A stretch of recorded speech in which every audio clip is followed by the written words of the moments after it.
think he just said they're coming.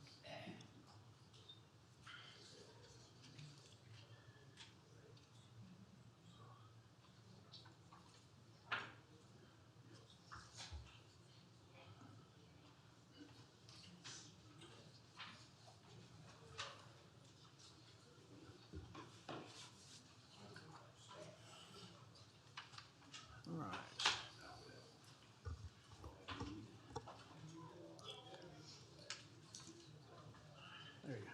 There you are.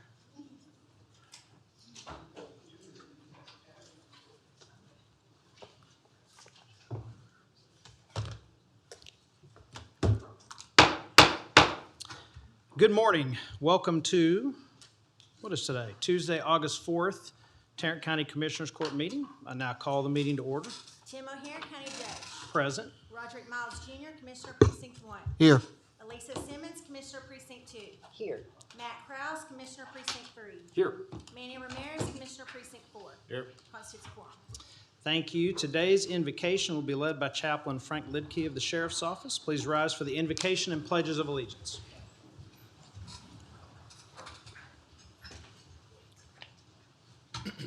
Shall we pray? Father, we're so thankful that we continue to live in a country that still honors you. Lord, I pray that we would be one nation under God and submit to the authorities that you have established.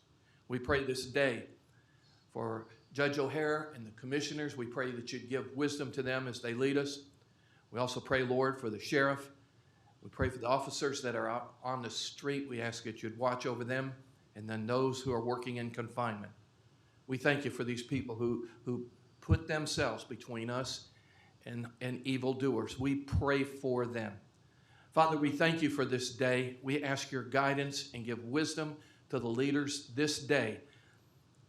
We ask these things in Jesus' name. Amen. Amen. Thank you, Chaplain. Please join me in the Pledge of Allegiance to our flag. I pledge allegiance to the flag of the United States of America and to the republic for which it stands, one nation, under God, indivisible, with liberty and justice for all. And now the Texas flag. Honor the Texas flag. I pledge allegiance to thee, Texas, one state, under God, one and indivisible. Thank you. You may be seated. All right, agenda announcements. Mr. Merritt. Good morning, court members. Just a couple of announcements this morning. We have several items which have been pulled from the consent agenda. Those items are as follows. Items C1 and C2 under the administrator section.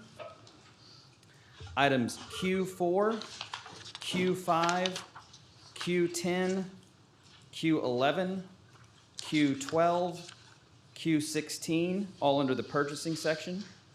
And court members under the tax assessor collector section, S4. And finally, under Commissioner Precinct 2, U1, U2, not to be confused with the band, U3, and U4. Thank you, sir. Thank you. All right, announcements from the commissioners. Do we have any? Yes.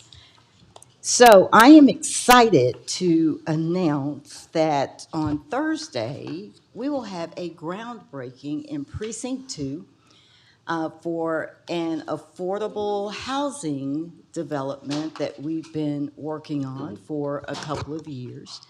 The county had property on 2nd Avenue in Mansfield, Texas, for decades and decades and decades that we had been mowing for that long. And so this court approved a year and a half ago allowing that property to be used for an affordable housing development, for workforce development, or workforce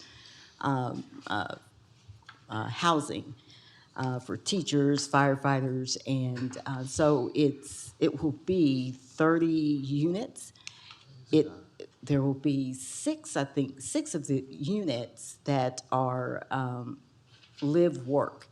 And so people with small businesses can purchase the homes, these are mortgages, and have their business down below and their residents up above. So we're very proud of that. The name of the development is going to be the L. Clifford Davis on Second Development, and that is in honor of Judge L. Clifford Davis, who integrated Mansfield Public Schools. So you all are invited to that groundbreaking ceremony on Thursday at 9 a.m. And thanks so much to Mr. James McClinton, the Housing Channel, Mr. McClinton from our Community Development Department for all of the work that went into getting us to this place. Also, want to thank our budget director and deputy director, Helen Geis and Matthew Jones, for our budget town hall that we had at the Arlington Sub Courthouse in July.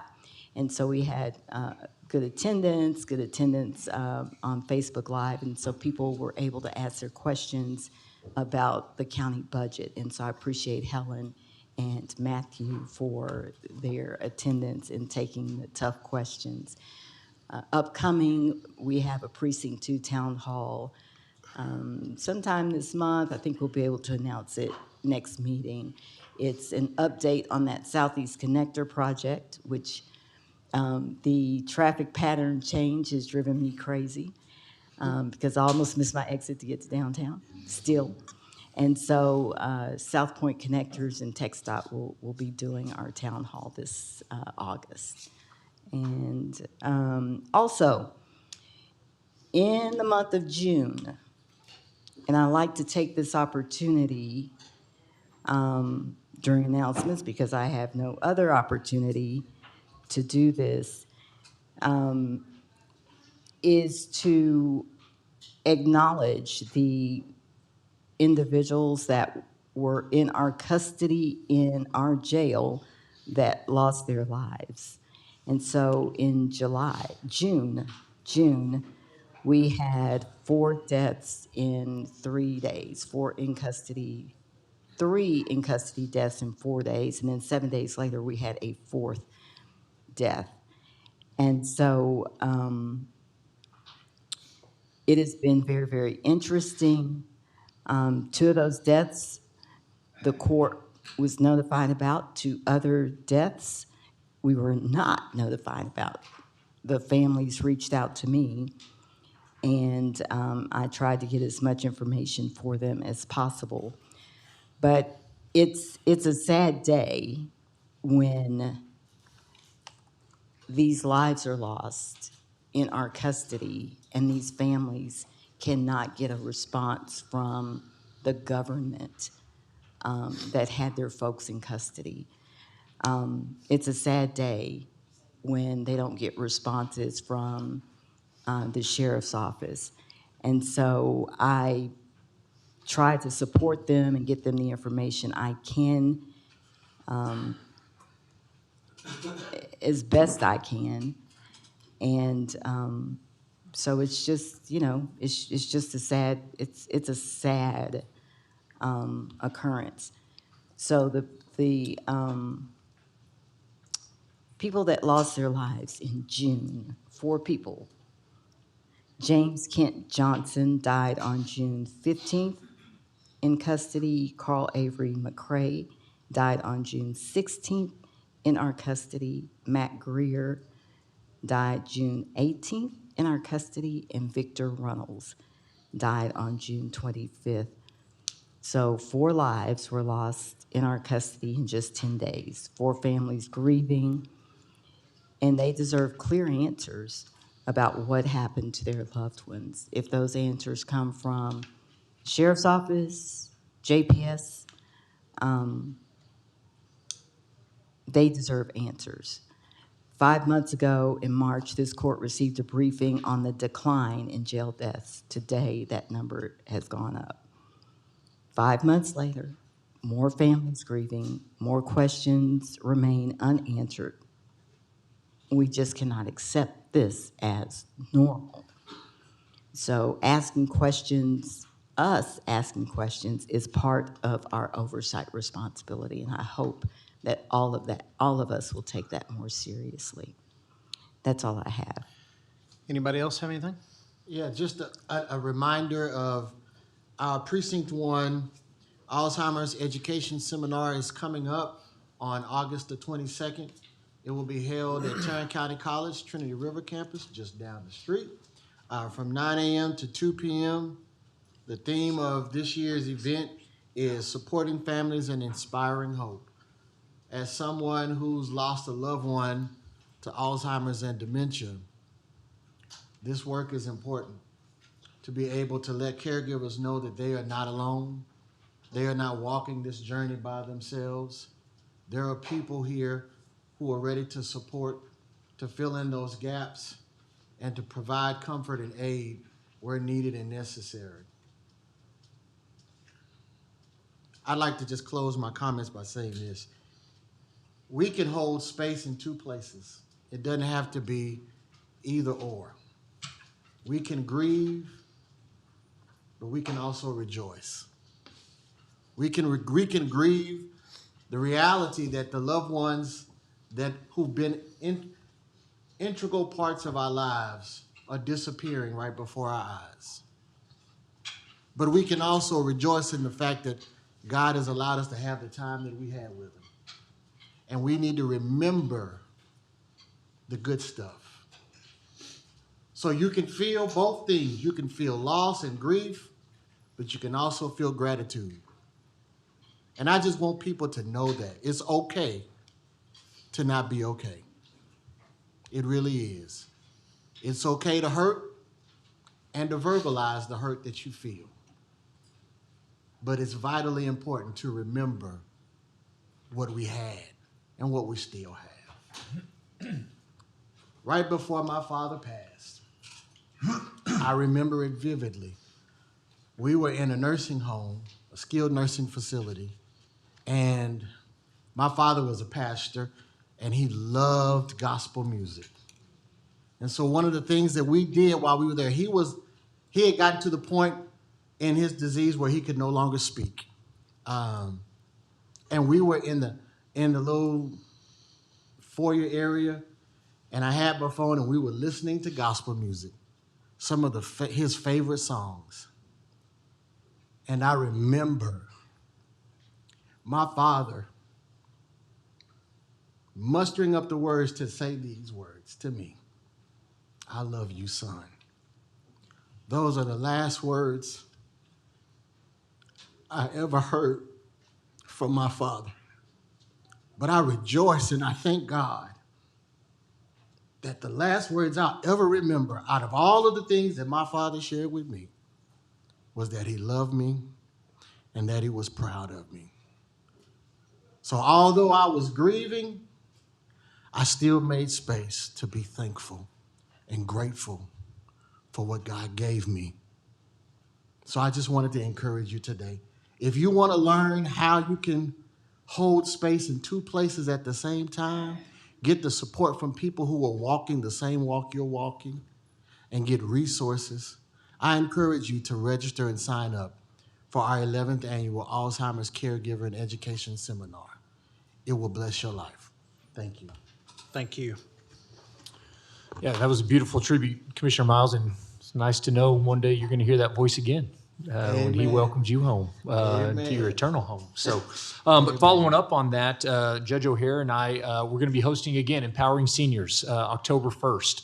And so we would love for you to go to empoweringseniors.com, check out how you can be a part of that. It would be a great follow-up. Go to Commissioner Miles' symposium and then come on over to Empowering Seniors in October. It's free. Everything about it is free. We're going to have lots of vendors, lots of help, lots of resources. I remember last year, a couple of the ladies told me this is the best healthcare day they have all year. And so we're going to have a great time, but please be a part of it. We'd love for you to use it as a resource. Tell people about it. If you want to sponsor it, we'd love to have you do that as well. But again, Will Rogers, October 1st, Empowering Seniors, would love to have you there. And again, from Tarrant County Precinct 4, we'll be offering free bus rides to get out to Empowering Seniors. It's an incredible event, and everybody always has a great time. Judge, commissioners, I I'd like to say one thing when we start the meeting, and hopefully we can close in honor of U.S. Representative Kay Granger. We lost her over the weekend at 83 years old. And I think about Precinct 4 in Tarrant County, and I think about northwestern Tarrant County, North Texas, and Texas in general. Everybody says that Kay Granger was a trailblazer, and that's true. The first female mayor of Fort Worth, Texas, the first female Republican to represent Texas in Congress, the first female Republican chairwoman of appropriations. She broke ground everywhere she went, but she was a force of nature, and she left an incredible mark on North Texas and Texas, and I would say the nation, through her support of our defense industry and making sure that Fort Worth and Texas led the way in keeping America safe. And so we're praying for her family right now, and we're praying for comfort and peace for all those who loved and cared about her. But ultimately, we lost an incredible partner for North Texas. We lost a great partner for Precinct 4, and Tarrant County lost a great partner. So hopefully we can close in Congresswoman Kay Granger's memory. Absolutely. All right, thank you, Commissioner Ramirez. And last but not least, the employee picnic for 2026. Tickets are now live. You have two options, Ranger game on Friday, September 18th, or Saturday, September 19th. Last day for ticket sales, September 8th. And this year, unlike, I guess, last couple of years, the Rangers are in the middle of a pennant race. They've had a little slide here the last week, but this could be some pivotal games here leading up to the end of the season. So September 18th, September 19th, I hope everyone will come out. And with that, we now turn to public comment for proclamations, resolutions, and presentations. There are a number of people who have signed up. So two things. One, your time is 1 minute. Two, there are some names on these lists that I am not going to read out the full name because I suspect they are not actual names, but I will try to say them in a way you can be identified if it actually is your name. So just be listening if you get a last name only or a first name and an initial. And with that, we have Donna Collins and then Carol Rayburn. And we have a spillover, correct? Okay. I'm going to go through a list of these and then I'm going to come back. So Vicki Goodwin, Daniel Scherer, Glenn Scherer, Hillary Rabler, Danny Minton, Sarah Chavez Reckling,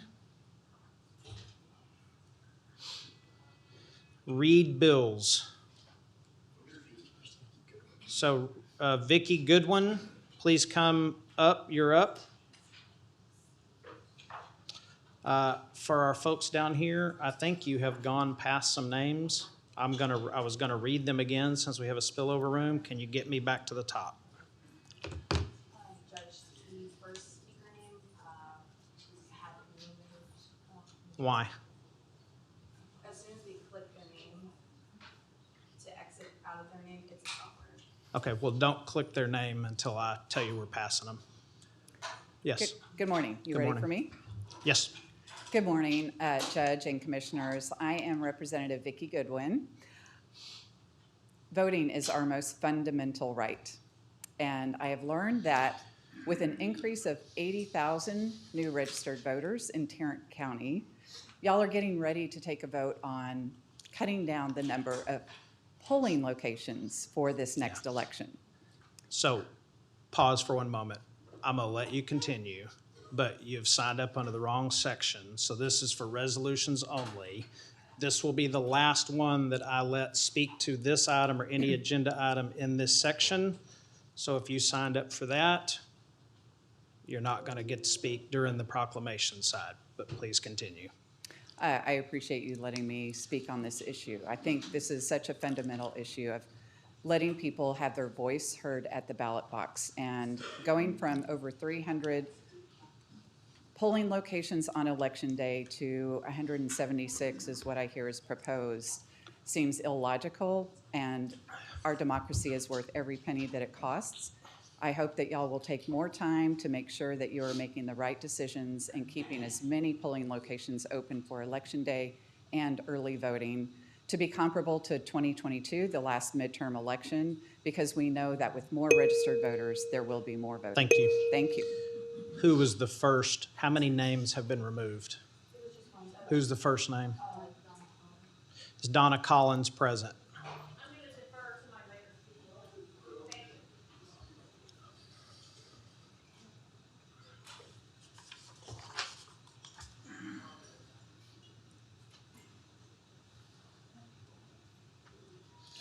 All right, Carol Rayburn. Can I defer? Sure. Daniel Scherer.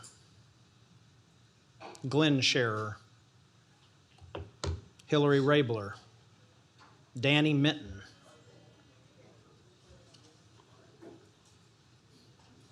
Can I defer? Danny Minton? Meaning you want to speak to an agenda item? That's what defer means. Yes. Okay. Sarah Chavez Reckling. Then Reed Bills. I would also like to defer to an agenda item. Okay. And you are? Sarah Chavez Reckling. Thank you. Thank you. Reed Bills. Then Sandra Cooley. Mr. Krause, shame on you for sullying the heroic acts of Corporal Graves in order to tout your political agenda. This brave soldier was not fighting the Nazis and socialism in World War II. He was defending the United States against the Japanese at Iwo Jima. Your rhetoric is not only offensive, it is patently incorrect. I trust your fellow commissioners will recognize this political grandstanding and vote against your resolution, and then prepare a proper, accurate resolution to honor Corporal Graves. Sandra Cooley. Sayeda Ali. Betty Taylor. Kathy Aroka.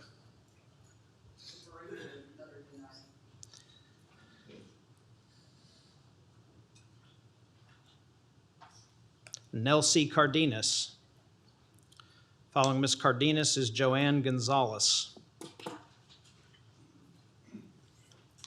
Good morning. First, thank you, Corporal Don Graves, for your service, wherever you may be. I am not against the honoring of the corporal, but I am against the 5th through 8th whereases that Commissioner Krause used to describe his own political crap in this proclamation. This abuse of power is also godless ideology, using your words. You actually cause more class warfare by doing things like cutting voting sites, exercising God-given rights. What are those? Because your actions, of most of you on this board, do not allow people to actually exercise those.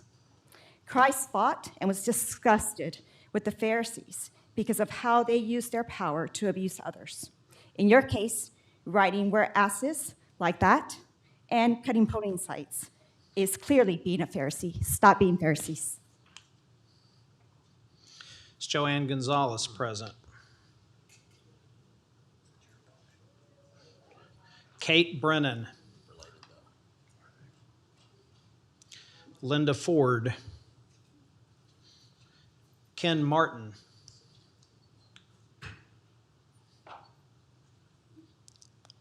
Ben Wickler. Is there anybody here named Mao? We're now to the one I'm not reading the last name.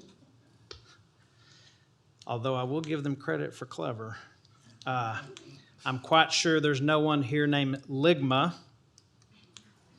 And if you read the last name, you'll know there's no one here by that name. Is there John Luke Present. John Luke. How about Michaela Mohajer Iravani? Did I call this person's name? Okay, would you like to speak on one of these resolution items? What do you want to speak on? The budget? Okay, that'll be next. Okay.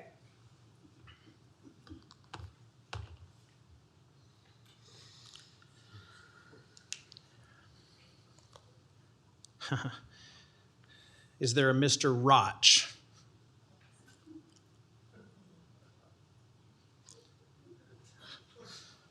This one's possible. Is there a Mr. File? You're like a radio DJ. Yeah. Now I'm reading normal names and trying to figure out what it means. Is Harold Parkey? Okay. Following Mr. Parkey. Almost got me on that one.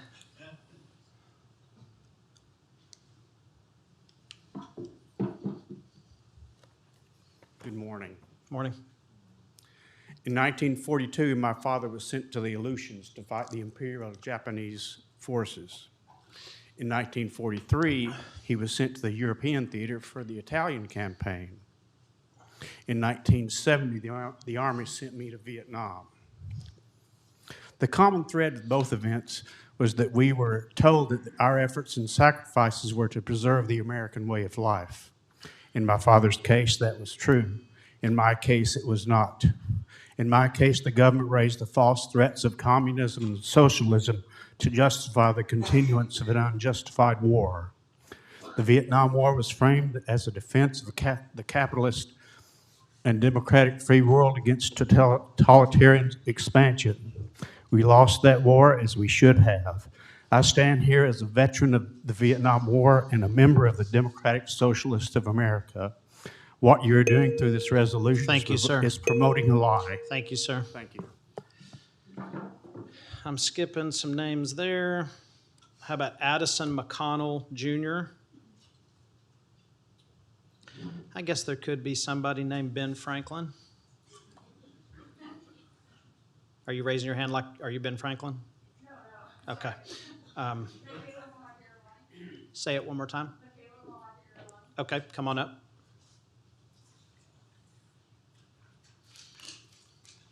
Hello. Hello. Good morning. My name is Michaela Mohaji Irvani. I'm a resident of Tarrant County. I'm a Move Texas member, and I'm here today to speak against the reduction of polling locations in Tarrant County. Earlier Okay, this year, ma'am, you're in the wrong spot. Oh, So we can move you to the regular comments, okay? Okay. All right.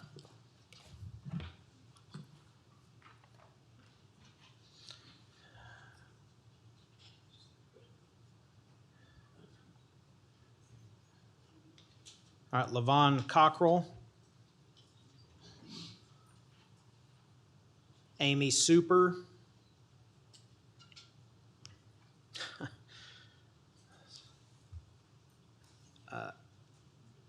Following Miss Super, we have a Helen He Stand. Judge O'Hare, County Commissioners, as the wife of a U.S. Marine Corps veteran and the granddaughter of a World War II veteran who was in the skies above Normandy on D-Day, I appreciate the worthy recognition of U.S. Marine Corps veteran Corporal Don Graves.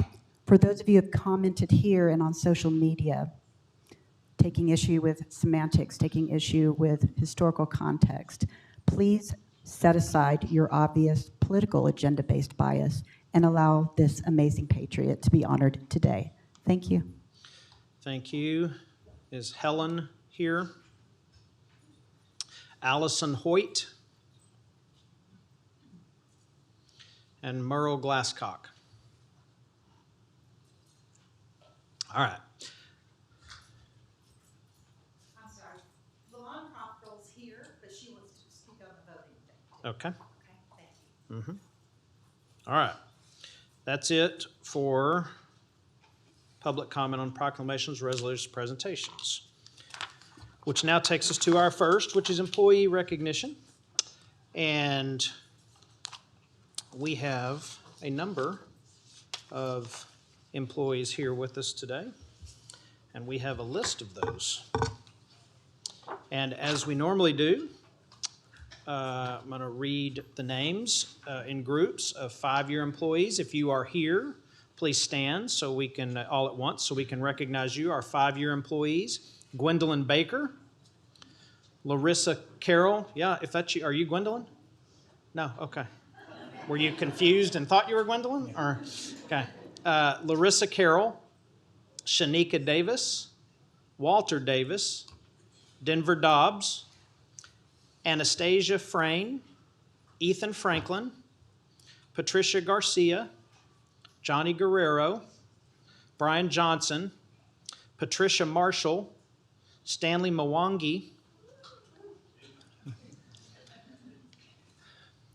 Theophilus, Nayuma, Michelle Parr, Kim Perkins, Elizabeth Pike, Aaron Pior, Marilou Quispy, Laura Sanchez, Nora Velasquez, Jimmy Villa, Chelsea Walton, Amber Wilhite, Jennifer Wilson, Tom Zapata, and Gabriel Zavala.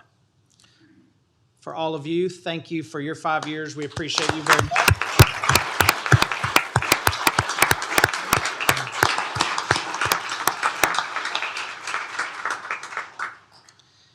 For our 10-year employees, please rise if you are present today as I call your name.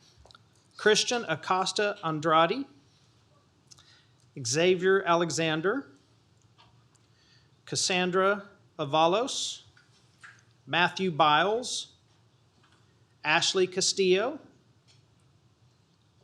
Thuong, Anthony Ferrara, Alexandria Flores, Richard Hatcher, Janelle Holt, Kerbin Kukaj, Ann Pena, Stephen Spurlock, Jennifer Umanzor. What a pretty spelling of your first name. Is that how, did I pronounce your first name right? Yeah, that's really cool. Christian Vigil, Ashley Williams. Okay, that's our 10 years. Thank you all very much for your dedicated service.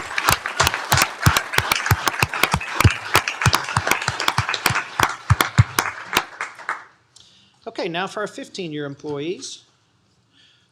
Please stand as I call your name. Rachel Cardell, Dee Estramera, Jason Franklin, Yvonne Galvan, Beverly Honkamp, Mark Lewis, Felisa Manning, Brenda Ramirez, Rodrigo Robles, Maria Cerna, Derek Smith Sr., and Julie Testa. Thank you for 15 years. We appreciate you.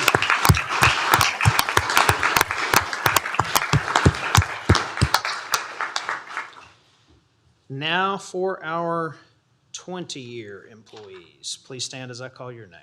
2 decades of service to Tarrant County. Kimberly Bramlett, Nelda Cassiati, Judith Estrada, Mark Evans, Jamie Frazier, Martha Guerrero, Susan LeBird, Frank Lopez, Paul Perez, Beth Paulus, Judge Beth Paulus, Kyle Russell, Kyle Sexton, and Marcus Womack. Thank you all for 20 years. We appreciate you.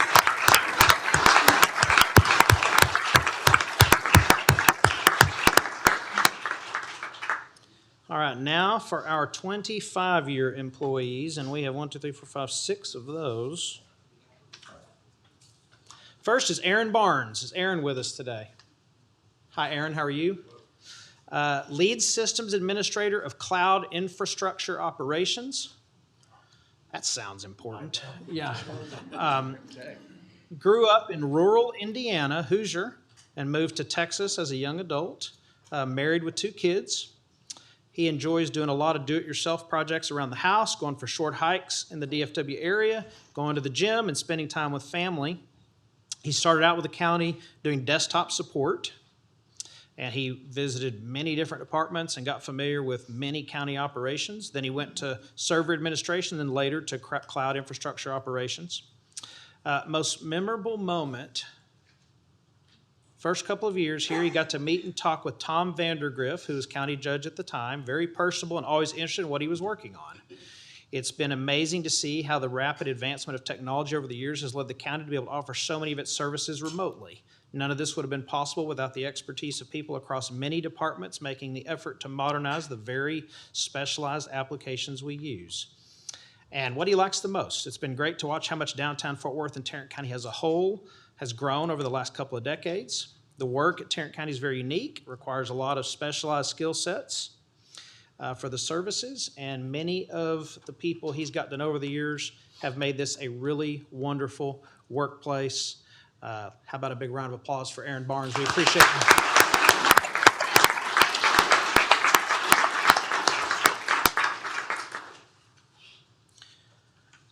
All right, next, I have, make sure I have this right. Yeah, Rachel Calderon. I do not have a form for Rachel, but Rachel, are you present with us today? Well, wherever you are, we appreciate your 25 years. Let's give her a round of applause.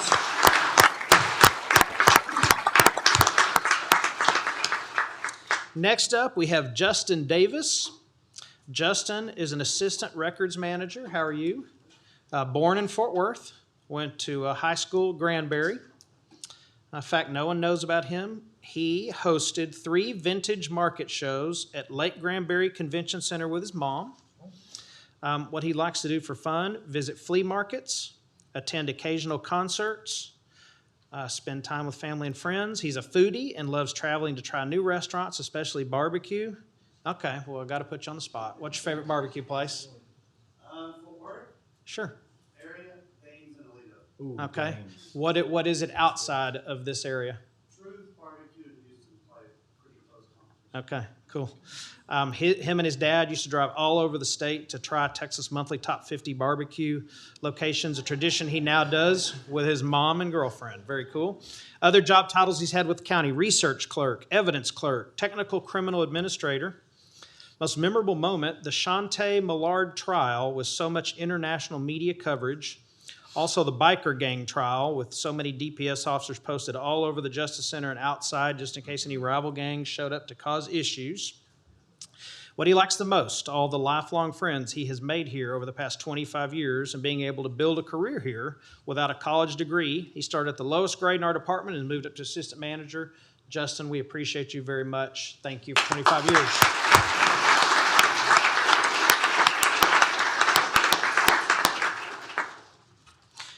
Next we have, and I don't believe we have a form for him, John Eilers in IT. Is John here? Okay, well, John, we appreciate you. Let's give him a round of applause for 25 years. Next we have Teresa Leone. Hello, how are you? Good. Your title is Wick Gok 4. General Office Clerk 4, okay? And born in Wichita Falls, Texas. Went to Wichita Falls High School. Were you there during the tornado? Yes. Yeah, pretty scary, huh? So went to college at Mansfield Business School, has 3 children. She loves to dance and sing, and she has agreed to dance for us today.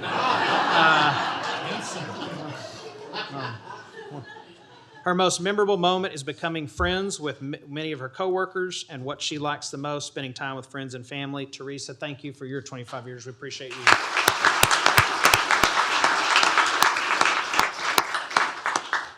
All right, and last on our 25-year list, we have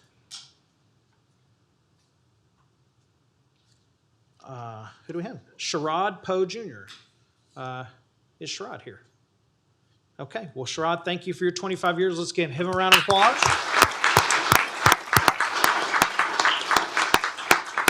Okay, now we have two 30-year employees to recognize. Is it pronounced Kramer? Creamer. Oh, it is pronounced Creamer. Okay. Well, that's what it says. I should have said that. 30 years. You're a legal specialist. Born in Fort Worth. Went to Paschal High School. Went to Arlington Court Reporting College and got a certificate as a certified paralegal. 1 son, 3 daughters. Glad it worked out for you. In fact, no one knows about her. After 10 years in the mortgage loan industry, she was laid off. She spent 1 weekend in tears and then brushed herself off, decided to go back to school full time for her dream job to become a paralegal. Well, good for you.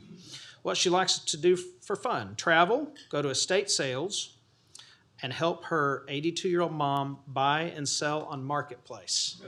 Okay. Is she here?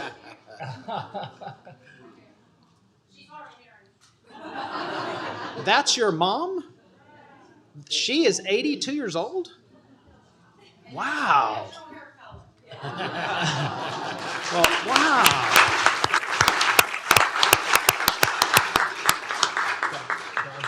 Ruth, can you get a list from her of what she eats and drinks? So, all right. That's pretty cool. Most memorable moment. One office represents JPS, the county hospital. Do you mean our office? Is that what that means? Yeah. And one area of responsibility in the office is the collection of hospital liens on liability accounts. In 2019, she was part of the legal team that collected $5 million, including the largest individual settlement ever of $1 million. Wow. And what she likes the most is the integrity and friendship of the 2 attorneys she works with on a daily basis, Courtney Taylor and Joey Fabella. This makes the job easy and the work just falls into place. Thank you for giving credit to them, and thank you for 3 decades of service. We appreciate you very much.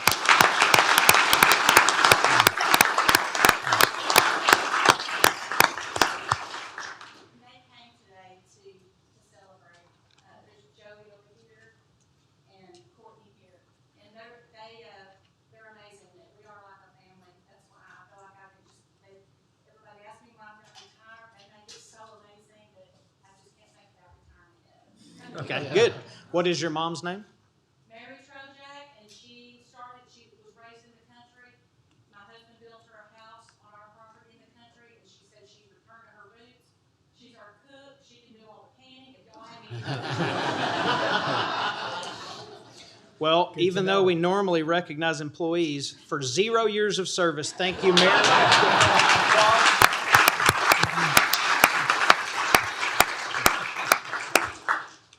All right. Don't believe we have a form, but another 30-year employee with the Sheriff's Office, Maria Rivas. Hi, how are you? 3 decades. Anything you'd like to share with us, or you'd like to keep it low-key? You did? Why don't we have that? Teresa? Teresa. Where is Teresa?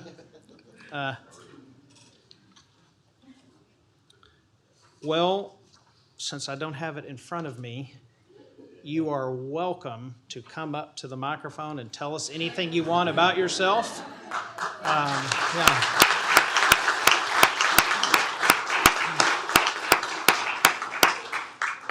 30 years. I've learned a lot. I worked with a lot of people. Mary Louise and some other ones around here and come in close contact with. She actually has taken care of us in the mental side of it. I'm a sergeant over mental warrants. Worked in transportation, extradition, patrol, booking. One of my most memorable moments was when I got selected to go pick up the tiny couch, bring it back from California. That was an experience. We didn't do a normal transport to the airport. Everything was undercover. Was to no surprise when we got to the FW, all the cameras were lined up on the Sheriff Anderson. That was one of the most memorable moments I had. Yeah. Well, thank you for 3 decades of keeping us safe. We appreciate you very much.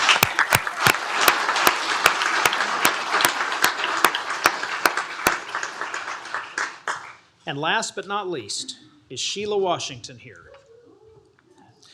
And before we get to Sheila Washington, Maria Rivas' form has arrived. So, sergeant over mental warrants, born in Fort Worth, went to Trimble Tech High School, 2 sons, 1 daughter, 1 son and daughter in law enforcement, 1 currently a captain in the Marine Corps. Facts no one knows about her. She enjoys playing the piano and crocheting when time allows. What she likes to do for fun, spend time with her family, especially her 4 grandkids. She's worked at Green Bay Jail, the back door at the Correction Center, patrol, mental warrants, supervisor in transportation extradition unit, and currently supervisor of mental warrants, as we said. And what she likes the most is the friendships she has made over the years. Those friendships have grown into something much deeper. They're no longer just friends, they are family. And working with people she can trust, depend on, and share life and work experiences with has been the most rewarding part of her journey. One more round of applause for Maria. Thank you.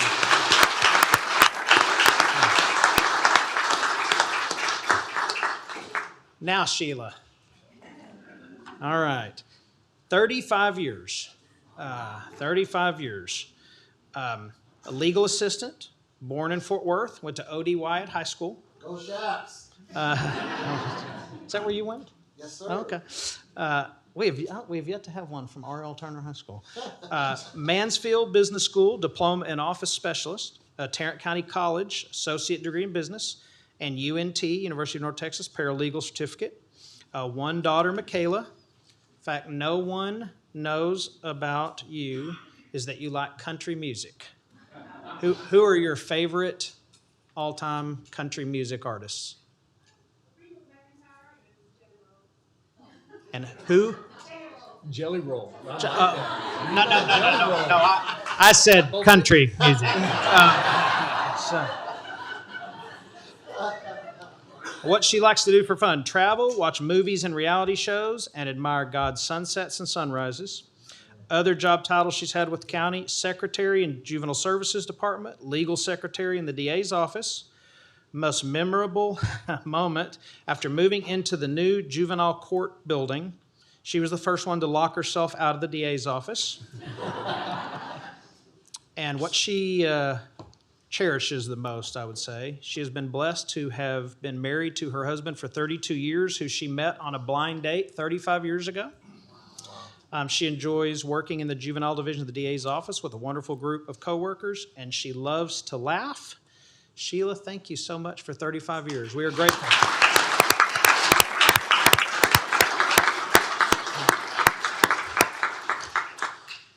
And I will now make a motion to receive and file the employee recognition. Second. We have a motion and a second.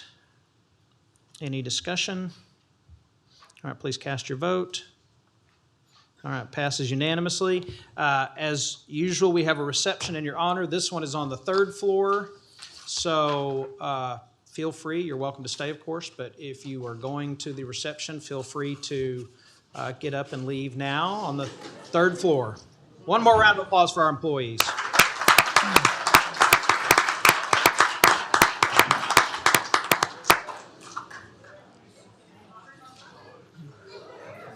I'm going to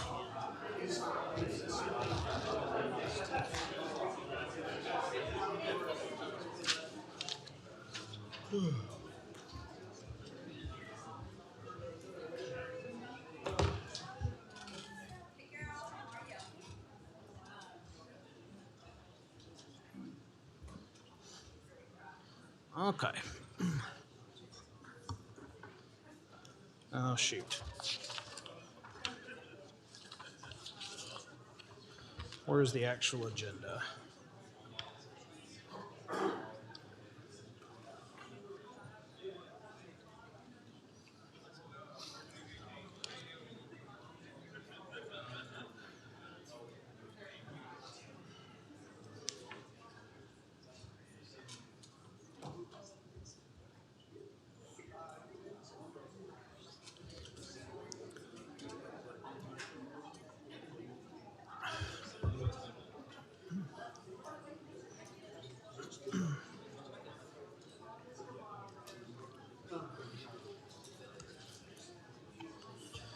All right, now we move to our next agenda item, which is a memorial resolution.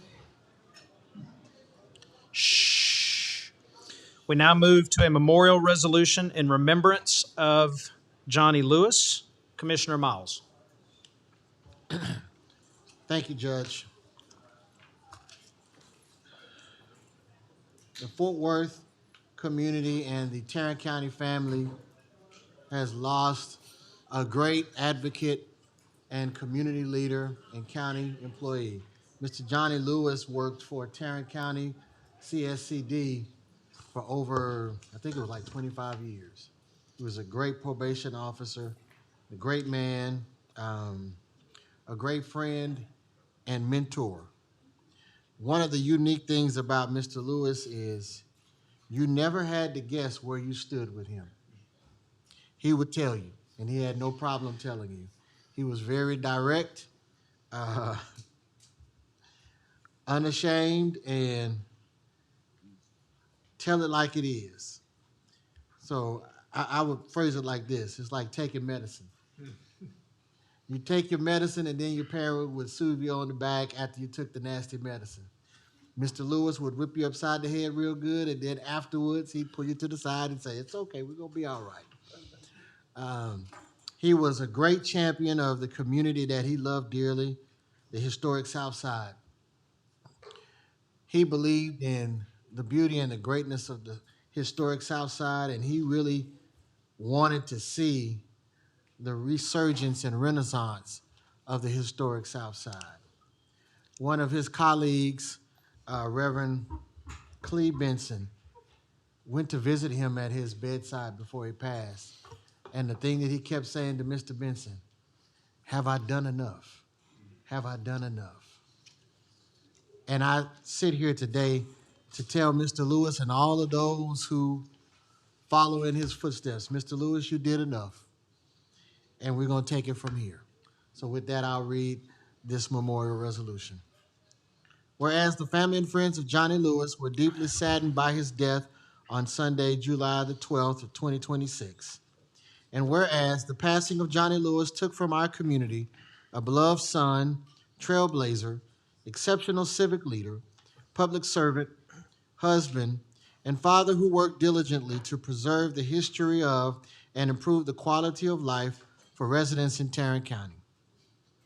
And whereas Johnny Lewis, a cherished member of our community, was born on December 18, 1947 in Atlanta, Georgia, and whose life was marked by kindness, integrity, and an unwavering commitment to helping others.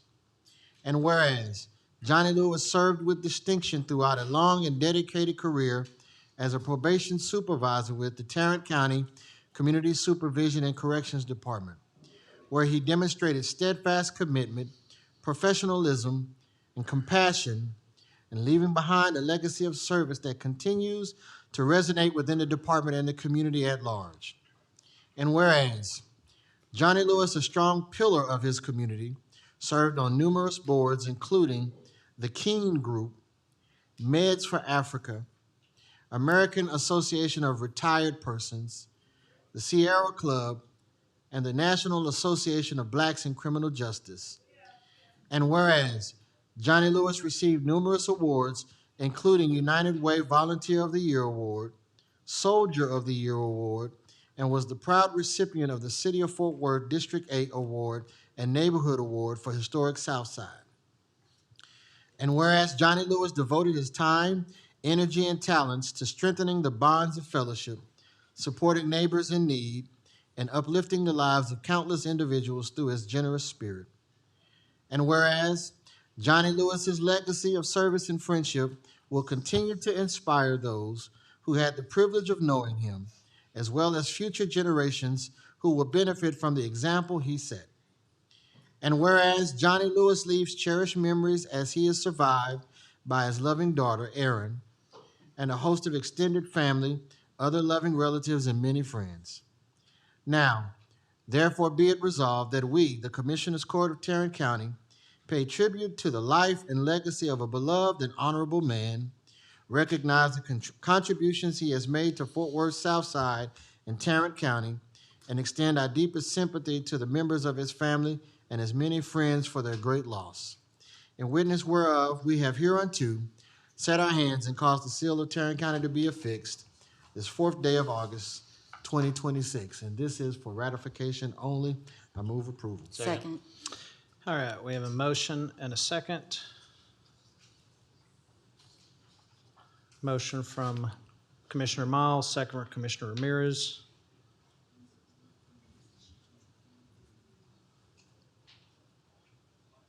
Okay, there we go. All right, any discussion?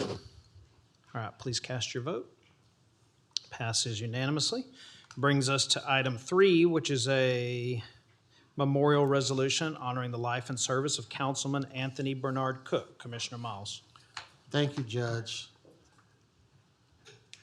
Anthony Bernard Cook was a bright light in the Forest Hill community, and he was a proud alumnus of the Oscar Dean Wyatt High School, a mighty shap. And there are members of the Odie Wyatt Alumni Association in the court today. If you would stand.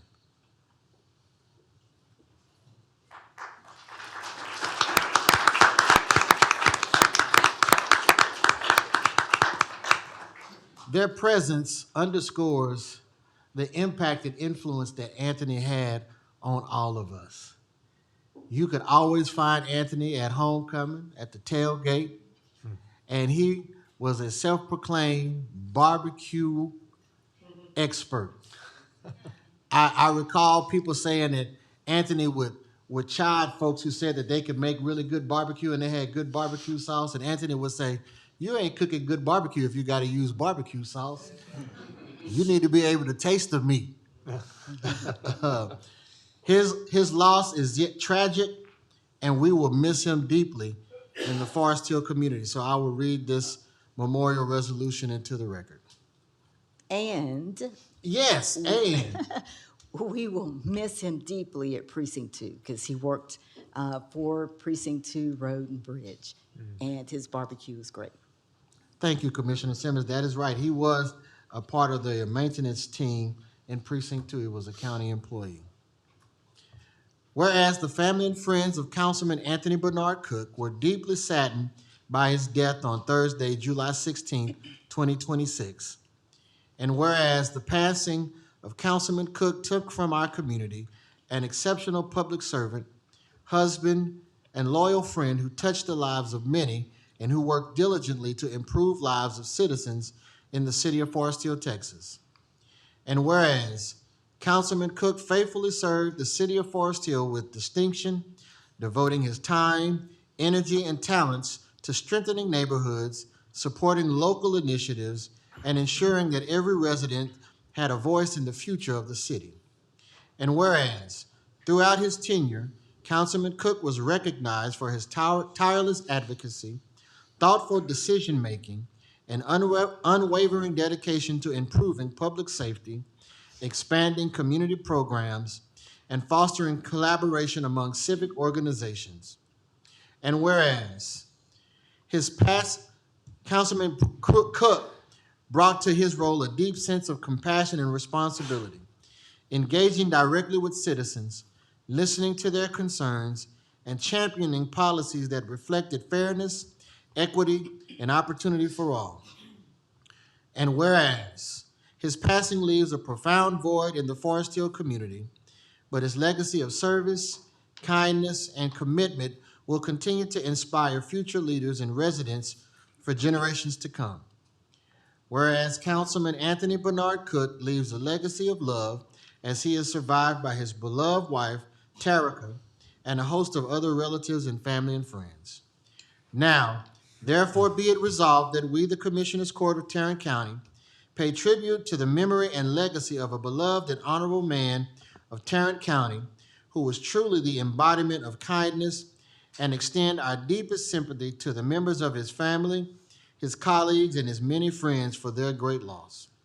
In witness whereof, we have hereunto set our hands and caused the seal of Tarrant County to be affixed this 4th day of August, 2026.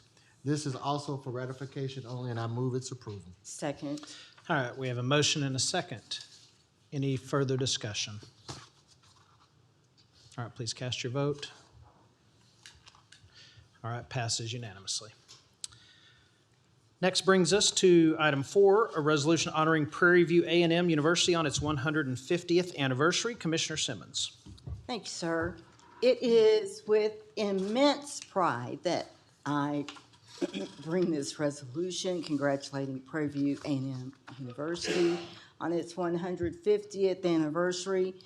150 years, that's a lot of resilience and determination to succeed. So the proclamation reads as follows, resolution reads as follows. Whereas Prairie View A&M was established by the Texas Legislature on August 14, 1876, as the Alta Vista Agricultural and Mechanical College of Texas for colored youth. And whereas it opened with 8 students on March 11, 1878, becoming the second oldest public institution of higher education in Texas. Whereas PV is one of the nation's largest historically Black colleges and universities and was recently designated a Carnegie R2 institution, reflecting its significant research grant awards and doctoral degrees conferred. And whereas PV boasts an enrollment of more than 10,000 students and 85,000 alumni, and continues to advance its land grant mission through excellence in research, teaching, and service. And whereas its alumni and staff have profoundly impacted Tarrant County, including Isaiah Milligan, I.M. Terrell, who led Fort Worth's first public school for African Americans. And he later served from 1915 to 1918 as Prairie View's 5th principal. And Reby Carey, the first Black person elected to the Fort Worth School Board, who later served in the Texas House of Representatives. And whereas PV has expanded educational opportunity and prepared leaders across numerous professions. Now, therefore, be it resolved that we, the Commissioners Court of Tarrant County, do hereby celebrate Prairie View A&M University on its 150th anniversary and commend its president, Dr. Tomikia P. LeGrand, for continuing its motto, Prairie View produces productive people. In witness whereof, we have hereunto set our hands and caused the seal of Tarrant County to be affixed this 4th day of August, 2026. I move approval. Second. All right, we have a motion and a second. Any discussion? All right, please cast your vote. All right, passes unanimously. I am excited to have with us Prairie View, I see you in the purple, A&M Alumni Association Fort Worth Chapter President, is it Kalia Taylor? Yes. All right, board members Jonathan Tamplin, Robert Evans, Michelle Muckleroy. And also joining us today are former Fort Worth Alumni Chapter Presidents, Dr. Tania White, Mr. Alvin Scott, Mr. Ricky Howard, and member Ms. Andrea Johnson. Is that correct? So if y'all will join me down front. And it looks like I also have Prairie View A&M University Agricultural Extension agents here. Are they here? Are they Jordan Peldjak, Regional 4-H Specialist with the Prairie View A&M Cooperative Extension Program. Sancy Hall, 4-H Agent with Prairie View A&M's Cooperative Extension Program in Tarrant County. Chelsea Lilly, Community and Economic Development Agent with Prairie View A&M's Cooperative Extension Program in Tarrant County. If you could all come down for a photo, that would be great. We'll get the photo first with the PV Alumni Association members, then past presidents, then we'll get a photo with our PV Agricultural Extension agents. And Ms. Taylor, once we take this picture, you can have a few words if you'd like. Let me see. You hand this to me. How are you? I'm happy to hand it to you.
Happy birthday. Here's my PV. Oh, you're talking the whole thing?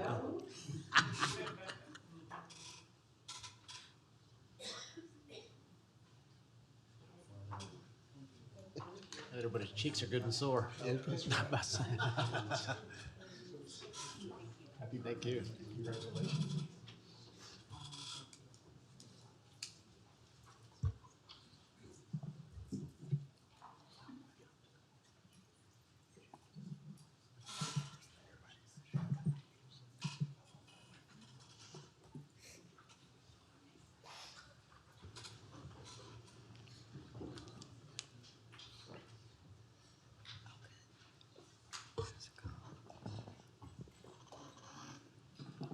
Good morning.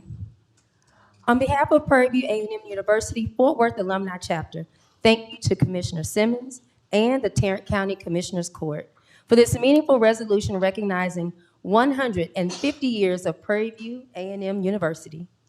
This honor is about more than just a milestone. It is a celebration of resilience, excellence, and transformative power in education. For 150 years, Prairie View has opened doors of opportunity, empowering generations of African Americans and citizens of all races and nationalities to lead, serve, innovate, and shape communities across Texas and beyond.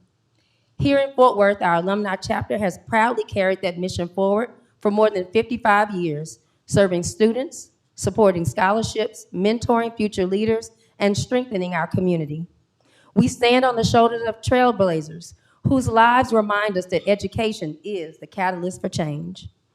We honor distinguished alumni and community leaders such as I.M. Terrell, Reby Carey, Jimmy Ross, our past presidents who sit with us here today, Dr. Tanya White, Ricky Howard, Alvin Scott, our chaplain, Michelle McElroy, our financial secretary, Jonathan Tamplin, and then, of course, we thank Albert for giving us the opportunity and making opportunities for us to have access to Commissioner Simmons and get this resolution done today.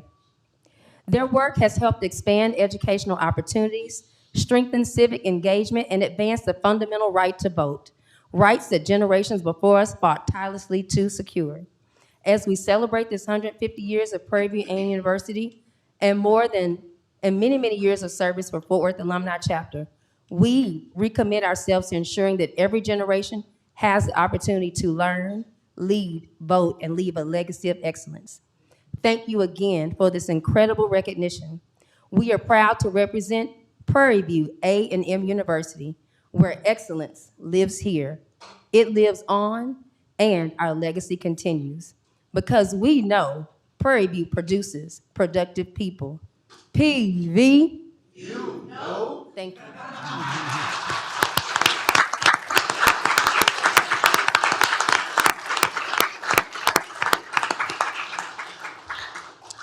All right, Next, we have a resolution recognizing Corporal Don Graves for his defense of liberty and for his role in defeating socialism and related ideologies. Commissioner Kraus. Thank you, Judge O'Hare. I'm incredibly excited and honored to be able to bring this resolution today honoring one of America's true heroes in Corporal Don Graves. And a couple of months back, especially on the national scene, I started seeing a lot more candidates, a lot more parties talking about socialism. And for a long time, at least in our country, it seemed like we understood the lessons that socialism and communism taught us, which were they were anti-freedom, they were anti-liberty, they brought death and destruction wherever they went. But there was this growing trend, it seemed like, in America that socialism was kind of back on the rise, that it was seen as maybe a good alternative to what was going on in our country. And I certainly understand the frustration and disappointment, but socialism, communism were never the answer. And so it started alarming me when I started seeing candidates in some of our major parties start winning primaries, start touting that message on a large stage and it actually being accepted by some. And so thought about doing a resolution in Texas. I think that is a road we never want to go down. In Tarrant County, we always want to stand against those insidious ideologies that take away freedom, that take away liberty. And so I thought we need to have a resolution that says Tarrant County does not believe in those values, does not stand with those values. And the overwhelming majority of people in Tarrant County refuse to live by those values and principles. And so as we were doing that, usually when we do a resolution, when we bring something in this court, there's usually somebody to accept that resolution, that proclamation. And so we started talking about it with our office. Who would be good to represent that or have that presented to? And the person we kept coming back to was Don Graves, because he has seen on literally the front lines of battle the insidious nature of socialism, authoritarianism, fascism, and his work in Iwo Jima and other places allowed us to have the freedoms and liberties that we have today. And so as we talked about him and thought about him coming out, we thought, well, then it needs to be more than just a statement against socialism, against communism, against those forms of government. It needs to be something in celebration of a truly American hero. And so I'm going to read this resolution that not only talks about the values and principles that we hold dear in Tarrant County and rejecting the terrible, awful ideologies of communism, socialism, and others, but will honor the man who represents many, many other men and women who have fought so valiantly to make sure that we don't have to live under those dictator-like systems. And so I'm ready to read these resolutions. Whereas at the age of 19, U.S. Marine Corps veteran Corporal Don Graves valiantly fought against the ideologies of socialism, authoritarianism, and fascism in the World War II Battle of Iwo Jima, a 36-day fight that is known today as the bloodiest battle in Marine Corps history, with 6,821 U.S. service members killed and nearly 20,000 wounded. And whereas Corporal Graves enlisted in the Marine Corps at the age of 17, and upon landing on Iwo Jima with the mission to secure the island, carried a 72-pound flamethrower into battle, and after the battle concluded, was one of 18 men left out of 335 surviving in his unit when he left the island. And whereas Corporal Graves witnessed the raising of the American flag on Mount Suribachi, now forever memorialized in the iconic photo, raising the flag on Iwo Jima. And whereas Corporal Graves, along with those which he served in the United States Armed Forces, successfully fought and defeated these ideologies in the National Socialist German Workers' Party, also known as the Nazi regime, Italian fascism, and Japanese authoritarianism, paving the path for the United States to beat the communist evil empire of the Union of Soviet Socialist Republics, also known as the USSR, in the late 20th century. And whereas historical implementations of socialism and related ideologies have consistently led to economic collapse, widespread shortages, authoritarian rule, and an explicit rejection of our Creator, resulting in the imprisonment of at least 10 million people in gulags and in the deaths of over 100 million people worldwide through famines and mass murders. And whereas our American ideals of individual liberty, as enshrined in the Declaration of Independence and the Bill of Rights, and is fought and died for by countless service members throughout our shared American history, empowered citizens to innovate, create, and prosper through personal initiative, and furthermore serve as a shield against socialist principles that advocate for government redistribution of wealth and the forcible transfer of property. And whereas modern-day socialist organizations in the United States, which have encouraged class warfare between Americans, have no other goal than to forcibly impose a socialistic regime upon this great nation, throwing out the U.S. Constitution and destroying the hard-fought legacy Corporal Graves and his fellow service members have left to us. And whereas Corporal Graves' role in fighting the godless ideology of socialism serves as a reminder to our shared commitment to constitutional principles, economic opportunity for all, and the timeless truth that free people exercising their God-given rights build stronger, more prosperous, and more just societies than any other authoritarian collectivist alternative. Now, therefore, be it resolved that the Tarrant County Commissioners Court, on our 250th anniversary as a nation, do hereby recognize Corporal Don Graves for his central role in defending American liberty and defeating socialism. And be it further resolved that the Tarrant County Commissioners Court reject the evils of socialism in all its forms and opposes any implementation of socialism in the United States, in witness whereof we have hereto set our hands and caused the seal of Tarrant County to be affixed this 4th day of August, 2026. I move adoption. I'll second. We have a motion and a second. I have comments. Any discussion? Yes. So first, I want to honor Mr. Graves for his valor and his service to our great country. Thank you, sir, for your courage and your patriotism. They stand on their own. So my next statements are to Commissioner Krause. When I read I was stunned by the ideological inaccuracies used to promote division here. And I think he started off, he just admitted he wanted to make an ideological statement and then looked for someone to use to do that. So either this resolution recognizes Mr. Graves, or it doesn't.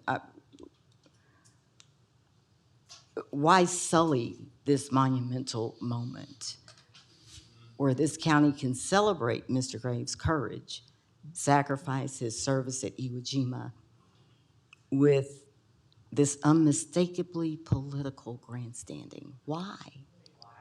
Why? The next person that speaks out, excuse me, the next person speaks out will be removed. This is not your time to speak out and yell out on things you agree or disagree with. It will not be tolerated in this room.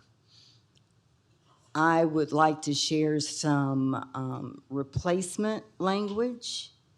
I'm going to vote to recognize Mr. Graves, whether this is accepted or not. But my suggested language is, whereas at the age of 19, U.S. Marine Corps veteran Corporal Don Graves valiantly fought against the Japanese forces in the World War II Battle of Iwo Jima, a 36-day fight that is known today as the bloodiest battle in Marine Corps history, with 6,821 U.S. service members killed and nearly 20,000 wounded.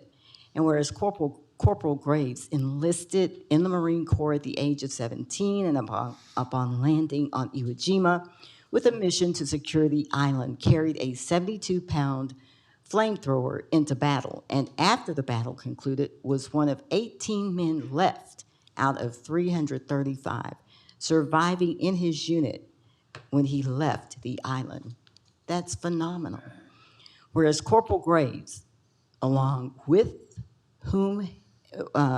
those with whom he served in the United States Armed Forces, successfully fought and defeated the Japanese forces on Iwo Jima.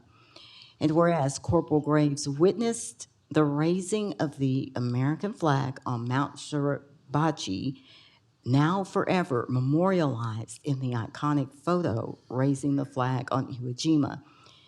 Now therefore be it resolved that the Tarrant County Commissioners Court on our 250th anniversary as a nation do hereby recognize Corporal Don Graves for his central role in defending American liberty. I'd like to offer that language as opposed to Is what that a what you motion have to here. amend? I move to amend Okay. the resolution with Second. the language. So hang on just a second. Go ahead. Just curious, what part of the rest of the resolution do you find objectionable? The entire resolution is What is it objectable. about We're not extolling gonna liberty debate. and calling out socialism do you find I objectionable? am not endorsing the historical inaccuracies, the conflation of distinct ideologies, or the present-day political commentary that you have added to this resolution. It's partisan and divisive. It's not partisan. Have you It's heard? There's partisan many and Democrats that have come out lately and said, man, I am very Sir, nervous you and said concerned. it yourself in introducing the resolution. You talked about the partisanship. So No, not the let's partisanship, let's the just ideology. Now, recognize- let's go one at a time here. Let's just recognize Mr. Graves. All right, we have a motion. My son too he's a captain in the Marine Corps. All right, we have a motion so- to amend. Do we have a second? Second. All right, we have a motion and a second. Any further discussion on the amendment? Leave this as is, we'll take a hand vote. Any further discussion on the amendment? All right, seeing none, if you are in favor of the amendment, raise your hand. If you are opposed to the amendment, raise your hand. All right, so the amendment fails 2-3.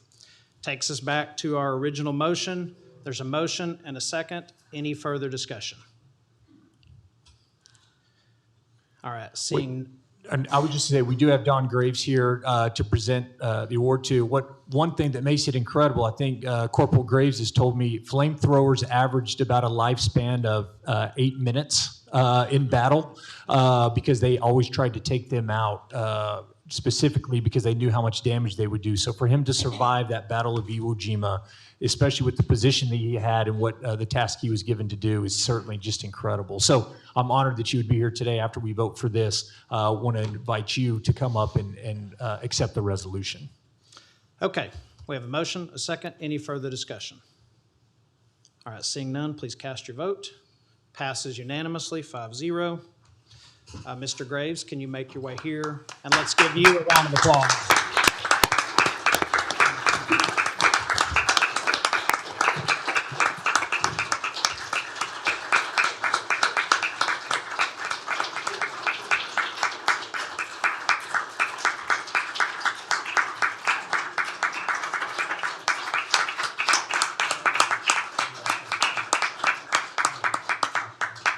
We'll get you right here in the middle.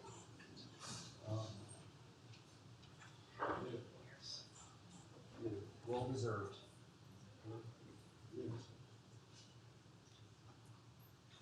I just want to say there's a couple of decisions I made in my life. One was to receive the Lord Jesus Christ. The second one, I moved to Texas. And then I would like to encourage you. We got to take care of it. We got to take care of our state. Thank you. Thank you.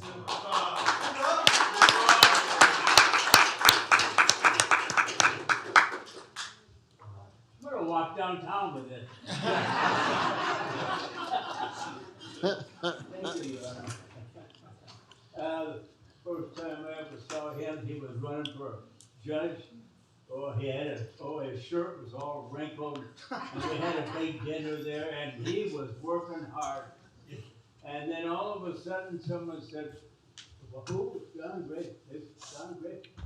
He's over there, sitting there. He's eating right over there."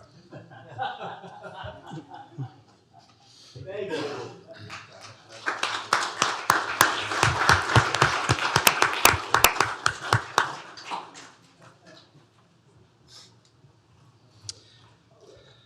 All right, that concludes our proclamations, resolutions, and presentations section.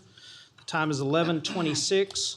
We will go into recess and reconvene at 11:35 sharp. We are now in recess.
Get this right.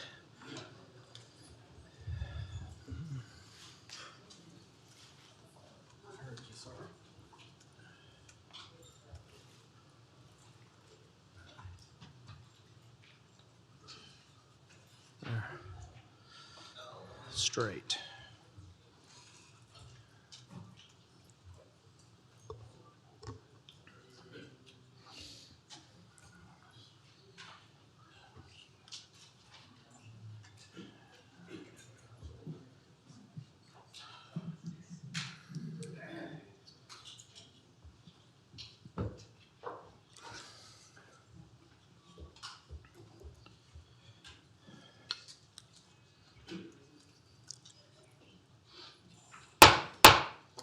All right, we are back from recess.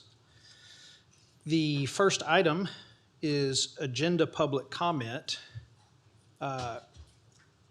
Please respect the time. When I ask you to move away from the microphone, please do not continue to try to speak. Everybody gets 1 minute. And I'm going to start with the names of the people who were signed up in the other item. So first is Donna Collins. And because I just hand scribbled names, I may get your name wrong. But after Ms. Collins, Carol, it looks like Raheem Rayburn. Boy, that is not how I wrote that, but okay. Donna Collins, Carol Rayburn, Danny Minton.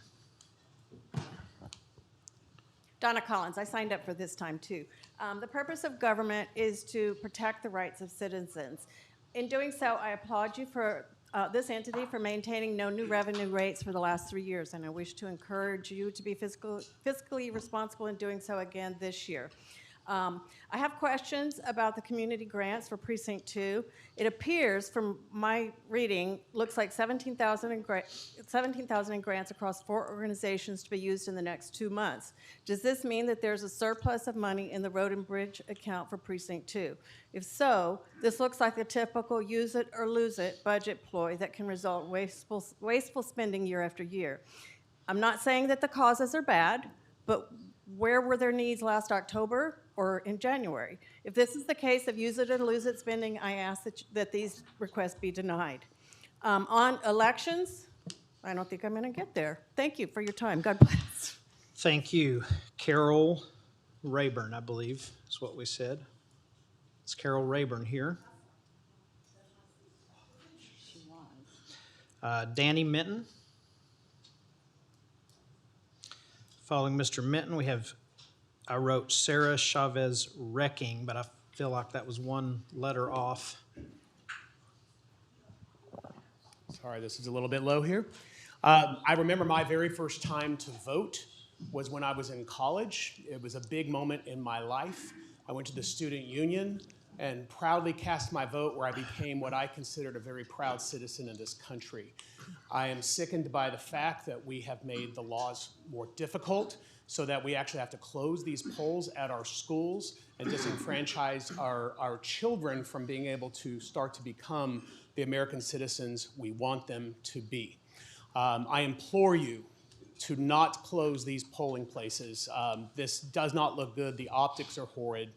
And as a person running for Congress, I'm trying to change people's lives for the better, not making it harder for them to practice being an American citizen. Thank you. Thank you. Is Carol Rayburn present? Oh. So Sarah Chavez, is it Wrecking? No? It's Wrecking. Okay, my apologies. That's okay. Then Kathy Aroka. All right, thank you so much for the opportunity to speak. I am a resident here in Precinct 4, and I am speaking on the elections administration for the voting locations. It's interesting to me that Fort Worth has just been named this spring the 10th largest city in the United States. And within this county, as we've been named the 10th largest city, somehow we are reducing the locations to vote. That logistically does not make sense to me. And as someone who Fort Worth is my hometown, I love this city and this county, and I want to see people be able to easily access voting and be able to use their freedom and right to vote. I would ask that you consider not only keeping our current polling places, but possibly even expanding it, because I do think it is a very important access for all of our residents to have. Thank you so much. Thank you. Following Ms. Aroka, we have Nancy Murphy. Arocha. Okay, good morning, Commissioners. Thank you for your physical discipline over the past 3 years. Keeping the budget below the no new revenue rate, the restraint has mattered to the taxpayers of this county and has not gone unnoticed. As you prepare to adopt this year's budget ceiling and preliminary tax rate, I'm asking you continue that same discipline. Families and businesses in this county are still stretched thin. Every dollar this court asks is a dollar taken from a household budget. I'm also asking for full transparency on all county expenditures, including the community grants from Commissioner Simmons' proposals that were tabled last meeting for lack of documentation. Taxpayers deserve to know exactly how their money is spent, who receives it, and why. Documentation isn't a burden, and it shouldn't be vague. It's basic accountability. Thank you. Thank you. Is Nancy Murphy here? Michaela.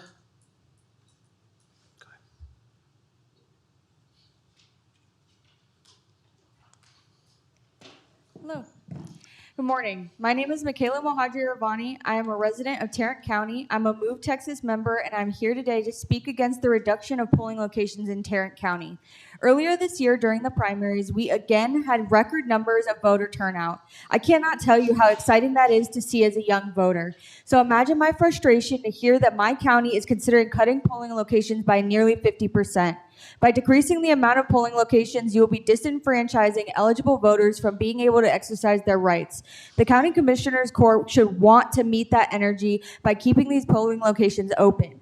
Campus polling locations are essential to activating young voters for lifelong civic engagement, as well as being accessible to the surrounding community.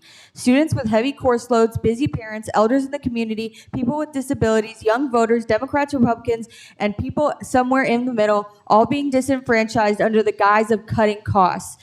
A good government doesn't cut the costs on the backs of its people. The people of Tarrant County want their voices to be heard, to use their rights, participate. Thank you.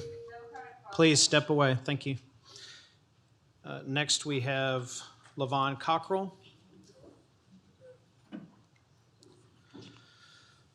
Following Ms. Cockrell, we go to Ken Shimamoto. Good morning. I'm opposed to reducing polling locations because too many people in Tarrant County are already hurting. Kaiser Health News ranked Tarrant County #1 among the nation's 20 largest counties for the concentration of medical debt after $800 million was pulled from JPS by this court. Childhood asthma, we're #1. 1/3 of our residents carry significant medical debt, almost $1,000 per person for the 2 million people who live here. 1 in 5 adults under age 60 have no health insurance in this county. Please don't add more pain by making people wait in line in possible inclement weather and no seating. As the voice in Field of Dreams whispered, ease the pain. Ease the pain of the elderly standing in line like me, the exhausted working person rushing from work. Ease the pain of the exhausted election worker that I have done. Just ease the pain. Additionally, the program of your $4,000 a week salary with 1 monthly public meeting might be considered a form of socialism. Thank you. So I won't repeat this again. So if people applaud the speakers, speak out, say things, you're going to be removed. That's the last warning. Mr. Shimamoto, following Mr. Shimamoto is Blaine Toole. When I heard that this body was planning to reduce further the number of polling places they had already reduced last year, I was reminded of something my father said before I cast my first ballot 50 years ago. Son, you must vote whenever you have the opportunity to. If you don't, you lose your right to complain. Now, that was a joke, but it contained a gram of truth. The ability to decide how and by whom we will be governed defines us as citizens.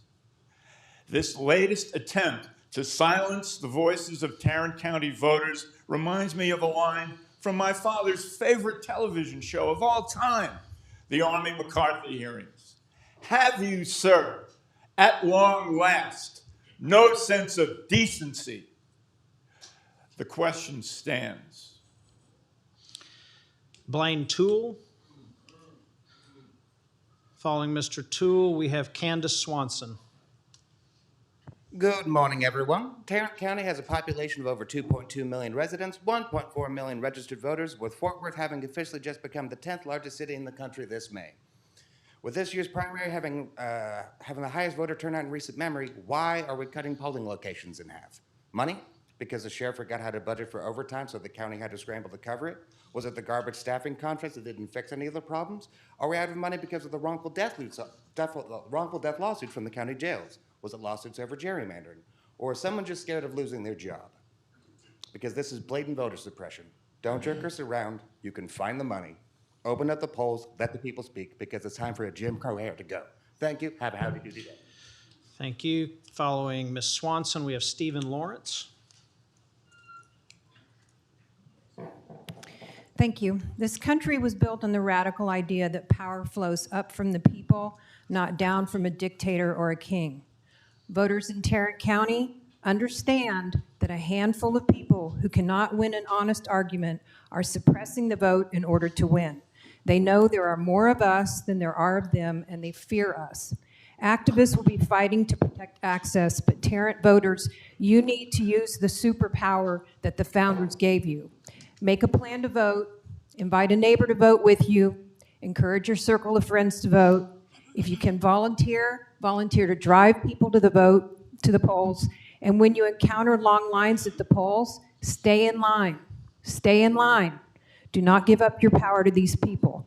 Together, we can do this. Following Mr. Lawrence, we have Mary Calloway.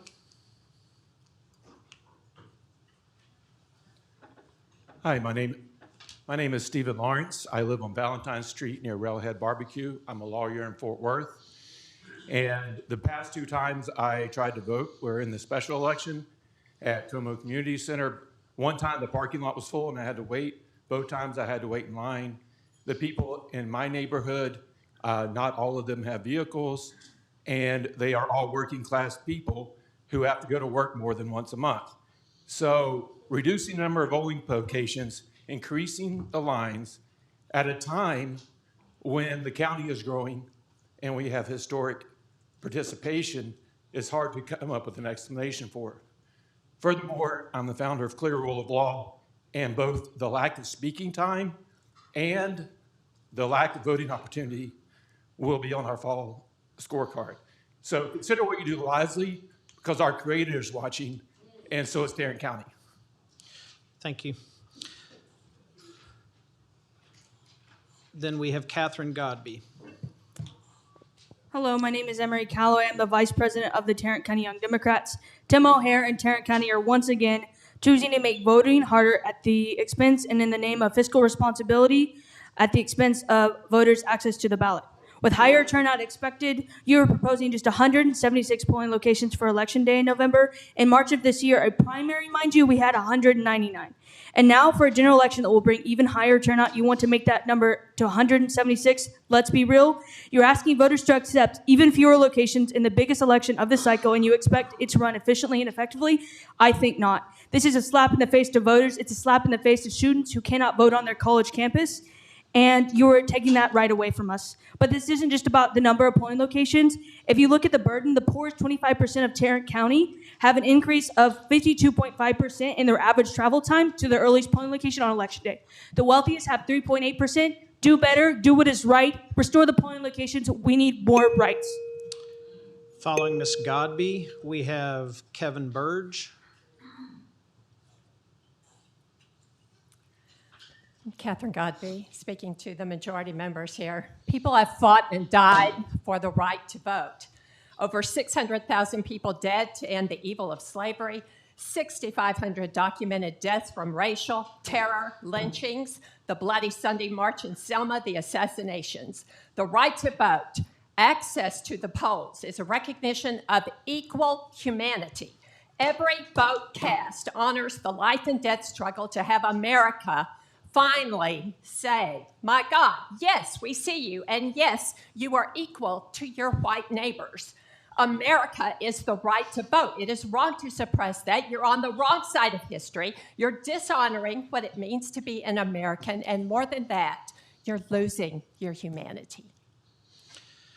Following Mr. Burge, we have Doretha Polite. Now, ironically, this site plan presented here today will make it more difficult to vote, even for the people who elected you. In an election where every state office is on the ballot, just after congressional redistricting, and when voters choose their next U.S. Senator, we would have fewer voting places than we did in November of 2025, which is an off-cycle, low-turnout election. Now, I wonder why that is. We don't know because the Elections Department hasn't published the methodology. I ask you to table this vote for at least 1 week. Do not vote for this plan and create a plan that is practical and sufficient. I'm a Marine Corps veteran. I fought for a democracy overseas in Iraq and Afghanistan. I believe in freedom. I've handed the folded flag to grieving mothers when their sons also fought for democracy. From what I've seen today, I can't tell if you still believe in democracy. The choice is yours. Make a wise one. Following Ms. Polite, we have Carla Morgan. Good morning, Judge O'Hare and commissioners. My name is Doretha Polite, and I'm here representing the Texas Civil Rights Project, a nonpartisan nonprofit dedicated to protecting access to the ballot for all voters. I'm here to oppose the proposed cut to election day polling locations, which would effectively heavily burden voters during a midterm general election. As we wrote in our letter to this court last week, we are concerned over the lack of legal authority for this action. The only statute cited by this court clearly contemplates combination with the precinct lines change after a redistricting, but this county last redistricted over a year ago. And even still, the statute only allows those changes to avoid unreasonable costs, but costs necessary to put on an election so people can vote are not unreasonable. Finally, there is no justification for this move, which is unconscionable and not low turnout and not low cost. Thank you. Thank you. Ms. Rayburn. Thank you. I'm Carol Rayburn. I'm an Arlington resident for 45 years. I'm a retired UTA mechanical engineer. I worked the elections for many years. And dropping the locations that we have by 140 locations makes a severe impact on the locations who are left. I worked the election day for the primary at the sub-courthouse. I was the judge. We started at 7 a.m. We didn't finish voting people until 9:30 that night. We had over 200 people in the overflow area when we locked the doors. We had about 250 students from UTA. 40 to 50 of them were not in the poll pad correctly and had to stay another 2 hours after they had already waited in the line to get their information updated on the poll pad. But they voted. We were not going to let them get out the door. We had a long line, an hour to 2 hours long all day. Don't do that to us again. Put one at UTA, please, on day of election. Thank you. Don't know if I read this name yet or not. Carla Morgan.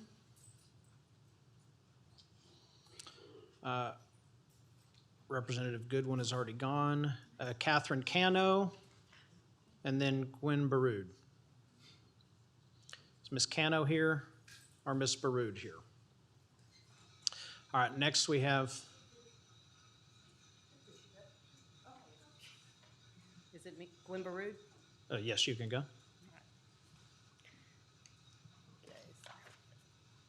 Hi, I'm here representing Texans Defending Democracy, a nonpartisan nonprofit dedicated to ensure that every Texan has a voice free from voter suppression.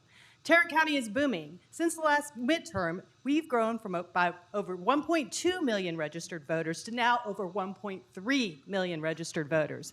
Yet, as the population surges, you are proposing slashing access to the polls. If the majority of this court use the population growth to justify mid-district redistricting, why is that same logic not applied to polling access? The math ain't mathing, because if a growing electorate justified gerrymandering, it also justifies expanding and not restricting voter access. And we're told this is a cost-saving measure, but defending these cuts in court will cost taxpayers far more in legal fees. So, and for those voters who are feeling discouraged, as the saying Thank goes, you. those in power Thank you. Please fight step so away hard. from the microphone. So next we have Daniel Scherer, Francis Charlie. Daniel Scherer a second time, unless that's a junior. George Dodson. E.J. Carrion. Following Mr. Carrion, we have Buff Kaiser.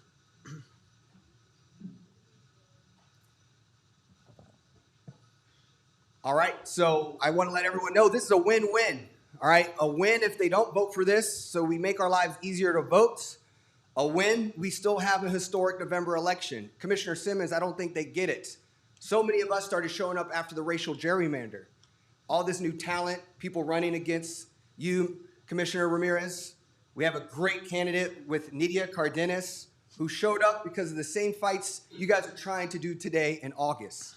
And so what happened in June created the March signal. And what's happening in August will create a historic November. You guys are so desperate that Matt Krause is picking in his bucket down to Truth Social, Rumble, and just saying, socialism, authoritarianism, y'all come and help us, please. And Manny, you said you're all about cooling the temperature, and yet you vote for this extremist bullshit. All of you are bullshit. Remove him immediately from the room. I'm walking out, you small man. You have disrupted this meeting. We are now in. You are disrupting the meeting. We are now in recess.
All right, let me make a couple of announcements.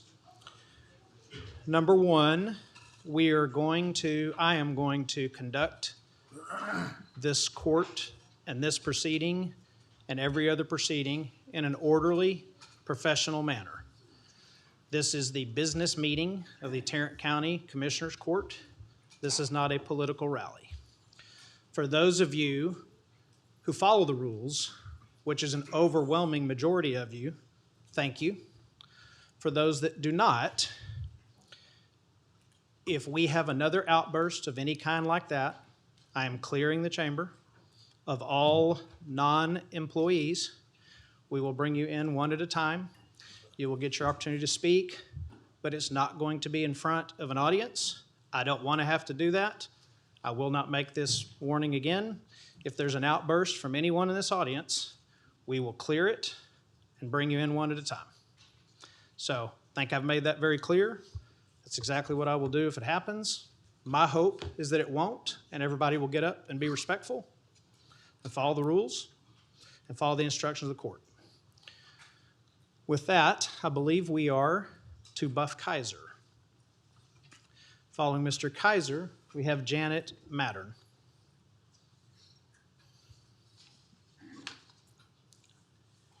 Thank you. I'm Buff Kaiser, and we applaud the commissioners for moving on from Hyder Garcia as our election administrator, and there have been some improvements. Thank you. But while Denton and Collin counties have long since adopted hand-marked paper ballots that are optically scanned and fully auditable, Tarrant continues using hard equipment that failed logic and accuracy tests and was successfully hacked during a county test. And we still often ignore chain of custody records, tagging, and security. And our procedures for analyzing and riveting mail-in ballot issues fall woefully short of those that Denton uses. Finally, we are refusing to provide cast vote records by day and early voting location as Texas law requires. And thank you, sir. Thank you very much. Thank you. Ms. Mattern is next. Following Ms. Mattern is Lori Stellis. My name is Janet Mattern. I'm the president of the League of Women Voters of Tarrant County. The SOS guidance for combining of precincts and reducing poll location states prioritize voter access. Your main consideration when combining precincts is to ensure every voter is adequately served. Balance costs. Combining is designed to avoid an unreasonable spend, but only if cutting costs provides a substantial benefit to your voters. When choosing between saving money and adding polling locations, always lean towards the option that best serves your community. Oppose any reduction of poll locations. Put your voters first. Thank you. Lori, I'm sorry, how do I pronounce your last name? Stelgis. Stelgis, okay. Following Ms. Stelgis, we have Bob Willoughby. The court is considering making another cut to polling locations from 304 to 176. The primary had more voting locations than we might have for the midterms, despite the fact that voters at our location had a 1 to 2 hour wait to vote. Wait time is about to get much worse because there will be 3 to 4 times the number of voters who vote in the midterm than in the primary. How are election clerks supposed to manage voters frustrated by long lines? Clint claims some sites should be able to handle 130 voters per hour. During this past primary, we were lucky to handle a fraction of that because the ballot was long and our location only had 3 duos per party. The November ballot will be equally long, and casting a ballot just takes time. It is your responsibility to make sure we have enough locations and equipment to accommodate our voters. How are disenfranchised voters supposed to feel when you've made it harder to vote, not easier? Convince all of us that you will act responsibly by voting against these cuts. Thank you. Following Mr. Willoughby, we have Jake Murphy.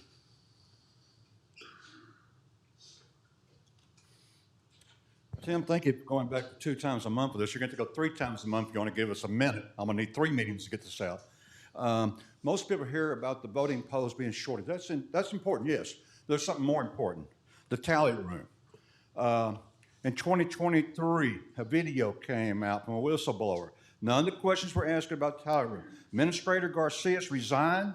Presiding judge of early voting ballot, Catherine Cortino, I can't say her name, resigned at the same time. And then she came out publicly and made a public announcement that she is bipolar and a radical left-wing Democrat.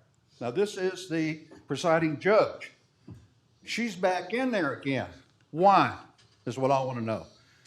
With over 2 million in Tarrant County, we could not find one quality person to replace Administrator Garcia, so we had to bring Clint from Wyoming here to do the job. I don't understand that. He doesn't answer questions. He's squirrely. He's never answered me since the first time I came down to see you. Thank you, sir. 1 minute's not enough time, you know.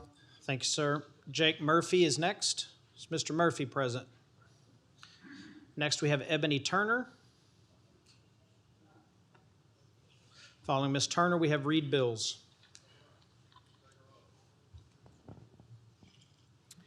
Ebony Turner, Democratic nominee for Texas House District 96. And obviously, I'm here in opposition to cutting any polling locations and in favor of increasing them. But I'm also here to set the record straight. Y'all stop lying on Tarrant County and saying it's the last urban red county. What it is a voter suppressed, racially gerrymandered, poll cutting, sending letters to alive folks, telling them they're dead and can't vote county. All because they can see what's coming. Because the latest poll numbers between Abbott and Hinojosa and Talarico and Paxton and the March primary was definitely a foreshadowing of November with record numbers of Democrats turning out every single day. Why? Because our motto is when we vote, we win. Your motto is we can't win unless we cheat. So since we're doing silly resolutions today, now therefore be it resolved that we the citizens of Tarrant County will vote these cheaters out in October and November. Thank you. Following Mr. Bills, we have Lisa Yanni. Is Mr. Bills here? Okay, oh, is this, which one is this? Which one are we on? This is Reed Bills, okay. Yeah. Yeah. I didn't write it down. I am here to report a violation to the Election Integrity Task Force. The Elections Administrator is attempting to disenfranchise young and minority voters by limiting polling places in communities where this population lives and attends college. This action should be investigated. It's a blatant voter suppression and should be prosecuted. Next, we have Lisa Yaney and then Jolynn Potenza. Hi there. I was born in Fort Worth and celebrated my 60th birthday here. I've also lived in Azle, Bedford, and Keller, and am familiar with voting in those precincts. I've voted for Republicans, Democrats, and independents. Voting should be easy for everyone. Fair elections are fundamental to freedom, and part of that fairness is access to polling places. To cut polling places from 316 to 176 on Election Day in November is a 45% cut, in addition to proposed cuts in early voting locations. That's for 1.4 million registered voters. I don't have to tell you that that would reduce voter turnout. Y'all know that. It would create longer lines and longer drives for many citizens, which is unfair. City and county governments exist to serve the people, not the feds or special interests or fascism. On behalf of my family and friends, I respectfully ask this court to reject these proposals and add more voting locations. Page 87 of the budget anticipates. Thank you. Thank you. So, all right, that one's already gone. So Jolynn Potenza. Next is Israel Gonzalez. Gabe Gonzalez. Do we still have a spillover room? 2 rooms still? Nate Smith, but they can all see who is coming. So, Cammie Johnson.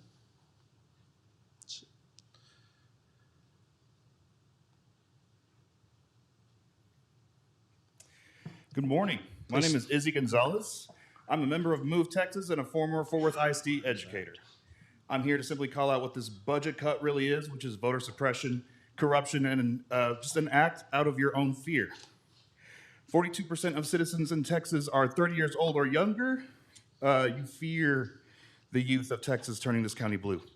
It seems to me that you are just clutching onto what little power you have. Unfortunately for you, the citizens of Tarrant County hold more power. Let's say you do have a real need to save money for this county. Going after a public service that empowers United States citizens is cruel. Attempting to take away one of the most patriotic acts a citizen can perform is wrong. That's it. So that was not Cammie Johnson. So why did we take that one off the list? Sorry, Judge. The way the software is designed, once we click on her name, we don't have any other option than to remove them. I guess, okay, well, When why, her turn is up, we'll run a physical timer. okay, why did we click on her name? We have to keep up with the list in order for the overflow screens to reflect where we are on the list. Okay.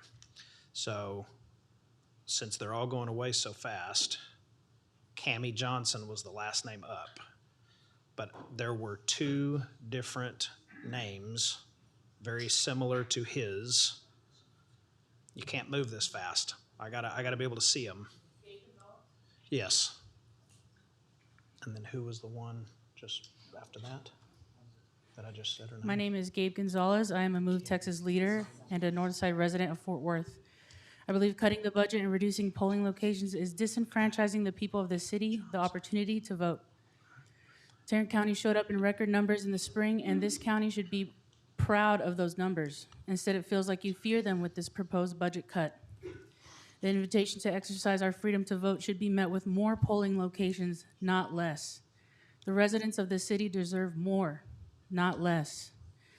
Please put Texans' fundamental right to vote ahead of budget savings. Invest in our democracy. Keep every polling location open. All right, Cammie Johnson. Is there a Cammie Johnson? All right, next, Selena Vasquez. Following Ms. Vasquez is Diala Musa. Good afternoon, County Judge. Good afternoon, Commissioners. My name is Selena Vasquez. I am proudly Diego's mom, a community volunteer and a resident of Arlington. These are the boys that I spend time with all the time, the winners of James Martin High School talent show. And these are the boys that will be affected with the cuts if y'all cut the voting locations. I ask you respectfully, please do not reduce the voting locations because it's going to make it harder for my son Diego and his friends, the winners of the James Martin Idol contest, to vote. Reducing voting locations is unpatriotic. Reducing voting locations is un-American. I ask you all to please reconsider and not cut the opportunity and create more barriers for my son, Diego Fernando Vasquez, and his friends at James Martin High School. Thank you very much, Commissioners and Judge. Thank you. Diala Musa. Charles Bills. Following Mr. Bills is Ambika Sharma.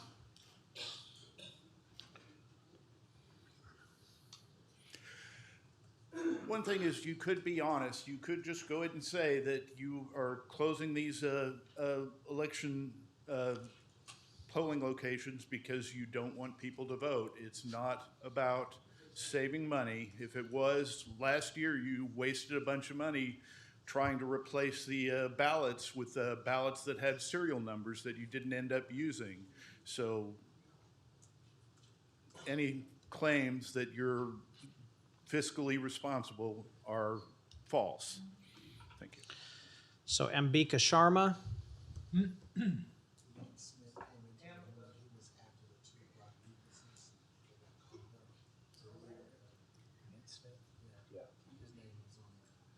Okay. Okay. Yeah. Last week, I attended the Los Angeles County Board of Supervisors, which is equivalent to this Commissioner's Court. Here's what I witnessed.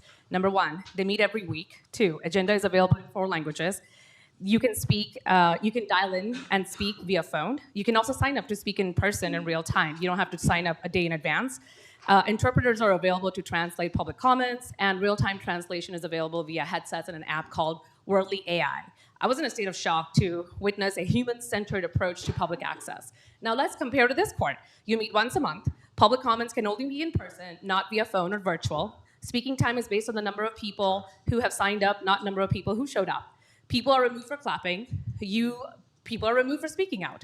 People are treated like a disruption instead of the reason this government exists. You keep telling us not to California, my Texas, while in reality, you keep Russia, my Texas. You three boys from the All right, GOP. hang on. That's it. We're going to clear the entire chambers now. You'll get your 10 seconds left. I told you how it was going to go. So we are in recess until the chambers are cleared. Okay. Take that one, remove him from the building. Remove him.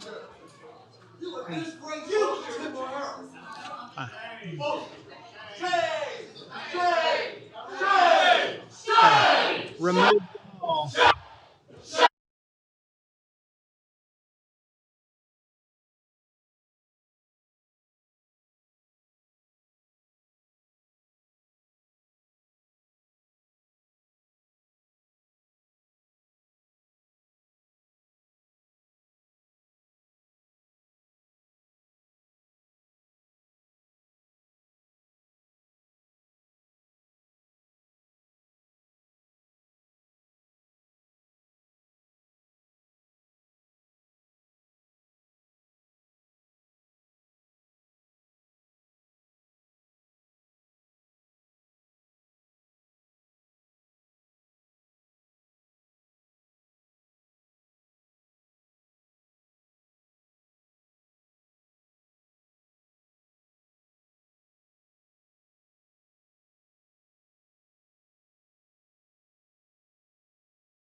this Chandler.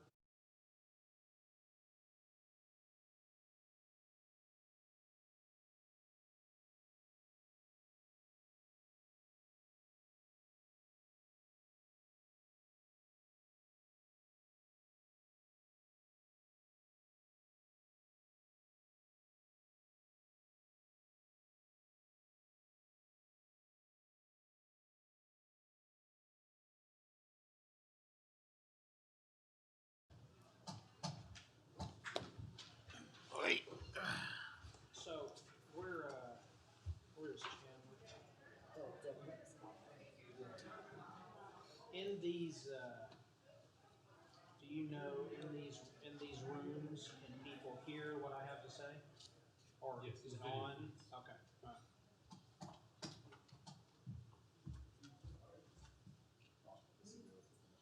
Give a manual, it's that right there. So He just answered. Okay. Yes, sir. All right. So are we able to go live now? Anybody? Are we able to go live here or back from recess? Yes. Okay. All right. All right, we are back from this recess. So how we're going to handle this is we're going to invite people in one at a time. After a person has spoken, they can remain in the courtroom so long as we don't have any other disruptions. If we have more disruptions, we're going to do it again. There are more sheriff's deputies here in the building. There are more sheriff's deputies here in the room. And for people that disrupt the meetings, be warned, it is a crime, from my understanding, to disrupt a public meeting. And I believe the sheriff's department is going to start making arrests for those who have outbursts and disrupt public meetings. My hope is that no one is arrested the rest of this day. My hope is that we do this in a peaceful, orderly, civil fashion. But again, that will be up to the people that are coming into the room. So Ms. Sharma, I believe, probably has 10 seconds left. Following Ms. Sharma, we have Tara Maldonado Wilson.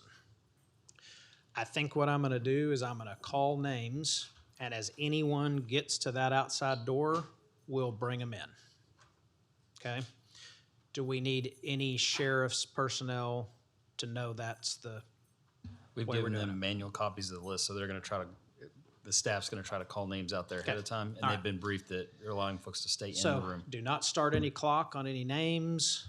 I'm going to read the following names. Can I have a question of clarification? So are people in the overflows or those were cleared too? Yes, They're ma'am. all over the building. Yeah, there's nobody was cleared from overflows. Okay. There's- So just the Or they people- shouldn't have been. There's two overflow rooms. There's one in 504C, that's primary. Secondary is down on the second floor where the employee rest area is. We have screens and audio at both of those locations. We also have lists up there so people can see who's in there. We also have staff there with manual lists calling names ahead of time to try to make things move. Okay. So, but to my knowledge, no one's been cleared from the building. Okay.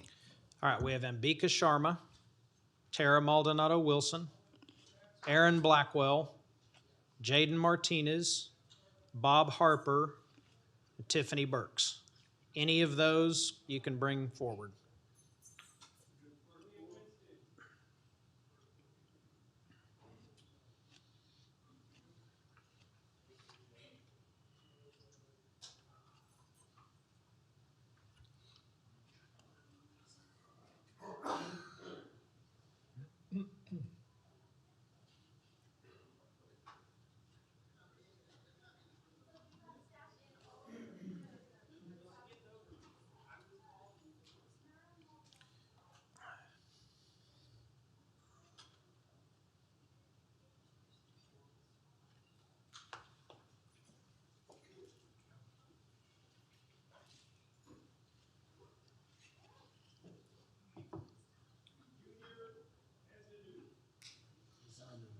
Huh?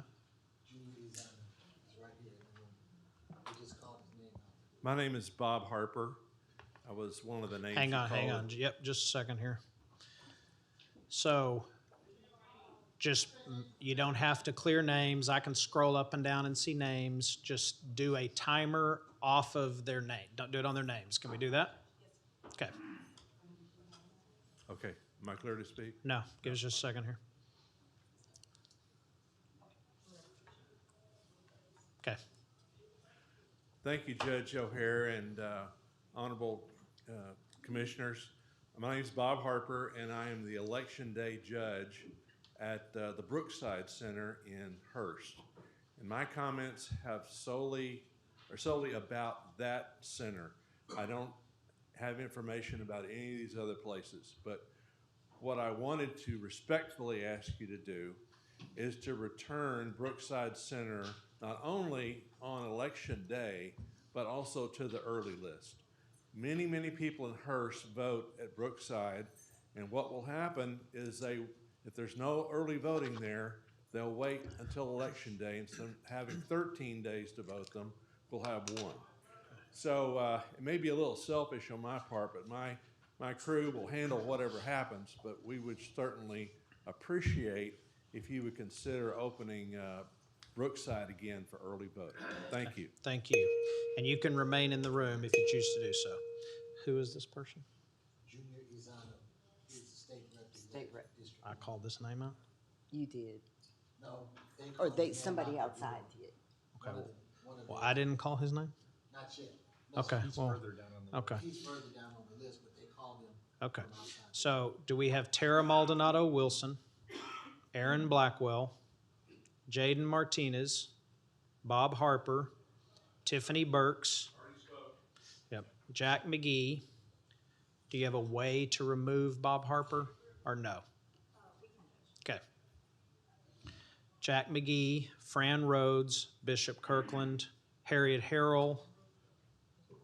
Do we have any of those? Have you not already spoken? Oh, you're the one that had 10 seconds left? Okay, come on up. You don't need to start any clock. I'll deal with it. Okay, let me know when. Go ahead. So I'll finish. You keep telling us to not California my Texas, while in reality you keep Russia my Texas. You three elected officials from the GOP shut down dissent, as Putin does, and you just did. Okay.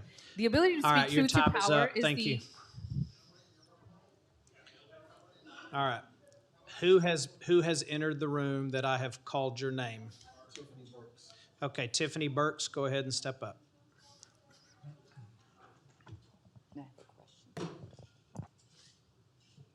Good afternoon, Tiffany Burks. The worst type of election fraud is one that does violence to our Constitution. I am in my 29th year as a criminal attorney, and in 1997, I took an oath to uphold the Constitution and protect the rights of its citizens. 3 of you that sit on this dais have also taken the oath, careers as attorneys and those who wore the badge. You have built your careers and your public identities on a single promise that you will follow the law, that you will protect it, and that the rule of law is sacred. So I want to ask all of you directly, where is that principle today? Selective devotion to the law is not integrity. It is corruption, dressed up as a principle. Please do not sit before your community as guardians of the law and then use the machinery of government to make things harder. Manny, I know you. Work with you. Keep Thank your you. oath. All right, so please remove Ms. Burks. Ms. Burks, you can stay in the room if you choose to do so.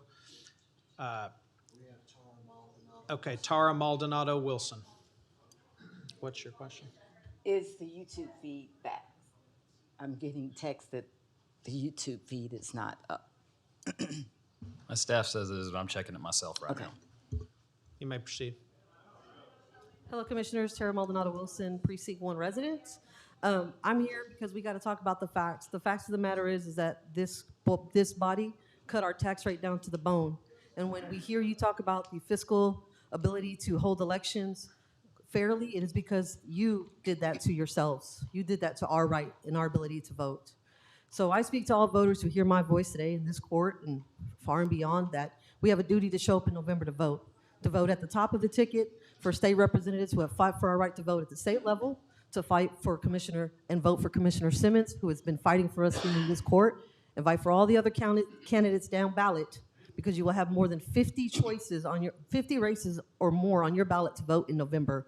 So while you wait in line for your right to vote, also while you're in the polling booth, make sure that you start at the top and you go all the way down to the bottom and you pick those people that have been fighting for your right to vote and have been standing up so that you can use your voice effectively. Thank you. Thank you.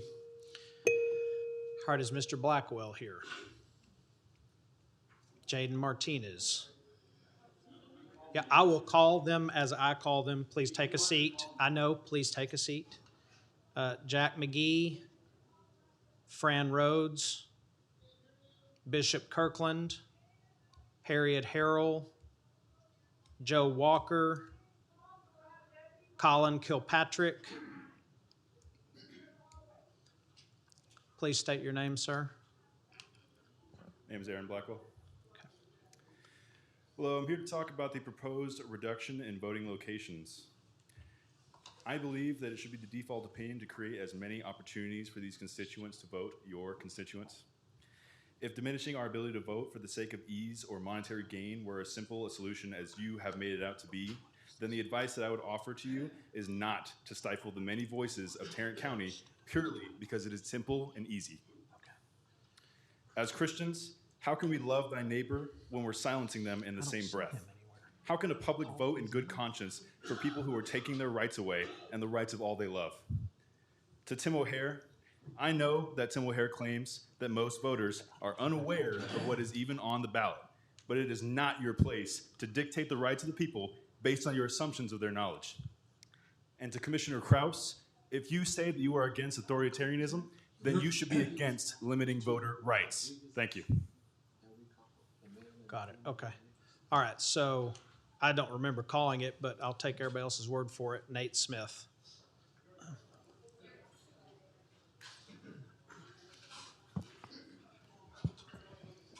All right, my presumed reason our election administrator is for site closures is a need to save money.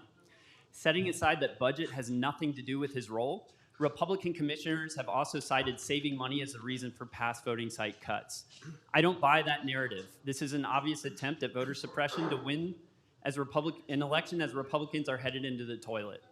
But let me suspend disbelief and engage in the fantasy that this is budget driven. Here are the facts. Republican commissioners voted through the county's irresponsible tax cuts of the last several years. Republican commissioners provided the state's most incompetent and often sued district clerk a salary bonus.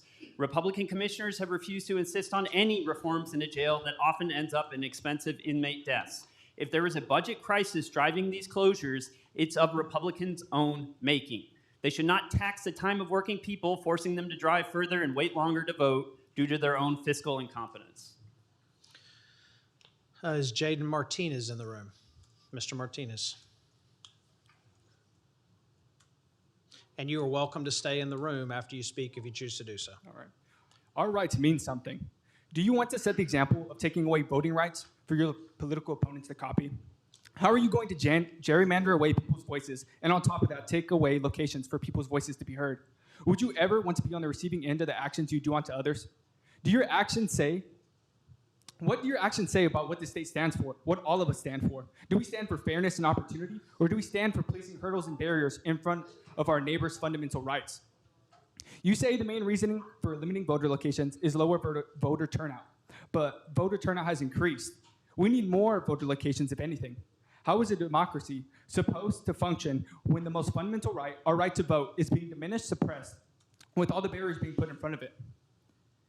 There is only one group of people who make this world always a worse place, and that is people who value power over the humanity of our neighbors. I yield my time. So is Mr. McGee here? Ms. Rhodes? Mr. Kirkland? Ms. Harrell? Mr. Walker? There's Bishop Kirkland. Mr. Walker, then Colin Kilpatrick, then Base Migo. Donna Collins has already gone. You can take that name off the list. And then Junior is here 3 or 4 down. Okay. All right, you may proceed. And you can stay in the meeting if you choose to do so. Thank you, Judge. To print the Constitution, you promised me life, liberty, and pursuit of happiness. You lied. The Constitution promised me a Bill of Rights, in particular my First Amendment right. Then you threw me out the court. You lied. You deemed me, the Constitution deemed me 3/5 of a man. You lied. No matter how hard you try, I'm a whole man. 1965, you promised me an equitable Bill of Rights. You lied. At Ellis Islands, you promised me, give me your tired, your weary, your huddled masses, yearning to be free. You lied. I made a promise to my country. I promise to support and defend the Constitution against all enemies, foreign and domestic. Gentlemen, that includes you. I've heard it a million times in this chamber for people to pull themselves up by their own bootstraps. But what happens when they don't have straps or boots from which to pull up? You are denying these people a right to vote. You take my tax dollars, hear my voice. Thank you, sir. Thank you. Is Mr. McGee present? No, Miss Rhodes. I did not see her in any of these rooms today. I know who she is. I would say take her off the list. Take Donna Collins off the list. She's already gone.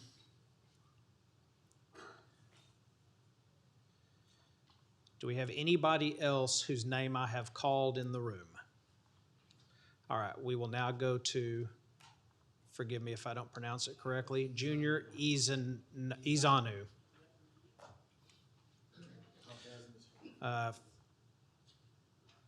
Mr. Izanu, you can go after this speaker here. Harriet Harrell, clearly you can see that this proposal before you is being perceived by citizens as morally reprehensible. Here are just a few of the questions that we have. Why reduce Election Day vote centers from 316 to 176 while the population continues to grow? Who made these decisions? What criteria were used? Why wasn't there citizen input? What's the impact on voters? Which sites were eliminated and why? Was there any equity analysis conducted? How do you justify vast swaths of the county with no voting place?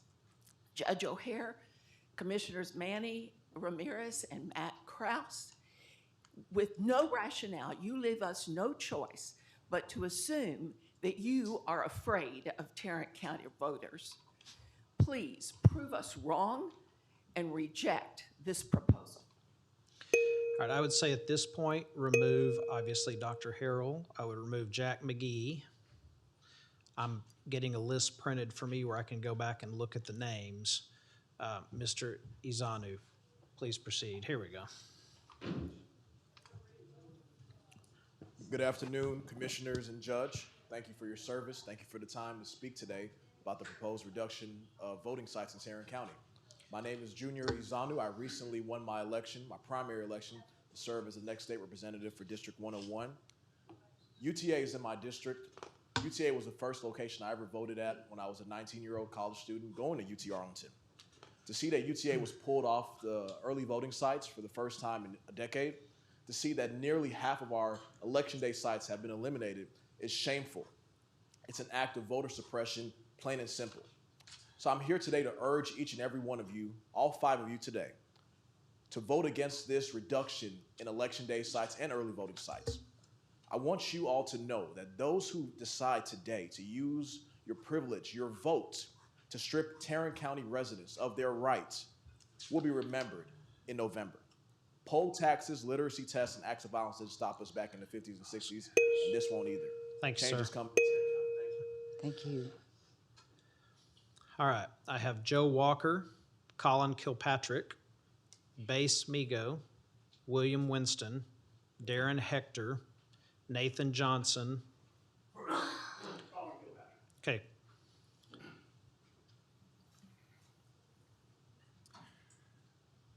All right, so I'm here today to talk about the fact that we are proposing to close a bunch of polling locations. Now, the amount of registered voters in Tarrant County has increased 30% since the last midterms 4 years ago. And to be closing polling locations is just a very blatant act of voter suppression, and especially doing so after racist gerrymandering and redistricting happened. You know, when I joined the United States Navy, I swore an oath to defend the Constitution of the United States of America from enemies foreign and domestic. And when people try to take away our right to vote in America, they start looking like enemies domestic. I'm talking to you, comrades. Thank you. Did he just say what I thought he said?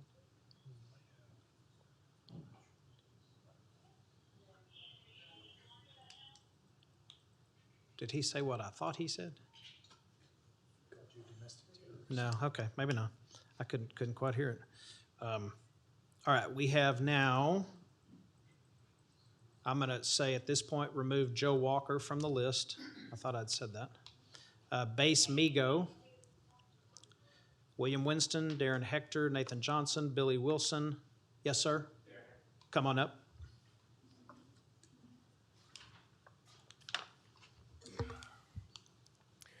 Republican members of this body want to cut polling locations again, and if your reasoning is consistent with the one cited last year, it's due to cost and lower turnout outside of presidential elections. But in March, both parties had the largest primary turnout in the last few elections, with Democrats doubling their ballots cast here and in 3 other counties. For the first time since 2020, Democrats suppressed Republicans. Last year, to justify more cuts for the 17 constitutional amendments, Mr. O'Hare said the public, 99% of the public, couldn't name a single one. So what does that say when you want to cut more polling locations, and as Texas has one of the most recognized gubernatorial and Senate races in the country? You can say it's about costs, but in June it was reported there was $4.8 million in discretionary funds. Then in 2024, you tried and failed to close 8 centers on college campuses, and we know where they lean. This county is the 3rd largest in the state, with growth largely driven by Black, Hispanic, and Asian residents whose population doubled over 20 years. One can't help but notice where these cuts are concentrated, and the cost I care about more than the most is discouraged American who doesn't understand why their government would make it harder for them to vote. Thanks, sir. Thanks. All right, I'm going to say at this point, take, unless he's in the room, Base Migo off. That's not you, is it? Base Migo? Oh, come on up. And then we're going to take him off. Yeah, so.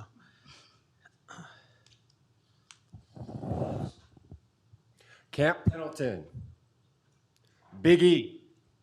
You know what I'm talking about, Mr. Graves. Please set the microphone down, sir. Sir. Please set the microphone down. A month ago, of reasonable accommodation, I submitted this to this court. It was approved. I set precedent at last meeting and used this speaking technique. Now you're trying to challenge me on this a month later of my speaking technique that was already approved? I'm not sure what you're referring to. You can, excuse me. I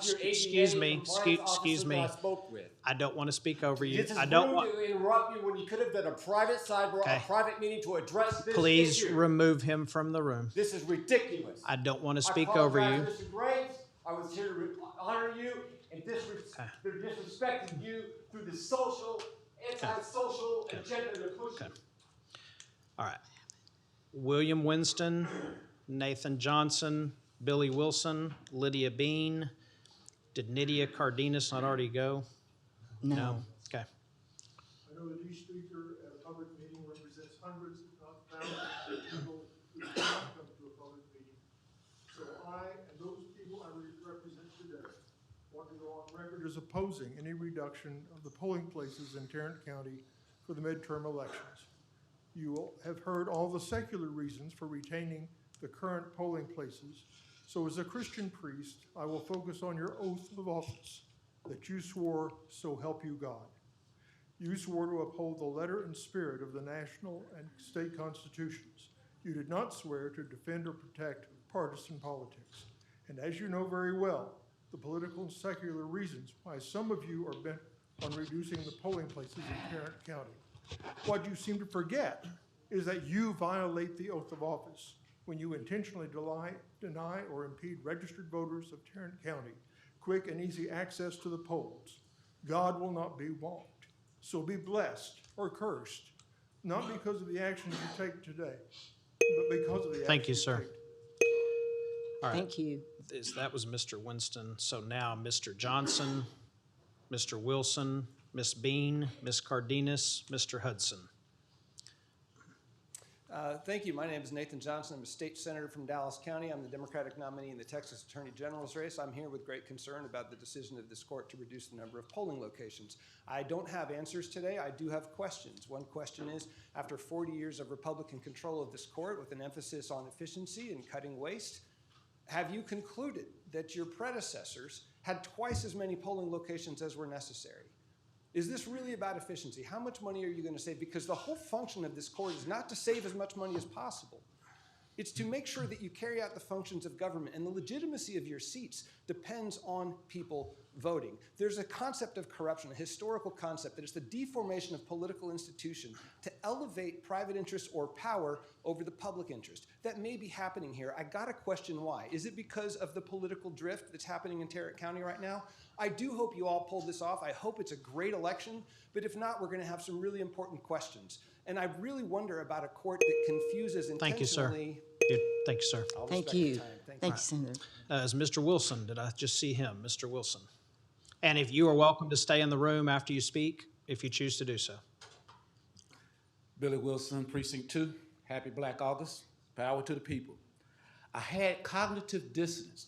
I actually was agreeing with Tim O'Hare. But then my mind got straight. He said, this election is the most important election in Tarrant County. This is the most important county. I fully agree with you. My mind was straightened, though, when I remember why. Your goal is to turn County red and support the MAGA Republicans and Donald Trump. It is important to us because we want a government of the people, by the people, and for the people. George Washington warned us against people like you who would use your political parties to consolidate power in a few and against the majority. As the president said, if we get this right, you won't even have to worry about voting anymore. So here we stand in resistance, saying this is the most important election because the threat of democracy has never been greater. So we say, wake up, HEB, wake up, Benbrook, wake up, Alito. Your Republican politicians are selling you out for white national interests. They are actively engaged in voter suppression, not just in precincts 1 and 2, but through the whole county. Thank you.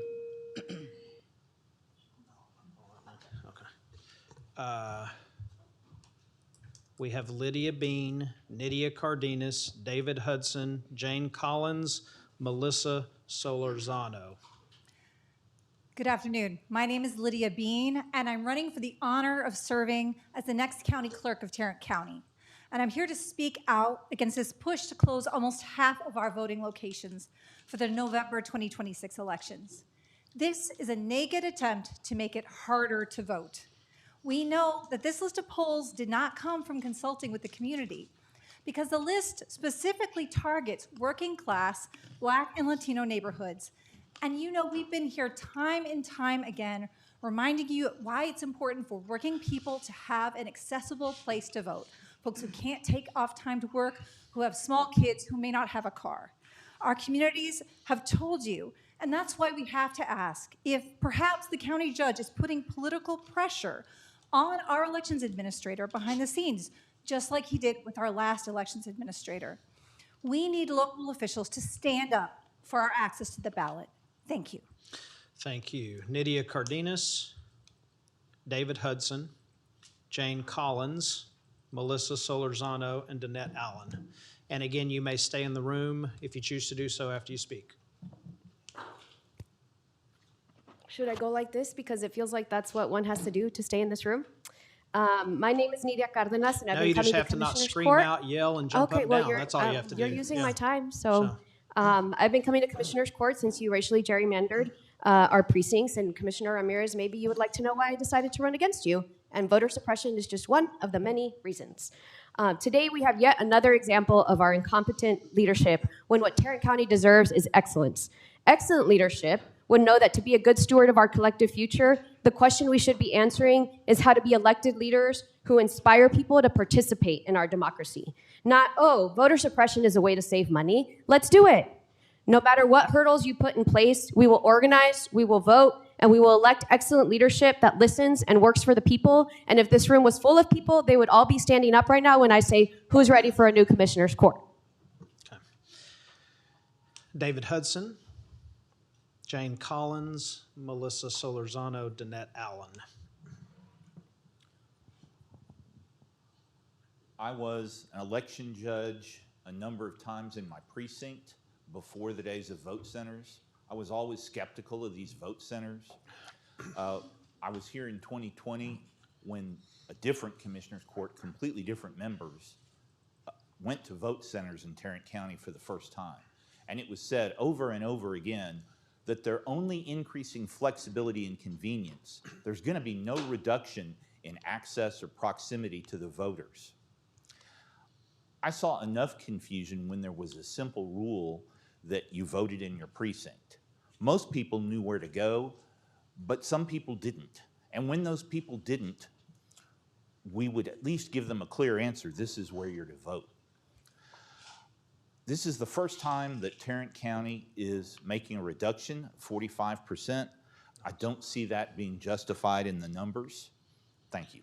Thank you, sir. Ms. Collins, then Melissa Solorzano, Danette Allen, Anthony Tomu Noini, Patrice Jones. Okay, I want to be speaking against reducing the voting places because I think it's really important for people to have at least this one chance to influence what's happening. And I saw Judge O'Hare on a TV interview, and you were saying, well, the reason that we supported redistricting is because we have conservative values here in Tarrant County.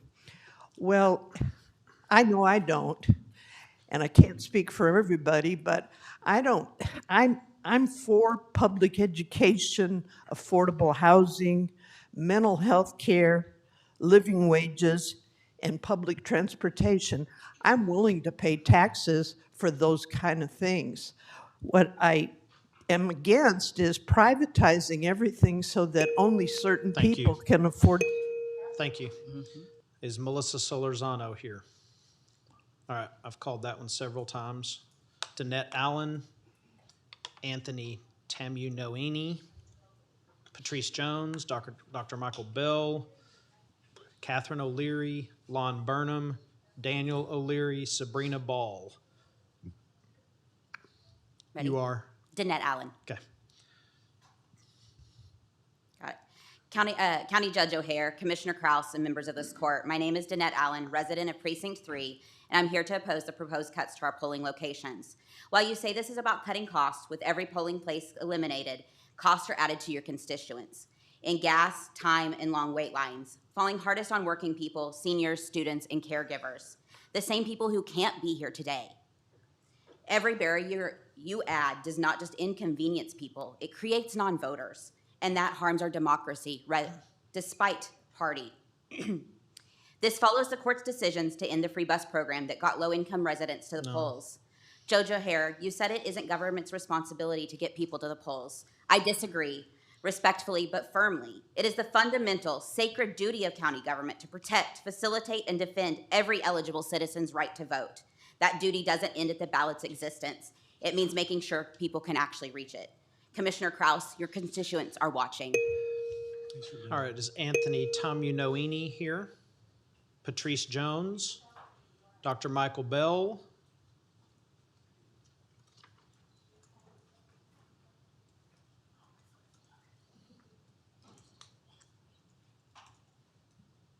please state your name. Cutting polling locations and growing communities is voter suppression, gift wrapped in white supremacy and desperation. Fear has a funny way of revealing itself, and right now it's written all over your actions and your faces. As you continue making it harder for working families, seniors, students, and Black and brown voters to exercise our most fundamental right in democracy, may this awake our communities to see that if our votes did not matter, y'all wouldn't be working overtime to make voting feel like an obstacle course. Huey P. Newton said, "The young always inherit the revolution." Our young people are watching, organizing, and taking notes, so trust and believe the receipts will be saved. Here's a community call to action. Register every student, organize every block and neighborhood, turn out every family, and let's unseat every elected official who supported limiting our access to the ballot box. We have the opportunity to make history here in Tarrant County by electing our first Black female county judge. Thank you. Anthony Tomu Noini. She's not here. Dr. Michael Bell.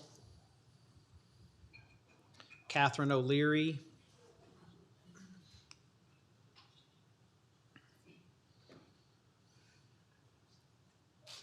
Hi, my name is Catherine O'Leary. I'm a retired physics teacher from Fort Worth ISD and a Tarrant County voter. I was a poll worker during the 2026 primary where there was only 2 Democratic voting machines, whereas versus there were 10 Republican. We were fortunate to get 3 additional voting machines, but there were 2-hour waits at other locations. My point is the law requires polling places for all voters to be able to vote closest to their precinct. The state previously required to have polling place near each precinct. Tarrant County currently has 707 precincts, some as few as 7 or 14 people to 5,000. So it doesn't make any sense that we have less places to vote. I haven't discussed the number of items on the ballot, which takes the voter longer, which is why our lines are longer, which is why we need more polling places. I haven't even talked about revoking the polling place at the Asian Times Square for Election Day when you had it there for early voting. That is a big representation. Thank you. Thank you. All right, is Dr. Michael Bell present? All right, Lon Burnham, then Daniel O'Leary, Sabrina Ball, Robert Barrett, Tanner Trask, Deborah Kratke. Thank you, comrades. Thank you for the many, many pre-Christmas gift presents you have given us to celebrate the amazing disrespect that this administration and court have for public participation. I have 9 hours graduate level in public participation, and let me tell you, for the last couple of years now, all we have seen is total disrespect for the public. I know it doesn't matter a whit what we say when it comes to facts and information.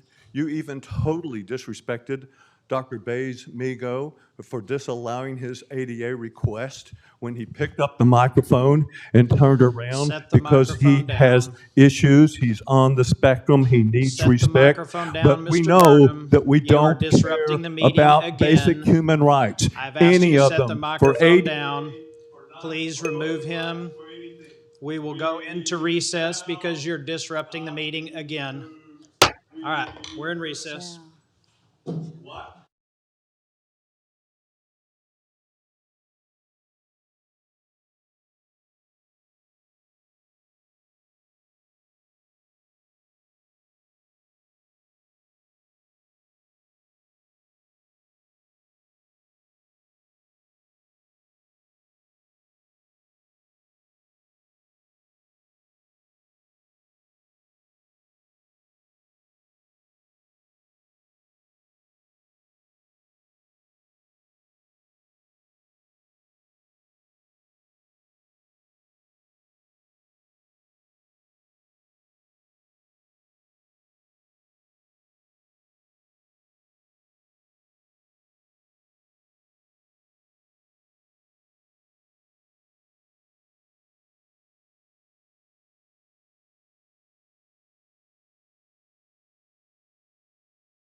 Okay.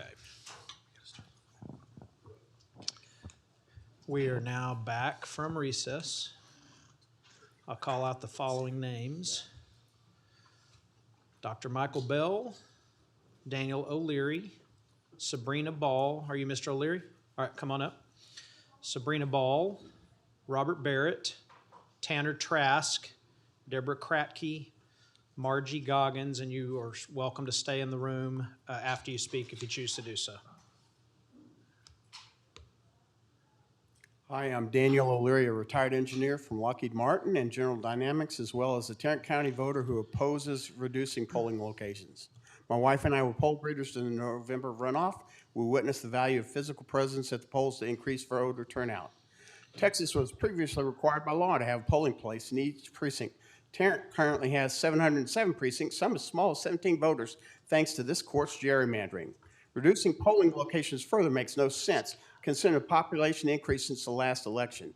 Our polling place is very close, but never has the extremely long lines I see in the areas from which this court is trying to remove polling access. Is this because of the number of judges in my neighborhood? Don't know.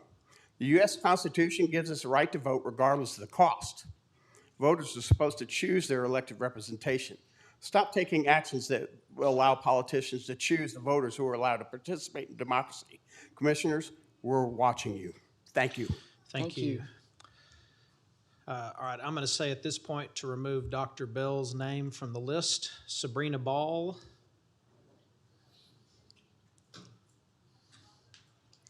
This morning, I saw on the local news, it said, Fort Worth, commissioners will vote to close polling locations. Not maybe, not consider, that you will. I could come up here and give you a rational argument, but you know, I know, the local news knows you don't serve the people of Tarrant County. If you did, you'd get your sheriff in line. People wouldn't be dying in our jails of hunger or thirst or beaten to death. You'd be working on public health and affordability. Our taxes would actually serve us. You'd make sure we had more access to the polls. You would have nothing to fear from our vote, but the people see you now. They've watched you serve yourselves, and their lives have not improved. They know what you know, that this county is the key to Texas and the country, and they will wait in whatever line, jump through whatever hoop, because they know what a real public servant looks like. She's sitting to your right. All right, we have Robert Barrett, Tanner Trask, Deborah Kratke, Margie Goggins, Marquetta Clayton, Hunter Griffin, Laura Lehman, Russ Sykes, Pam Durham, Charles Wiedemeyer, Aisha Hassan, Shay Griffin.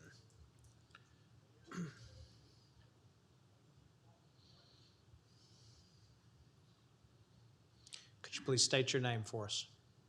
My name's Robert Barrett. Okay, thank you. My name's Robert Barrett. Like I said, I'm a lifelong Tarrant County resident, and I have to say at this point, I have never felt more embarrassed to be a part of this community. I honestly appreciate this move that mainstream Republicans in the state are doing, because you guys are all but admitting that you've lost when it comes to ideas, and now you're doing whatever backhanded tactic it takes to maintain your power and take it away from working people like me. I took the day off to be here because I have a real job that provides value to my community, unlike you people who meet once a month to pretend and grandstand like you're doing something great, whereas you do nothing. You bring 35 deputies in here because you're a little scared of the opposition that you're facing. I think, frankly, that is pathetic. And I appreciate the eye contact you're maintaining with me, because I hope this hits you somewhere deep in your heart if you still have one, okay? This idea of cutting polling locations to limit the power of the vote for people like me, working class people, and also my brothers and sisters of color, it is ridiculous, and you guys ought to be ashamed of yourself. Thanks, sir. Thank you. Mr. Trask, Ms. Kratke, Ms. Goggins, Ms. Clayton. A reminder, if you speak, you're welcome to stay in the room at this point. All right, do we have any of those? State your name for us, sir. Nope, wrong one. Tanner Trask. Okay. So my name is Tanner Trask, and I am the minister in training at Westside Unitarian Universalist Church here in Fort Worth, Texas, in Commissioner Miles's district. And I have lived in Tarrant County since I was 12 years old. I currently live in District 4, Commissioner Ramirez's district. Others have already gone over the number of lower polling locations and a lot of feelings they have about that, I tend to agree, because Tarrant County's population has grown by over 100,000 people in the intervening years since 2022. We have more people living here. We have more people registered to vote. There is no good reason to reduce polling locations. So that only leaves bad reasons. And those of you who are planning to vote for these proposals know that what you are doing is wrong. You know that what you are doing violates your oath of office. You know that what you are doing breaks the covenant between you and your constituents. It is not too late to change this. Voting is a sacred right, and defending voting rights is a sacred duty. Thank you. Ms. Kratky?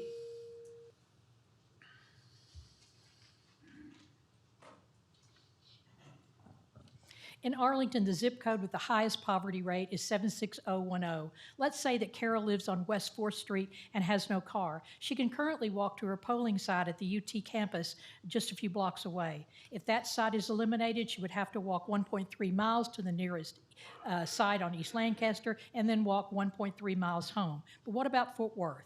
On a larger level, let's look at polling sites in the Rosemont area that are being eliminated. The Rosemont neighborhood in South Fort Worth loses walkable access to the vote because all three of the historically walkable places are eliminated under this proposal.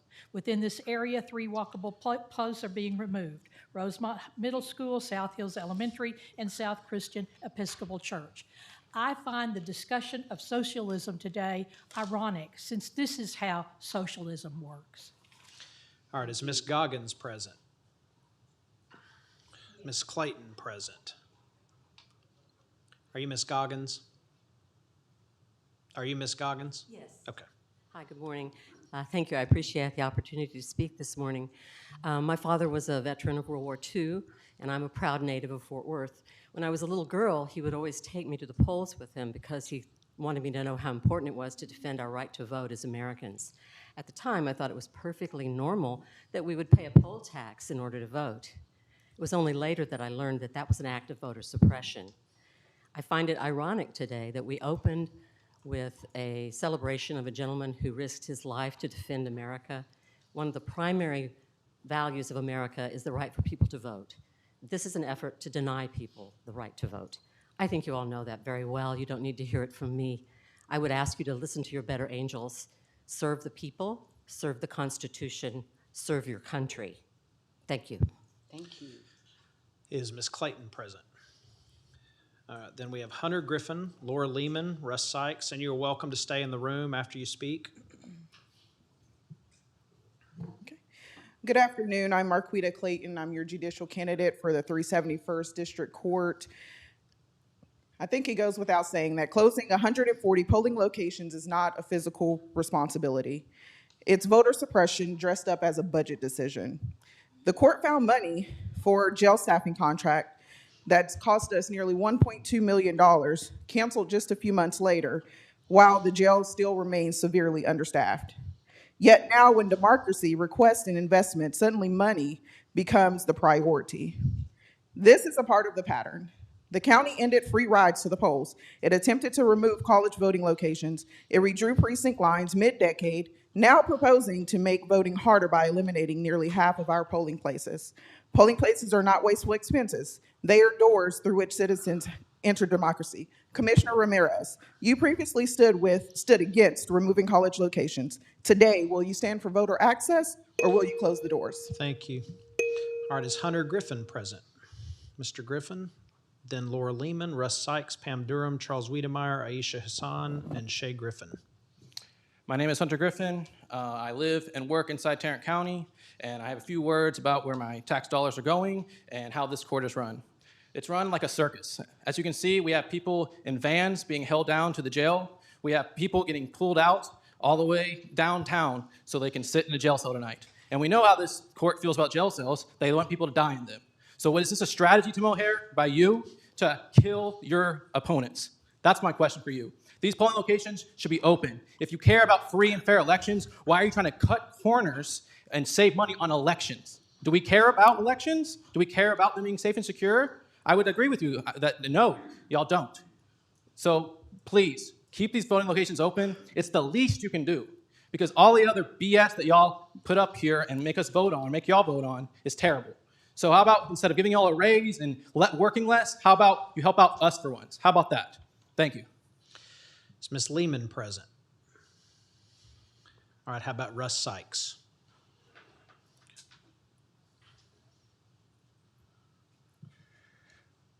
Well, the more I've heard, the less I actually have to say, but I did hear Mr. Krause speak about freedom and democracy earlier this morning.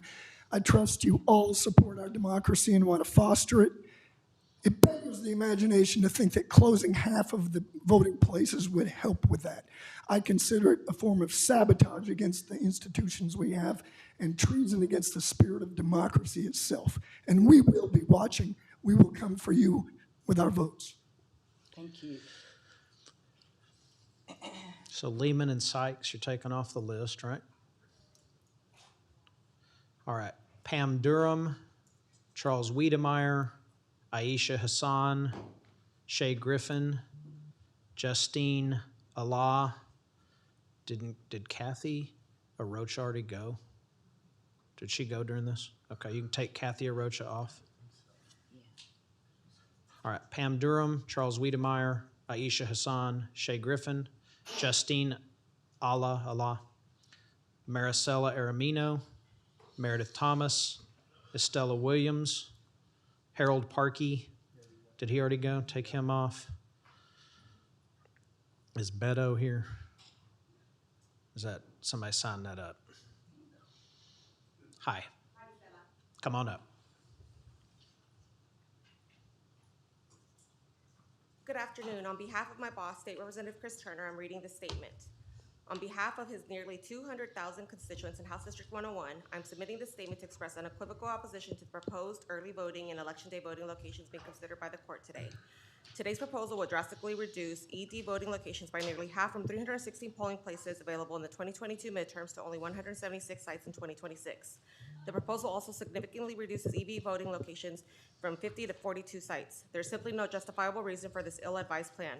Closing nearly 50% of voting locations will leave Tarrant County voters facing transportation barriers, greater travel times to polls, and longer lines to cast their ballot, limiting their ability to participate in one of the most fundamental rights guaranteed under the Constitution. Slashing polling locations will disproportionately harm seniors, working families, communities of color, students, and residents with limited transportation. Tarrant County has seen repeated challenges in recent election cycles related to long lines. Reducing locations now would exacerbate those problems and create avoidable barriers to participation. At a time when our population continues to grow and when public confidence in election administration... Thank you. Thank you. Pam Durham, Charles Wiedemeyer, Aisha Hassan. Are you Miss Hassan? Yeah, come on up.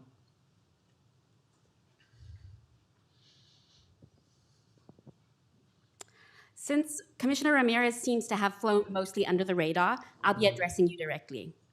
Build roads before rooftops. According to Commissioner Manny Ramirez, that's the recipe for smart, sustainable growth. That's not the only recipe Commissioner Ramirez seems to know and use to impact our communities in Precinct 4. Cut the polls before the election takes a toll. That is the recipe Commissioner Ramirez is using along with the conservative majority on this court. Let's call this what it is. Another recipe where the ingredients are fewer voting sites, longer lines, and communities pushed further from the ballot box. Commissioner Ramirez, you do not get to build a smart growth brand in public while quietly making it harder for the people in your growing precinct and county to vote. Precinct 4 and Tarrant County deserves more than your weak leadership. It deserves a commissioner who grows access to democracy, not one who shuts it down. It deserves a Nidia Cardenas. Thank you. Pam Durham, I'm going to go ahead and say remove Pam Durham from the list. Ken Shimamoto is already gone. I don't know what just happened there.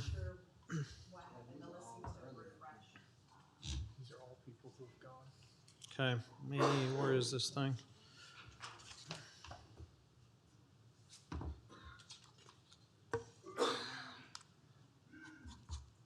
So we're up to Durham and Wiedemeyer. So Shea Griffin should be the next one.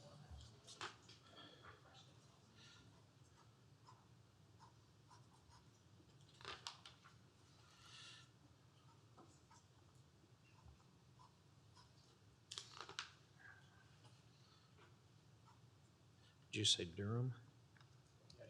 All right. Are you just at the back at the top? I'm not sure what happened, Judge. I'm not Well, sure. well, I can probably just scroll down here. Okay. Just give me a second here. Who?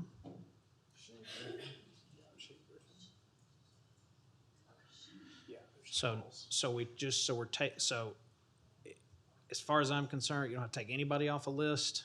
I can just look at the names, call them out. If you have a way to clock it without tying it into the speaker, that seems so simpler to me.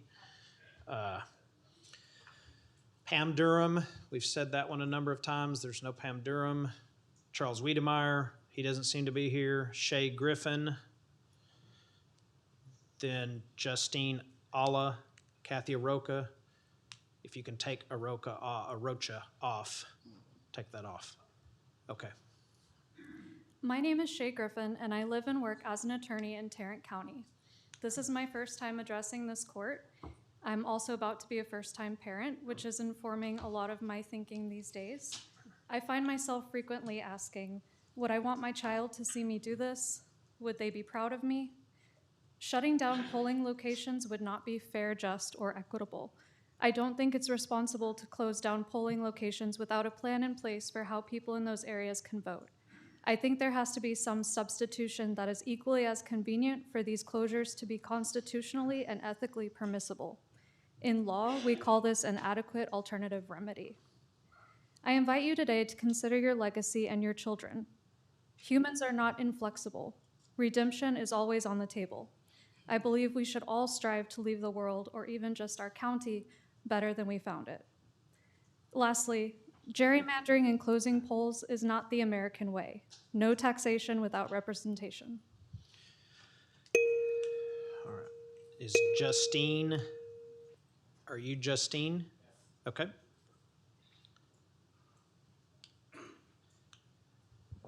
Are you not able to take Kathy off the list? I'm Justine Angelo Alla. Oh, you're set. Okay. Hi, I'm Justine Angelo Alla. 176.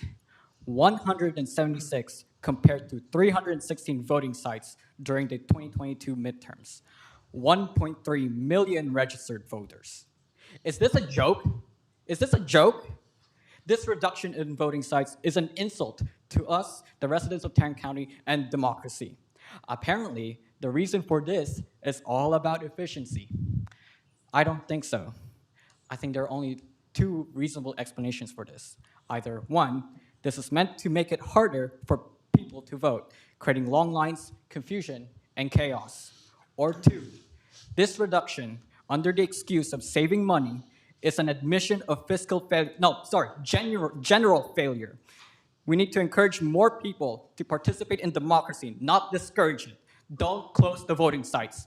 Thank you. Thank you. So Maricela Aramino, she went. Okay. Meredith Thomas, Estella Williams, Harold Parkey. Who did? Parkey went, okay. Are you Mr. Parkey? Yes. Did he already go? No, I'm not here. I'm just waiting for her. I thought he was here. Okay. You haven't spoken already today, have you? Not on this subject. You have spoken today? Okay, I think your time is already over. Go ahead. I'm Estella Williams, president of the Fort Worth Tarrant County branch NAACP. So many deterrents, poll taxes, a lack of transportation, aptitude tests that are required, compassion for humankind, a respect of laws, rights, and regulations, and today, voter suppression. The plan to close over hundreds of election day polling sites, a deterrent. Commissioners, remove your fears and allow human and legal rights to be sustained and all voting sites to be maintained. Thank you. Thank you. So, just so I'm clear, Maricela, please take a seat, sir. Maricela Aramino has gone. Meredith Thomas has not gone. And you're Harold Parkey, and you spoke on the resolution section. And you took up the full minute, did you not? Yes, so you don't get a chance to speak, you don't get a chance to speak again. Once you use your minute is done. So I don't think Beto is here. Josh Lucas and Diane Simons.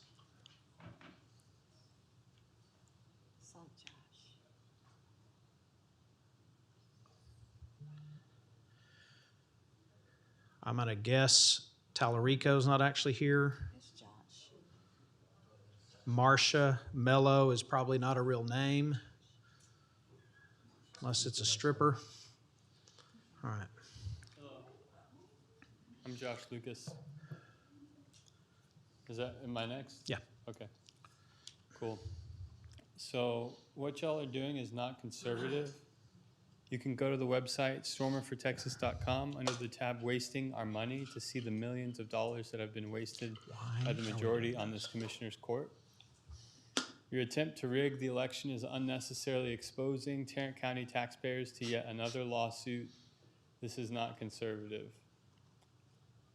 By catering to the billionaires and extremist base of the GOP and rigging the system to benefit yourself. The cutting of polling places began when Senator Taylor Ramett won in a landslide victory against Republican extremists. Then Democratic judicial candidates won 25 to 30% more voted for them than the Republican incumbent opponents. No other large county in Texas is cutting polling places. They're increasing them. So you were interested in saving money. You wouldn't be wasting the millions of dollars that Thank you're you, sir. wasting. All right, Diane's, is Meredith Thomas, remind me, has gone?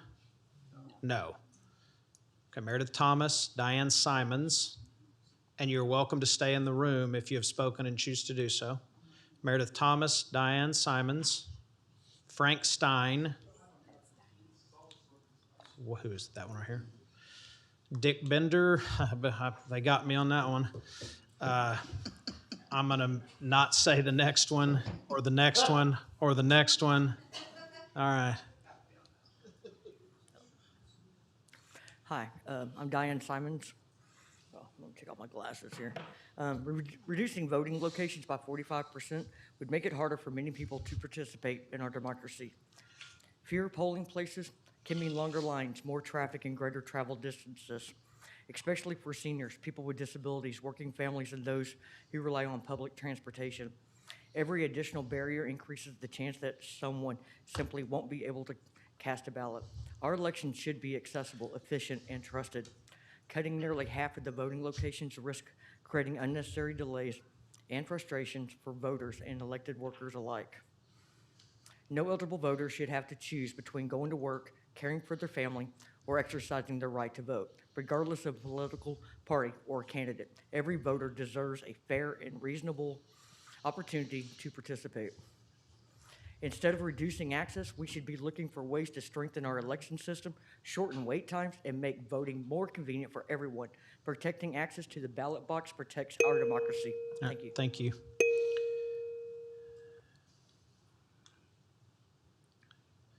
Please state your name, sir.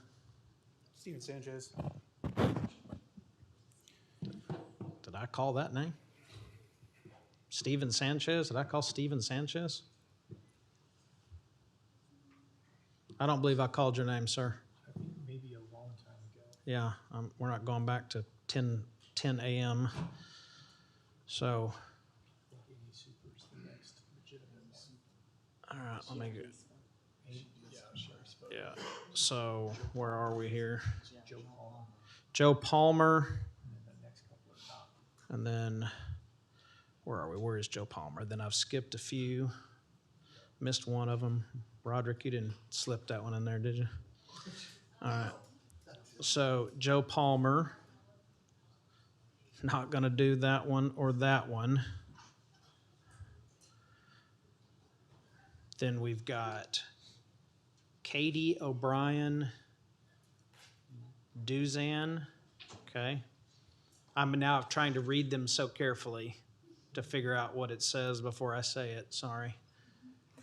Good afternoon. I'm Katie O'Brien Duzan, a proud Tarrant County resident and running to represent the people of House District 94 in the Texas Legislature.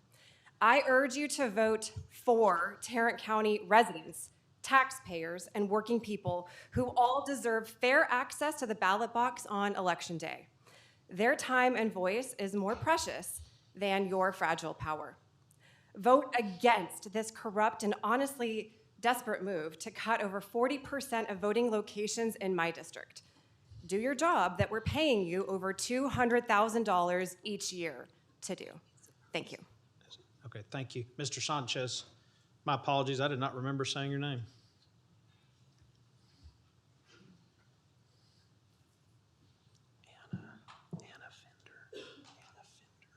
Time is precious. It's something a lot of us try to hold on to as much as possible. Some of us have a terrible time managing it. Some of us are really, really good at it. Some say time is a luxury. Some people say time is money, and I kind of agree with that. I do charge by the hour for my business. Time is really something that everybody's grasping for. And to leave everybody out, or lots of people out, of the time they have or allotted to vote is super unnecessary. And I feel like you've already made your decisions, and we're just kind of here to have you push the gavel down onto the wood. So, shameful. Thank you. All right, I've called Joe Palmer. Now, I can't imagine those are real names. Did you tell me this one is real? Yes. Claudie Busby. I'm not going to read that. I'm not going to read that. Is that Claudie Busby? That's Mr. Busby. And then Jimmy Blackwell. Governor Abbott's going to show up today. How about that? All right.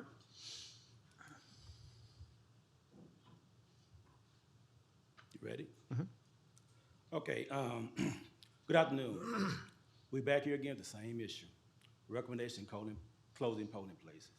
I would like to speak to the public who's not attending the meeting because our commissioners feel they have all power. I was scheduled to work the runoff election this past May, and my polling place was closed. As a worker, with short notification, I didn't know my place was closed. How are the people who vote going to know the polling places are closed? This polling place has been a polling place where I voted for 30 years, and they closed it, and no one's going to know.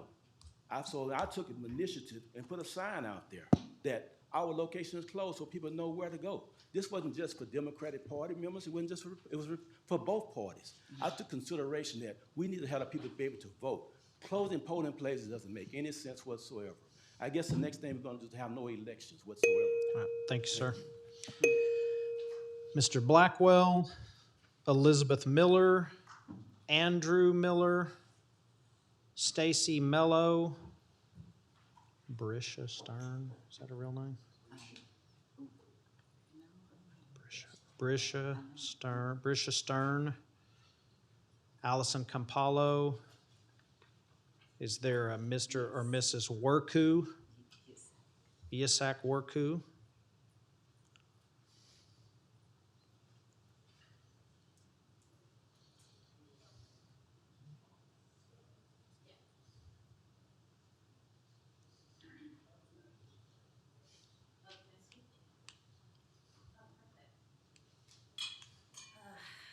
Hate having to be back here to look at y'all again, but I must say it's pretty laughable to me to see y'all up there. Y'all are a very entertaining bunch because when I look at the three of y'all, all I see is three little boys that are so afraid of voters, of any pushback. Oh, you didn't like that, Manny, did you? But it's the truth. Y'all are so scared of any pushback, and it's just laughable to me. If you were real men, if you were grown men, you would just say it in front of everyone that you're scared. Go ahead, just say it. Go ahead.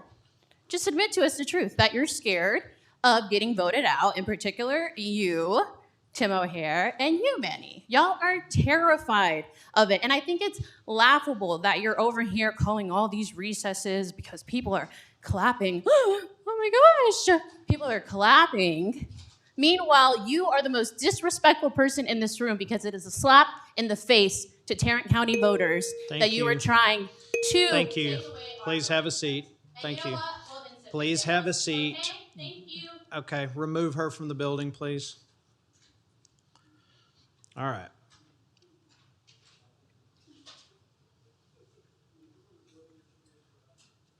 Let's see here. Jimmy Blackwell, Elizabeth Miller, Andrew Miller, Stacy, that was that girl? Is that her? Who was that? That was who? Do y'all know who that was? Okay. I think that's that name. Okay. I think. Hello, Brescia Stern. Thank you. Go ahead. Ben? Yes. Thank you. In 25, Commissioners Court reduced more than 100 Election Day polling locations and early voting sites for certain elections. That burden rarely falls on the able. It falls on those who can least afford it. To make voting access difficult is wicked, to say the least. To continue to move the line is blatant cruelty. It is appalling to continuously watch the ring being kissed. I stand here as a warning. One day we will all have to answer for the life that we've lived. Not the title we held, not the money we have, not the excuses that we made, not the asses that we kissed, not the choices we made when we had the opportunity to do what we know is right. Like demonstrating true compassion of Christ for all people, real justice, not just us. No, WWJD.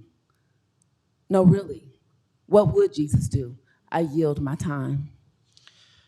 Mr. Blackwell, Miss Miller, Mr. Miller, Miss Campolo, is Yisak a male or female? And Mr. Worku.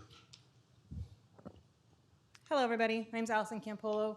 I think a lot of the other speakers have really said a lot of what needed to be said today. So I want to address what I think is going to happen once you guys get to this agenda item and you take the vote.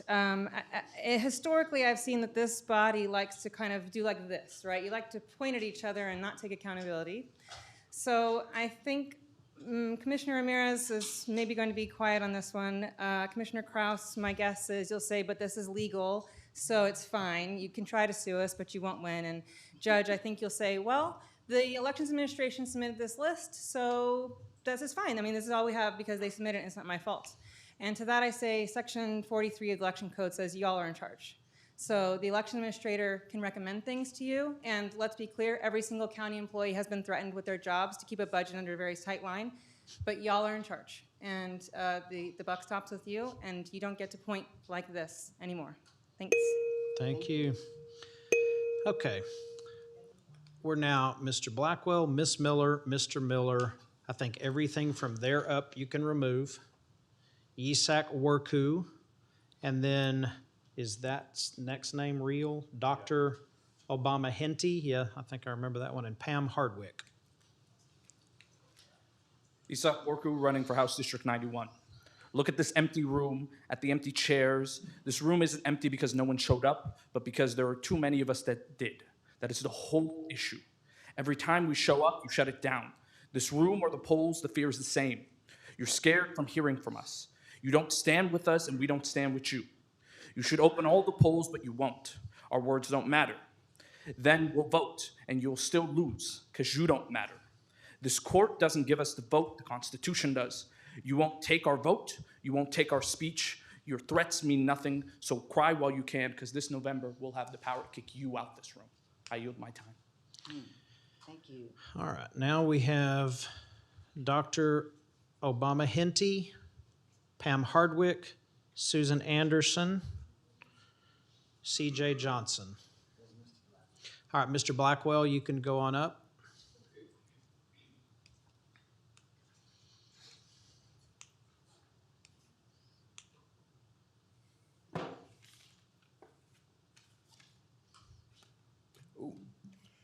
Judge O'Hara, I rise in strong opposition to any further tampering with reducing voter sites ahead of the November election, especially when this action is racially motivated and driven by evil intents to disenfranchise black and brown voters.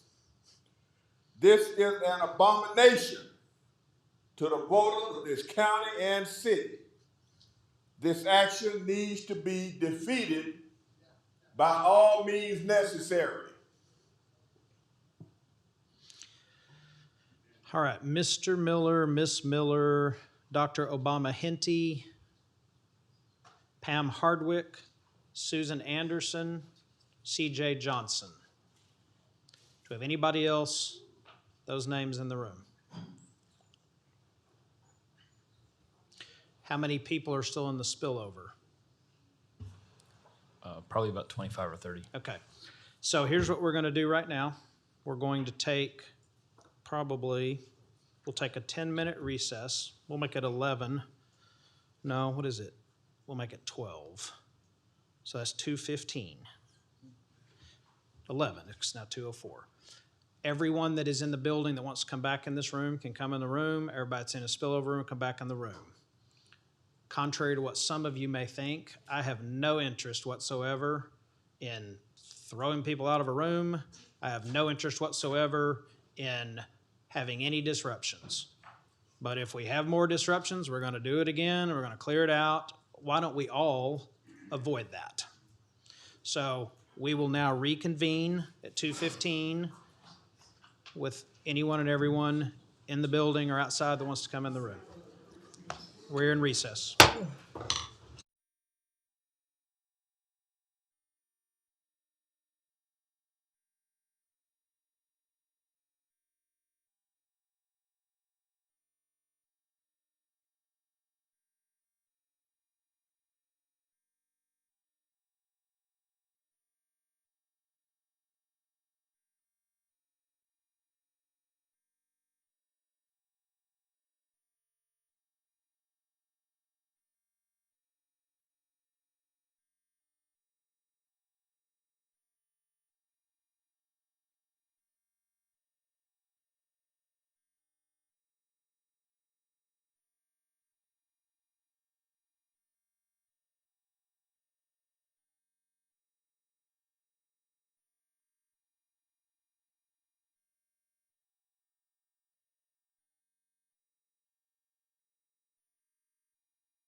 this thing?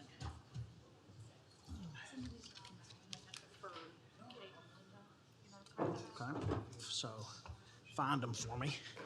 So You mean they're on the one? when you say they got deferred, like They walk, she walked.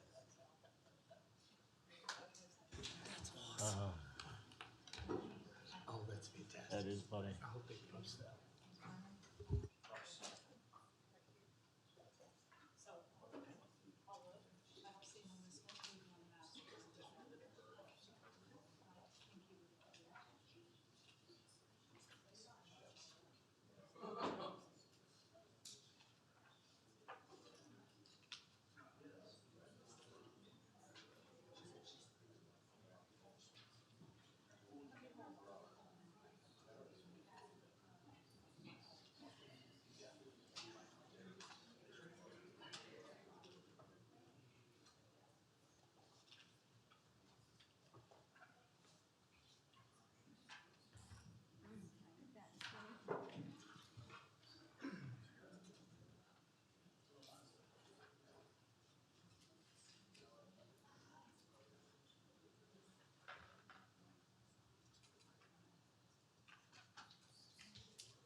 I ate a piece of chicken.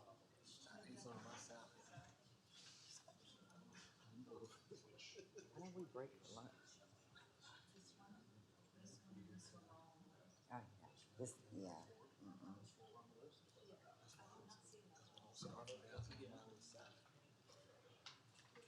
Did I? They didn't bring me. Huh. I think I ordered a salad. All right, back from recess. We have a handful of people who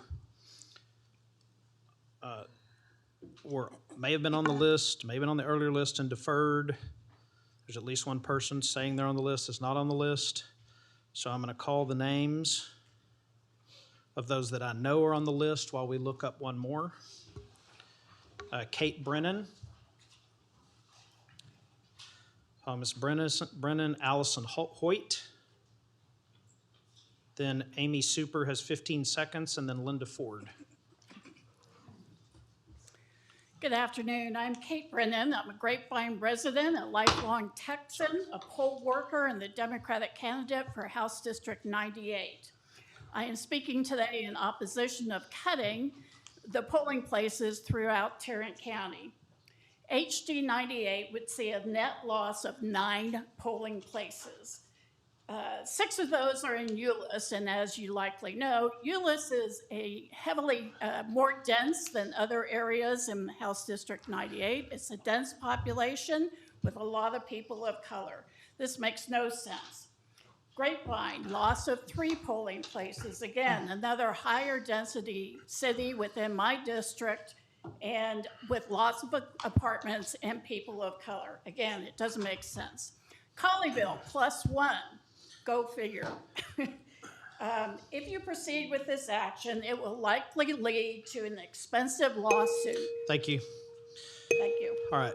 Allison Hoyt, then Amy Super, then Linda Ford. Ruth, what about that last name? Okay, got it. Didn't Sue already speak? For 45 seconds. My name is Allison Hoyt. I'm a 15-year resident of Fort Worth and a voluntary deputy registrar here in Tarrant County. I'm also an unemployed former flight attendant who lost my job and my health insurance because of the current executive administration's geopolitical misadventures and my current legislative representative's unwillingness to stop them. I, like so many other working class people slowly rotting in this K-shaped economy, am desperate for change via the most legal, sane, and effective outlet through which I can obtain it, the ballot box. I spent hours and hours this year phone banking and door knocking to try to drive voter turnout by telling people that their right to vote is sacred, immutable, and precious, that they can't elect politicians who do care and do work for them, and watching elected officials currently in office work to disenfranchise those very voters is, to put it as politely as I can, exasperating. Voters in the state already battle resignation and hopelessness on their way to the polls, and to place further barriers in their way is a dereliction of duty. If I may offer alternatives, you could actually increase the number of polling places. You could offer higher pay to poll workers to improve staffing. Thank you. All right, Ms. Super, you have 15 seconds. and then Linda Ford. 12 consecutive days, 123 hours. Same number of machines to cast your vote during early voting. Please approve as submitted the list. That's it. Thank you. All right, that's it for the speakers. Yes, yes, yes. Oh, you're the one. Okay, go ahead. I called you. Yes. Yes, you did. Hi, I'm Linda Ford. I'm in Precinct 2. This morning, Commissioner Simmons, your supporters were overheard saying they were being reimbursed for their parking today. Whether that money is personal or public funds, this is deceptive. When people are paid to show up, it distorts what public support actually looks like. Neither this board nor the public can know how many of these attendees would be here if they paid their own way, or whether their stated opinions were shaped by that payment. What looks like grassroots support may simply be subsidized attendance. This raises real questions. Commissioner Simmons, how long have you been doing this? What is the budget for it? Where does the money come from? Will you open your books? You're running for county judge. The public deserves straight answers. Why should we trust you? All right, thank you. All right, we now move to the consent agenda as amended. Do we have any discussion, motion on the consent agenda as amended? So moved. Second. Quiet in the back. All right, we have a motion and a second to approve the consent agenda as amended. Any discussion? All right, please cast your votes. Passes unanimously. All right, now we go to item C1, removed from consent, consideration of a resolution of the Commissioner Court of Tarrant County, Texas, determining the cost of certain authorized improvements to be financed within the Bonds Ranch Public Improvement District, approving a preliminary service and assessment plan, including proposed assessment roles for improvement area number 1 in the major improvement area, noticing a public hearing for September 1st, 2026, to consider an order levying assessments on property located within the Bonds Ranch Public Improvement District, directing the filing of the proposed assessment rolls with the tax assessor collector to make available for public inspection, directing county staff to publish and mail notice of said public hearing, and resolving other matters incident and related thereto. Motion, questions, or discussion? Move approval. Second. All right, we have a motion and a second to approve. Discussion. Yeah, I have a couple questions. How many utility districts are there so far in Bonds Ranch, in that Bonds Ranch edition? There's just one for this particular, for a PID. This is the only PID within the. There's already a PID. We didn't do a water. I thought we did a. There are 2 mud districts. I can't hear you. There are 2 municipal utility districts that are located. They're freshwater supply districts that then go into. So a PID and 2 muds? Yes, ma'am. We did not do a water. The mud is. We didn't do a water No, district. ma'am. And so this is another PID? This is a public improvement district, the only one for Bonds Ranch that we have done. Okay. What do y'all anticipate the average home will sell for out there?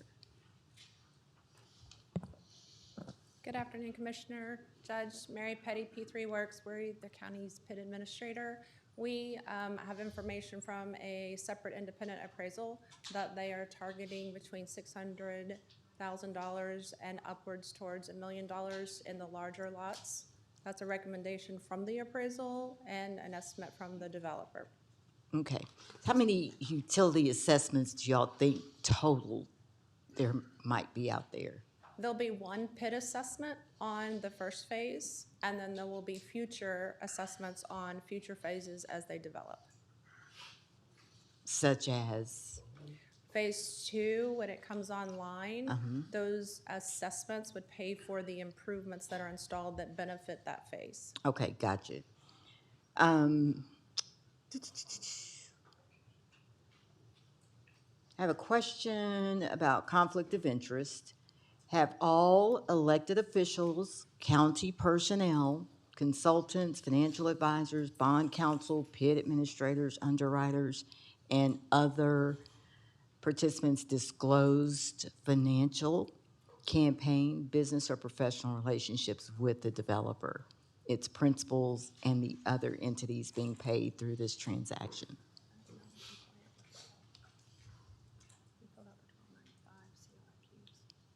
Yeah, the 1295 forms were completed, but I'm gonna have to defer to. I can't hear legal. you, Megan. I'm gonna have to defer to legal on that, but they did complete the 1295 forms when their contracts were approved originally through court. Commissioner, under the local government code, if there is a business interest or other familial relationship, then there is a requirement to file a disclosure notice. I'm not aware of any having been filed in this instance. You're not aware? I'm not aware of any having been filed in this instance. Okay. All right, because I know that 2 members of this court have received campaign contributions, so I was just wondering if that has been disclosed. Under the local government code, it's limited to business interests and certain types of family relationships. Okay. All right, thank you. All right, we have a motion and a second on C1. Any further discussion? All right, please cast your vote. All right, passes 4-1. Next is item C2, consideration of the issuance of Series 2026 Hospital Revenue Refunding Bonds in one or more series by the Tarrant County Cultural Education Facilities Finance Corporation for Hendrick Medical Center in an amount not to exceed $300 million. Move approval. All right, I'll second it. It's a motion and a second. Any discussion? So Megan, you know I always have the same question. One day I'll get it. Sure, yes, ma'am. What's the public value and benefit specifically for Tarrant County residents? So I don't know about Tarrant County residents specifically, but because Tarrant County sponsors the issuing corporation, which is the Tarrant County Cultural Education Facilities Finance Corp., we must approve, the Commissioners Court must approve the bond issuance. So it's required even when the finance facilities are located outside of the county with the approval of the other counties, which have approved this in this case. So what do we get out of the deal? We get an application fee out of this, which we've already received for this issue. $10,000? Yes, ma'am. Okay. Any other comments or questions? Yeah, so on the attached June 18th board minutes, Stephen Parks, Shelley Haverson, Kevin Stadler, and Pat McDowell were listed as being in attendance, but the same minutes say the motion was made by Kevin Stadler and seconded by Toby Jackson, even though Jackson is not listed among those in attendance. Which part of the minutes is correct? So Mr. Dean is here. Mr. Dean is over the Tarrant County Cultural Education Facilities Finance Corp., so I'm going to let him speak to that. Thank you.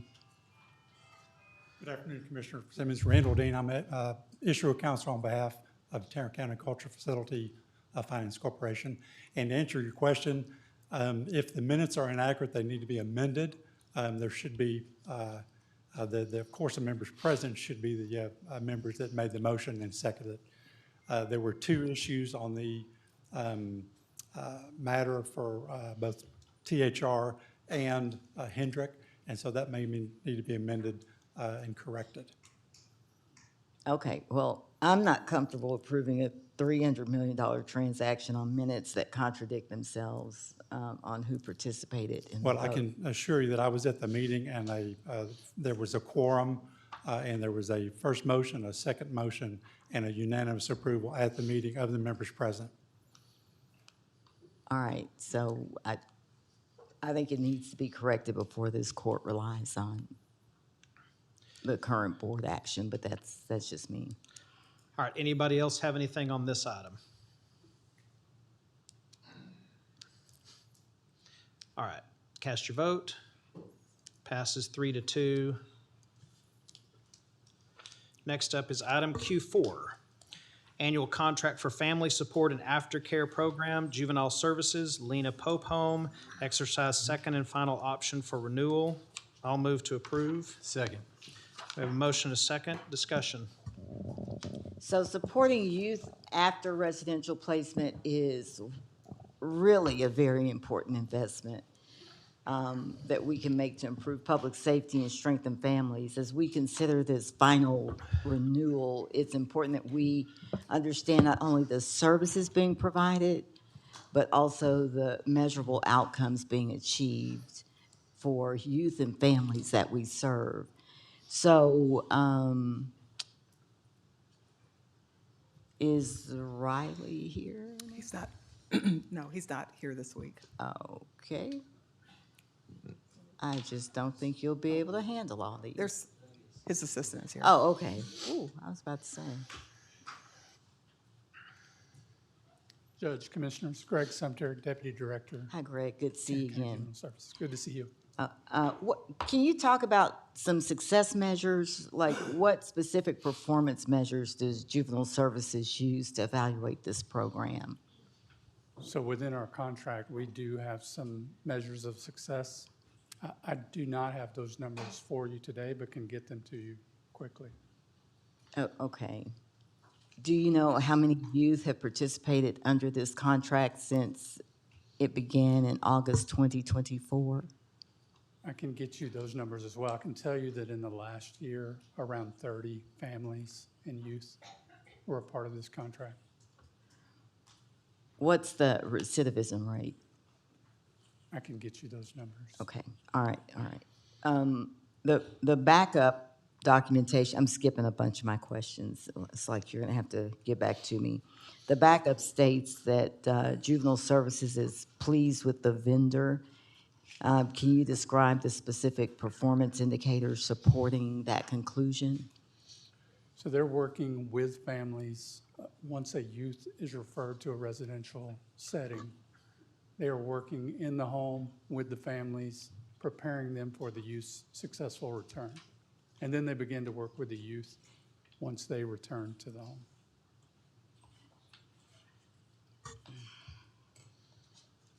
All right. Yeah, we'll probably just have to have a meeting. Do you know what the county's plan is once this renewal expires in '27? We think it is successful. What we're doing is preparing.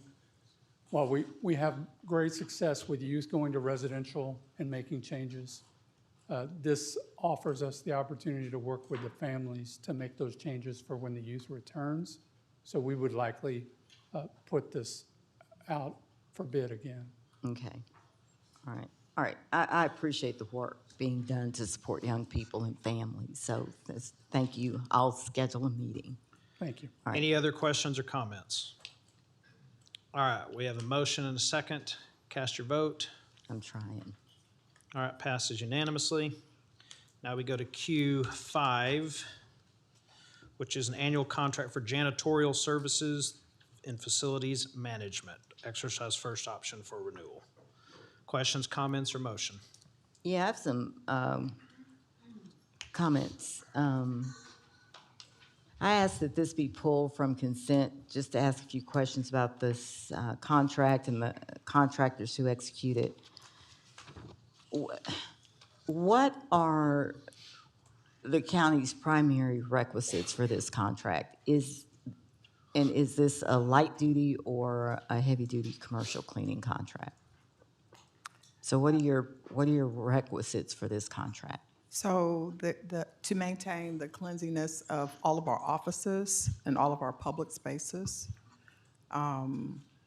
The heavy duty meaning cleaning restrooms. So every aspect of each one of our properties. All right.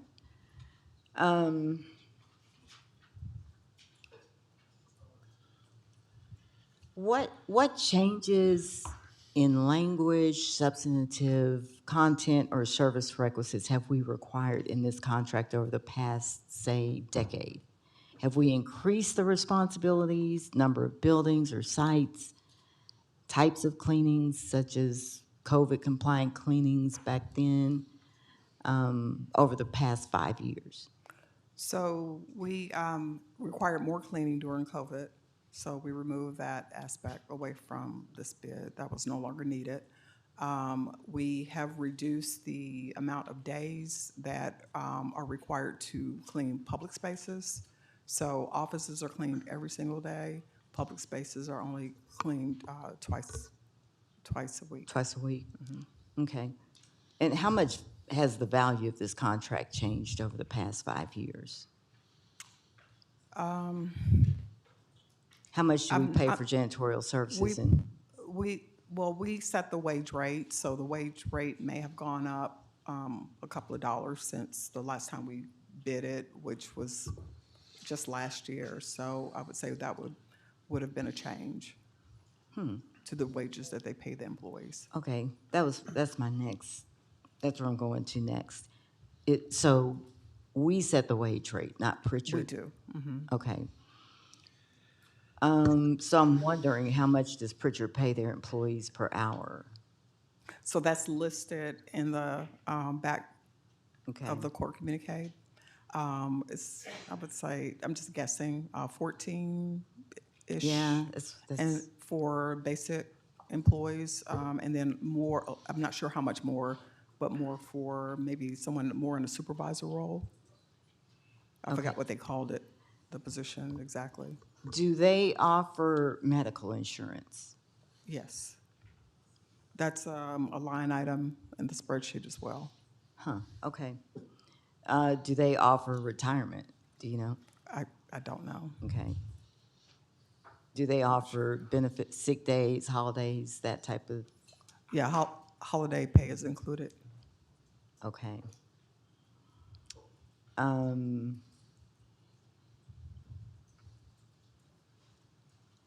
So my concern is whether or not they're keeping up with the living wage. You know, for a single person with no children in Tarrant County, it's a little more than $23 an hour. And these companies are paying their employees about $13, $14 an hour. In my own buildings, the Mansfield and Arlington sub-courthouses, I've seen these contractors' employees come to work sick because they won't get paid if they're off, is what they've told me.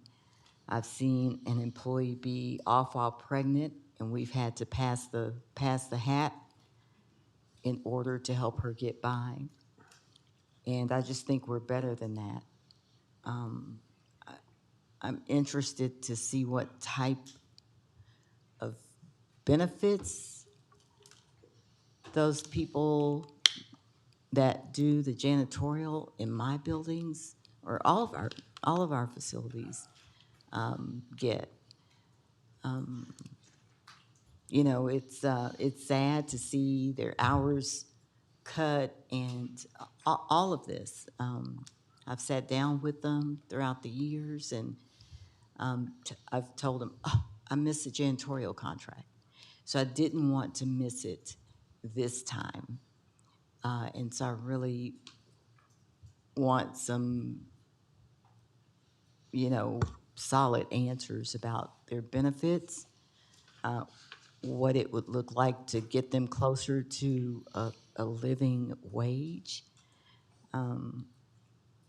So I move that we table a vote on renewing the contract. I want us to meet with the janitorial providers to see if we can better understand their industry and how we can encourage payment of living wage. I don't know if that's us or Pritchard. So at first I thought it was Pritchard, but you said we set the wage rate. We set the rate. So, I mean, I think if Walmart and Target can be encouraged to do this, then these companies might be encouraged to do the same thing, or we might be encouraged to do the same thing. I move that we table this contract until we get some more details All right, about we have a motion to table the contract. Do we have a second? Second. All right, we have a second. Any further discussion? All right, cast your vote. All right, fails 2-3. Do we have a motion to approve this? Move for approval. Second. All right, we have a motion to approve and a second. Any discussion? All right, cast your vote.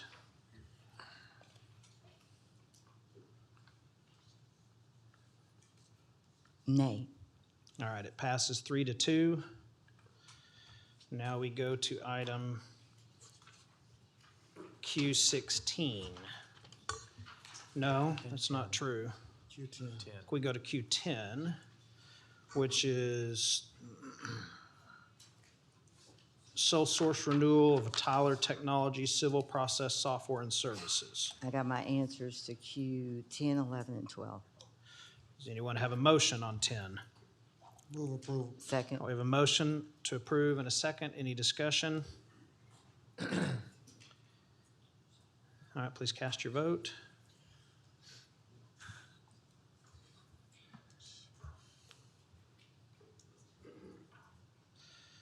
All right, is that a yes? Yay. All right, it passes unanimously.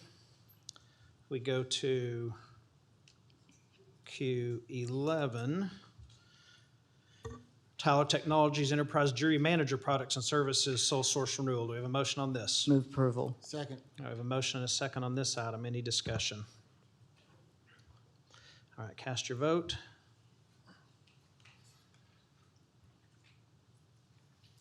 All right, passes unanimously.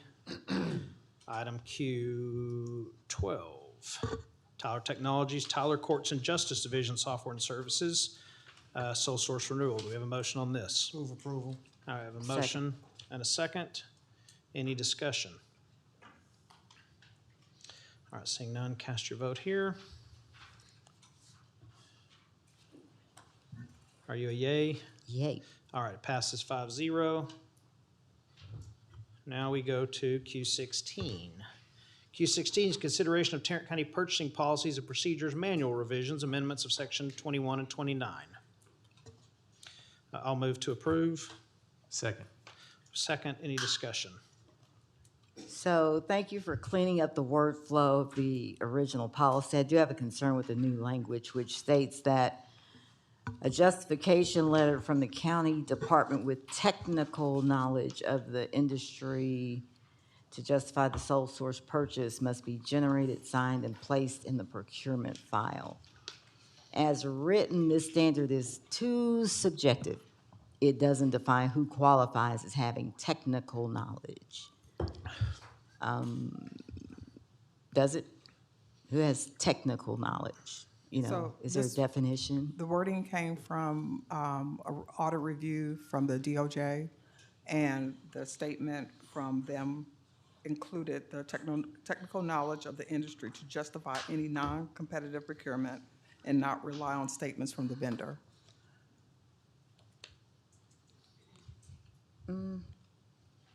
Okay. Because the way we submit our sole sources, we submit a sole source letter to justify the portion that is sole source. And we vet it to make sure that what's written in the letter from the vendor is what's really the sole source. And so this new process that came from this audit is to now receive a letter from the department also justifying the sole source. And since the department knows the product, it would be the right thing to include a letter from them to support the sole source. Okay. I just think there's a gap that could create a real risk. Any department head could sign off on a sole source justification for a vendor of their choosing simply by asserting familiarity with the industry. To use my own example, I have some technical knowledge of road and bridge now, right? After these 3.5 years, road maintenance, but that shouldn't qualify me to unilaterally select our asphalt vendor.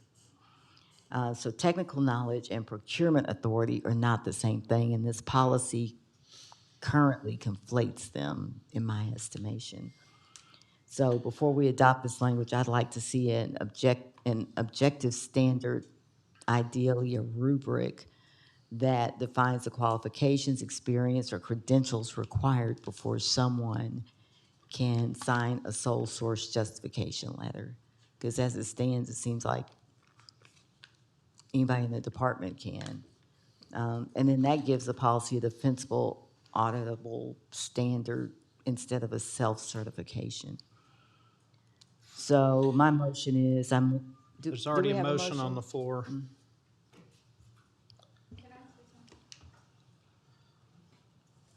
Sure.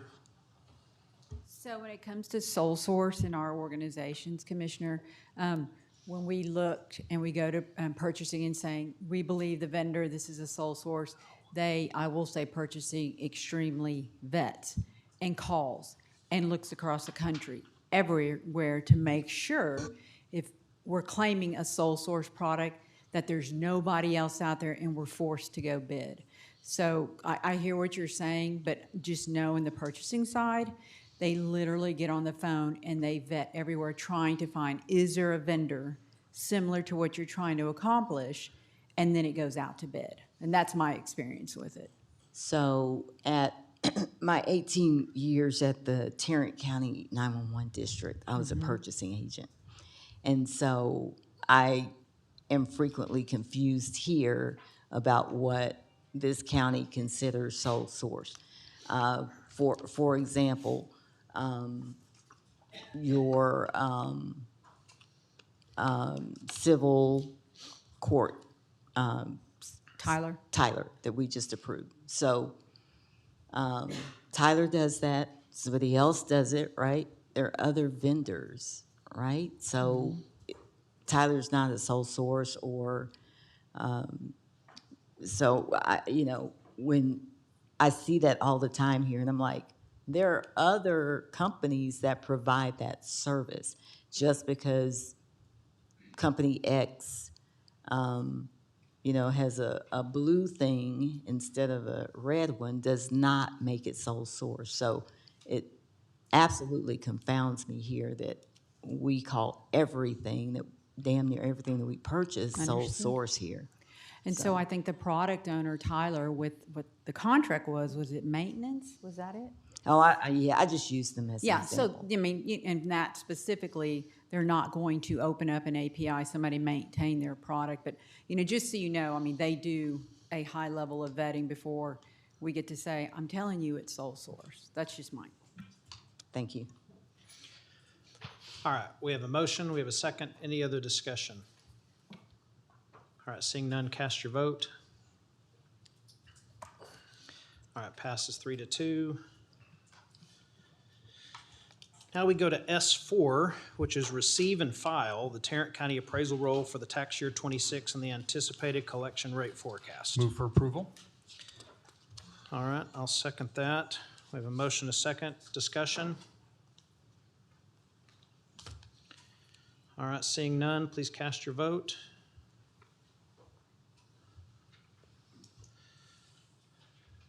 All right, passes unanimously. That takes us to items U1, UT2, U3, and U4. And I ask for these items to be removed. And you will certainly get your opportunity to speak on these items and why you want them approved.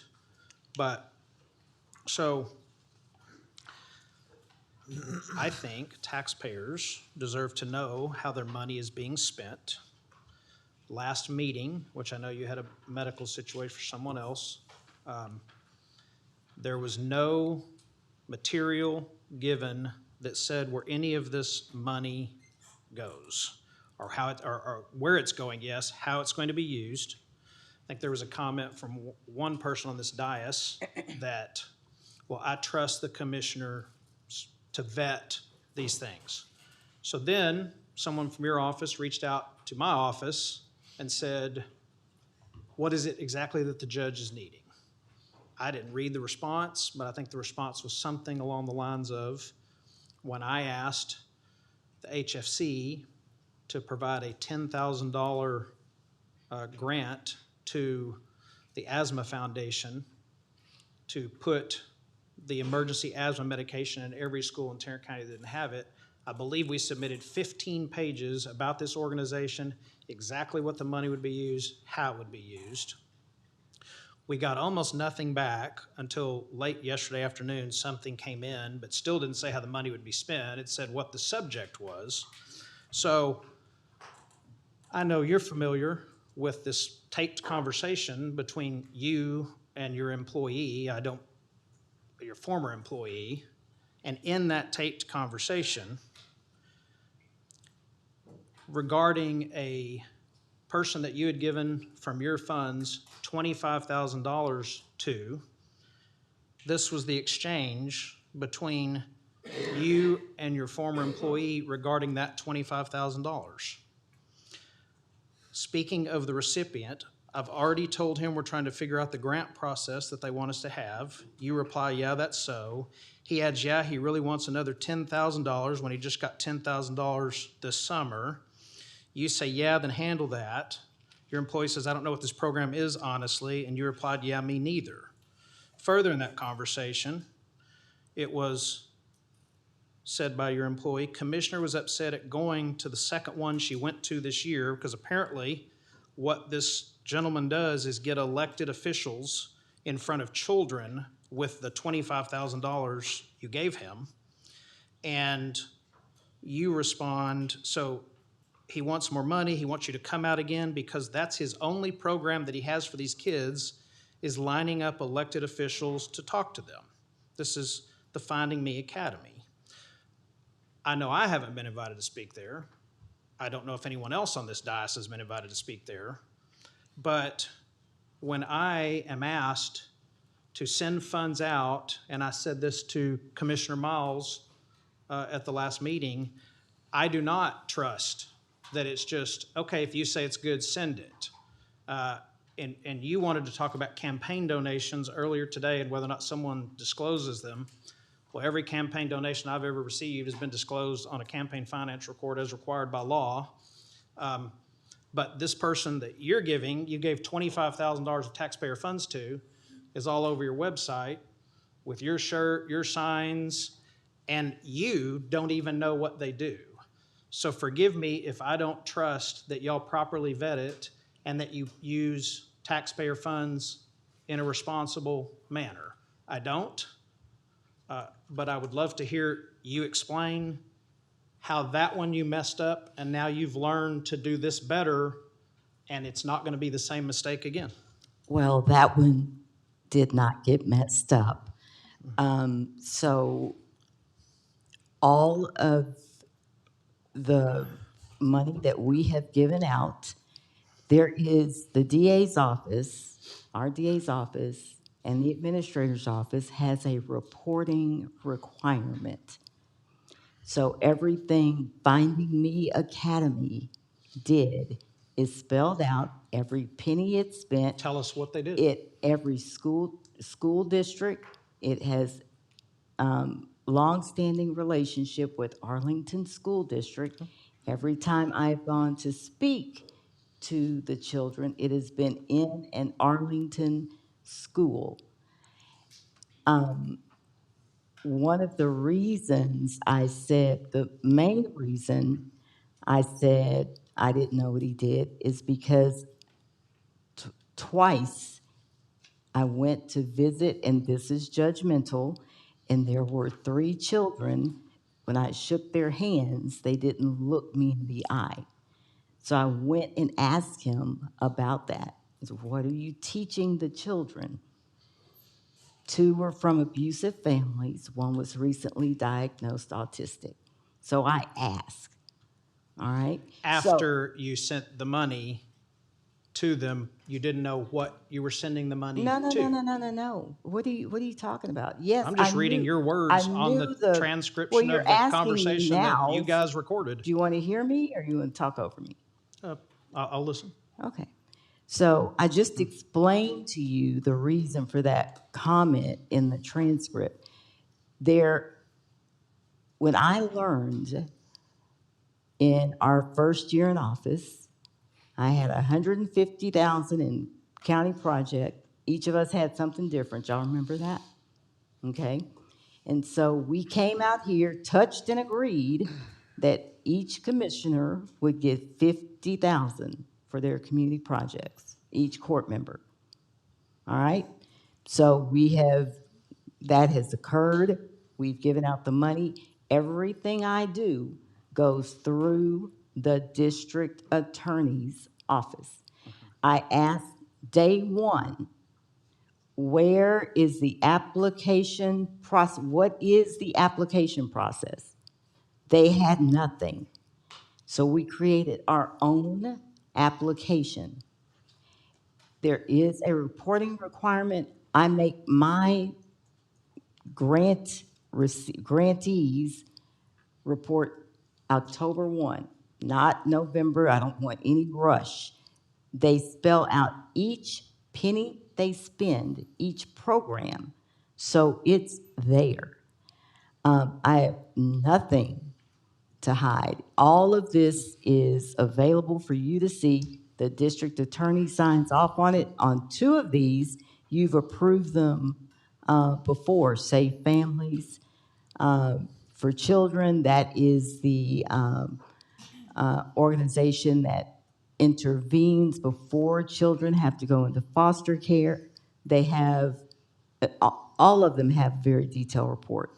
The Arlington Alumni Chapter of Delta Sigma Theta, their human trafficking program they have had for at least a decade. That Could you our detail sheriff- what they do in the that- human trafficking program? That our sheriff's department works with. Could you detail what they do in the human trafficking program? Because the materials submitted don't say anything about what they do in the program. Okay, well, we will give you their end of the year report. That's why my staff called over. We get that end of the year report and it details everything and every I understand. penny Your spent. staff called over, we told them what we would like to see, and then we didn't see it.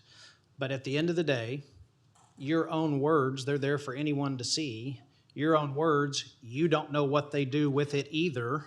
That's what you said, you didn't know what they did. I just explained that. And so, well, I don't think it was a very good explanation, but Okay. you are welcome to send my office and the rest of this court detailed information on how the money is spent. You don't. On the one for your sorority. You don't send yours to me either. Because I don't have one of these. You have $50,000. I most certainly do not. I most certainly do not. We only gave it to the court members and not the commissioners and not you? I have never a single time in 3.5 years taken any taxpayer money and given it to an organization. Anything that I have given to any nonprofit organization comes from donations and ticket sales and sponsorships So just the four commissioners. to Senior Synergy, now Empowering Seniors, and to our National Day of Prayer event. But regardless, that was in the budget. Right. I'm not denying that it's in the budget. What I'm saying is you're sending out money not knowing what it's going to be used for. You didn't know what that one was going to be used for. I have the reports that, And then from then those. provide it to us. They're at the DA's office. Then That give we're us happy to give give them us to you. well, we asked for information to detail what No, it we what it was. called you and asked you exactly what you wanted. And okay, I'm asking you now, here in front of everybody else, give us detailed information on what each one of these organizations is going to do with the money, and lay it out there for us. Okay. And then maybe I'll vote for it. All At right. this point, I can't. They're all because you here haven't done today. that. Would you like to hear from them?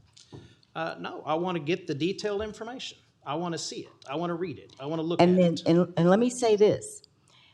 We also went and looked at the other commissioners who have had these grant requests on the agenda and been approved.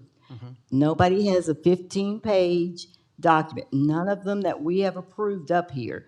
So you're setting a different standard for me. Including your own. You're until- setting a different standard No, for me. That's what we it sounds like, vote- because you've been approving them. And once And I they found didn't have out you 15 didn't even know pages. where it went, I don't want to improve it anymore. So it's I that know simple. exactly where it went. Well, you didn't know where the other one was, so why should we I believe you know know this one? exactly Yeah. where it went. Okay. Well, I can't So support you, it so until I get more information. everybody up here needs to give you a 15-page document, or is it just me? You're the one that asked our office what Or we is would it like. just me? No, you are the one that You asked spouted our, that off last time, and you said You're it the one that again asked. today. You're the one that asked our office what we would like to see. You want it to be 15 We said what we pages? would like to see. No, we didn't say it had to be 15 pages. We said what we would like to see, You said it and then you last didn't week, and you provide said it. it today. And now you want it approved without providing what we asked for. So other people can vote how they want. I'm not going to support it. If you want to pull it off, bring back detailed stuff we can look at, I may support it. So, do we have a motion on this, on U1? I'm in approval for U1. Second. All right, we have a motion and a second. Any further discussion on U1? And we've given U1 money, this would be the All right, third year. please cast your votes. All right, passes 4-1. All right, we have U2. I move approval for U2. All right, we have a motion to approve U2. Do we have a second? Second. All right, any discussion? All right, passes 4-1. Item U3. Move approval for U3. Second. We have a motion to approve U3. We have a second. Any discussion? My only question on this one, I'm trying to be very consistent. Mine's always on, are you gonna use that money for partisanship purposes, not just for community purposes? First two organizations I thought were fantastic. This one, you look them up, they get involved in pretty partisan issues, which is great. I understand why sororities do that.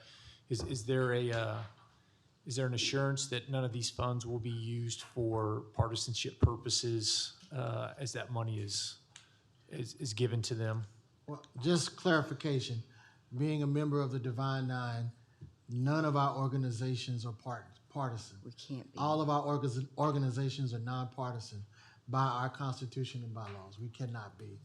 So y'all don't participate in any partisanship activities? No, we do not. Okay, that was my question. All right, we have a motion. We have a second. You a yay? Yay. All right, passes 4-1. Um, And item U4.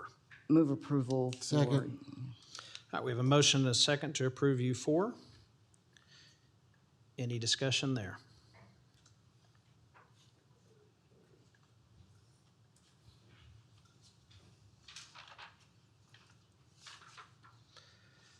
All right, it passes 4-1. Brings us to item V1. No, it doesn't. That was the end of the removed consent items, I believe. Yeah, I believe you're correct. U1, U2, U3, U4. Okay. Now we move to the regular portion of the agenda. First item up is a public hearing to consider authorizing the installation of a stop sign within the Southwood Estates subdivision in Precinct 2, with other action to follow depending on the outcome of the public hearing. So I now open the public hearing. Is there anyone who wishes to speak to this item?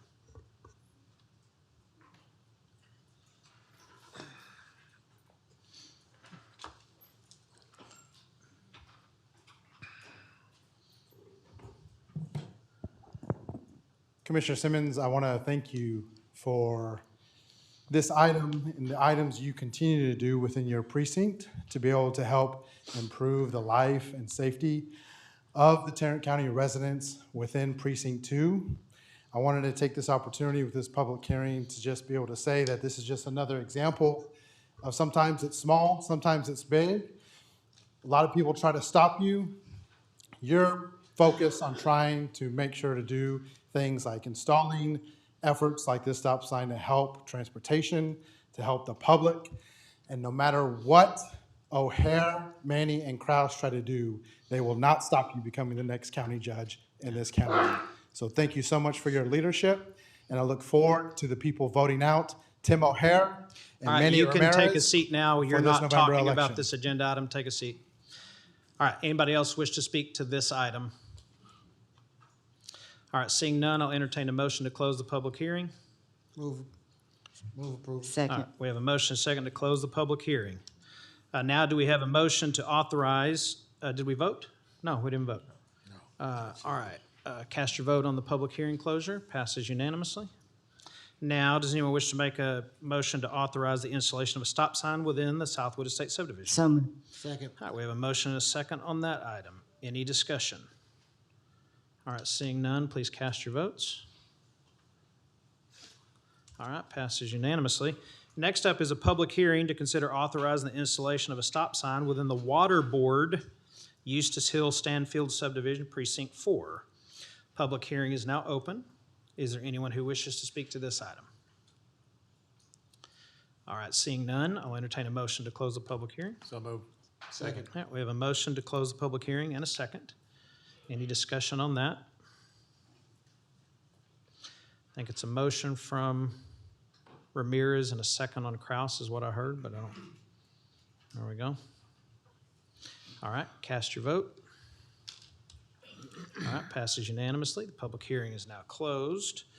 Do we have a motion to authorize the installation of the stop sign? So moved. Second. All right, we have a motion and a second on this. Any discussion here?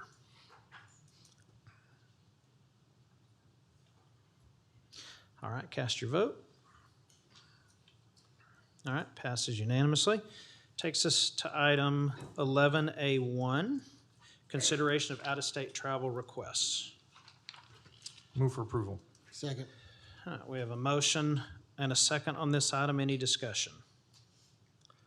All right, seeing none, please cast your vote. All right, passes unanimously. Next is consideration of an exception to the travel policy. Commissioner Precinct 2, do we have a motion on this? So approval. Second. All right, we have a motion and a second on this item. Any discussion? All right, please cast your vote. Passes unanimously. All right, now we come to the first item regarding elections, which is consideration to approve an order calling a general election on November 3rd, 2026. Move approval. Second. All right, we have a motion and a second to approve item B1. Any discussion here? Sure. Clint, what's the document before us for approval? It's just the order calling the elections required by statute. Is the version we're voting on today the same version that will be signed, published, and posted for the public? I don't see what's in the communique, so I couldn't tell you what you're looking at right now. What? But there's been an order submitted to be signed. Okay. All right, because I'm asking because an election order should clearly identify the election date, the offices or measures to be voted on, the main early vote location, the early vote clerk's contact information, the applicable early vote schedule. All that should be. This is just simply calling the election. The rest of it comes, we've got further items to approve, that all gets generated and put into what is finally posted online when we notify of the election. Okay. Okay. All right, we have a motion and a second on item B1. Any other discussion on that? All right, seeing none, please cast your vote. All right, passes unanimously. Next, we come to item 2, consideration of approval to combine election precincts pursuant to Texas Election Code, Section 42.0051. Move for approval. Second. We have a motion and a second on that. If you have questions specific to this item, ask away. Then we will get to the election day and early voting sites here in a moment. Any questions or comments on item 2? Yeah, let's see. So I want to draw a clear distinction between B2 and B3 because they do two different things, right? B2 does not approve the 176 election day locations. That's the next item. That's the next item, Okay. yes, Commissioner. Nor the early voting. Right. What B2 does is change the calculation that makes 176 locations legally possible. Correct. Correct. All right. Change the calculation. Can you explain that? So what it does is currently we have 707 voting precincts. Within the statute, because we are countywide polling, we're allowed to have 50% of our precincts. What the statute allows you to do is combine the precincts first, then take 50% of that. By combining and getting to the 340, then you take the 50% of that. That means that legally we're required to have 170 polling locations on election day. All right, I want to go ahead and continue because I have some comments here. Okay. So like you said, Tarrant County currently has 707 election precincts. Correct. The proposal that you're bringing this court combines them into 340 election day precincts. Yes, it does, but it doesn't change the election numbers, nor will it change any reporting. So all precincts are still reported as the individual precinct number. So it doesn't, it just affects the calculation when it comes to polling locations. Or if we had been precinct-based, that would be the 340 precincts that we would have to, those combined precincts, that geographic area would be where we would have to have a polling location. So let me ask you this on that one, just so I'm clear. If we wanted additional sites either time, passing number 2 does not affect our ability here in a moment on choosing sites. Is that correct? No, it basically sets what is required by law that we must meet. Okay. But after that, if we wanted 177 or 297 or whatever, we are free to do that. Correct. Okay. So Do you agree with that? Yes. Okay. So All right. what the item you're considering now does is combine election precincts, and then you set polling locations based on the number of combined precincts. So Okay. yes. So I have one more question on that. I have a question. If we are to add additional polling locations, let me just say it this way. Instead of trying to deal with item 2 because we got items 3 and 4. If anyone, on election, early voting, I'm fine with it. If you add a few here and there, I'm fine with it. If anyone had come to me and asked me if I was okay with 176 voting locations on election day, I would have said no. My guess is, since I know you didn't come ask me if I was okay with it, my guess is you didn't ask anybody else here if they were okay with that number. No. So contrary to popular opinion, you didn't get any direction from me on what number polling locations to have on election day or anyone else here on this dais. No. Okay. I can tell you, I'm not comfortable with 176 election sites.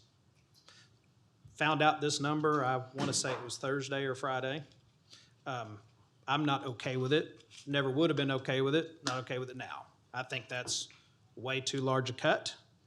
So knowing that, I just want to make sure voting on number 2 does not hinder in any way, shape, or form any additional sites that may be added on either election day or early voting. No, it won't hinder going up. It just keeps us from going down. Say that again. It won't hinder going up. It just keeps you from going down. That's Got it. kind of Okay. sets the floor. It sets the floor, not the ceiling. Got it. Right. Okay. All right, I'm going to finish. I have the floor, but okay. So under the countywide vote center rules, the minimum number of election day locations is calculated after eligible precincts have been combined, right? Correct. All right. With 707 election precincts, the minimum would be 354 election day locations. Once that number is reduced to 340, the minimum falls to 170 Correct. locations. Then under B3, this court will be asked to approve 176 locations, only 6 above that newly lowered minimum, right? Correct. So let me say in plain language, okay. If B2 is approved, it has the effect of lowering the minimum number of election day locations the county must provide from 354 to 170. Yes, lowers the floor. Okay. All right.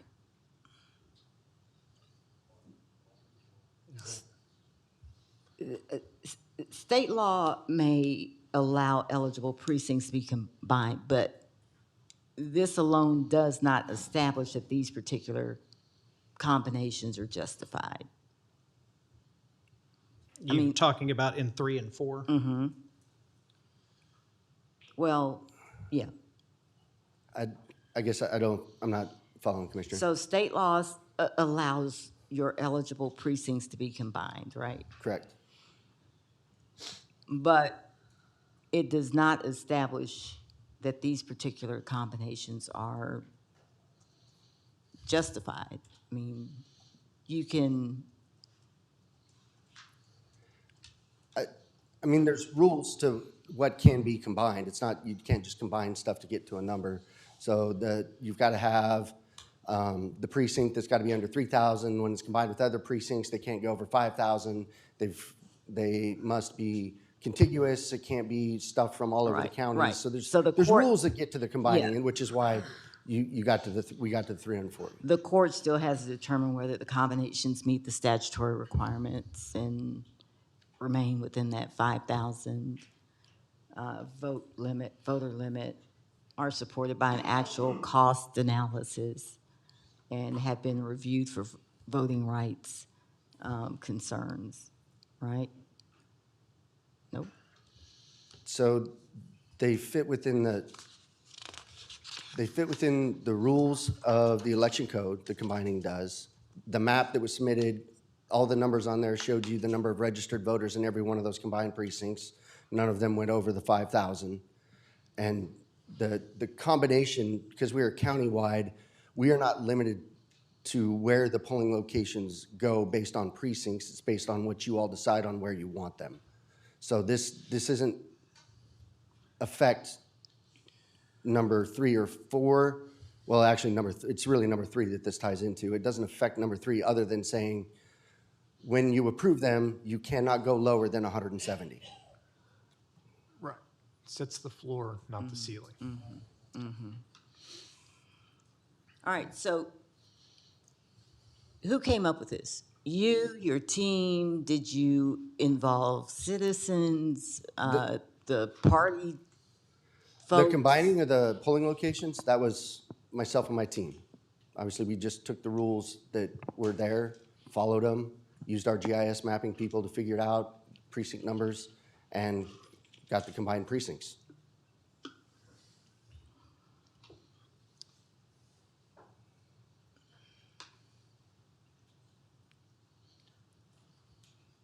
And you have a precinct by precinct analysis of how you, what I don't have is your methodology, you know? The methodology is the election code, and I did give that to your staff. Okay. I'm gonna tell you what, okay, go ahead. Clint, other than reducing the number of sites, what other advantage is there to combining these precincts? Is there any reduction in burden on your staff in reporting or anything, or is the only reason to combine them in order to set a lower floor so you can reduce the sites? By setting the lower floor, reducing the sites, it is meant for 2 things. A, they understand that finding a polling location in every single precinct when you have a precinct with as many as 14 people may not be feasible. It also goes into reducing the overall cost and burden on the courts when it comes to the number of locations, and then the logistical part of trying to get everything to the locations where they're located. So it takes having a polling location in a precinct of 14 people that's next to a precinct of 2,000, instead of having 2 polling locations, now you can have 1. Why'd you cut polling places? So I was going to explain number 3 when we got to it. Is that, we want to do that now? Well, why don't we do this? Why don't we ask all the questions we want to ask on number 2? There's a motion on the floor. Ask your questions, make your comments, whatever you're doing, and then we'll take a vote, and then we will move to the next item. Why'd you cut polling places? Yeah, that's not part of number 2. Well, you just said just ask all your questions. Yeah, that's just number 2 is not doing anything other than allowing them the ability to have less than basically 350 something locations. If you want 350 locations, okay, then vote against it.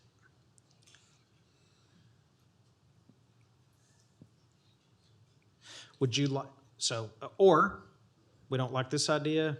Do you want to give your whole presentation on the whole thing, on whatever it is you wanted to say about your methodology and how you came up with numbers?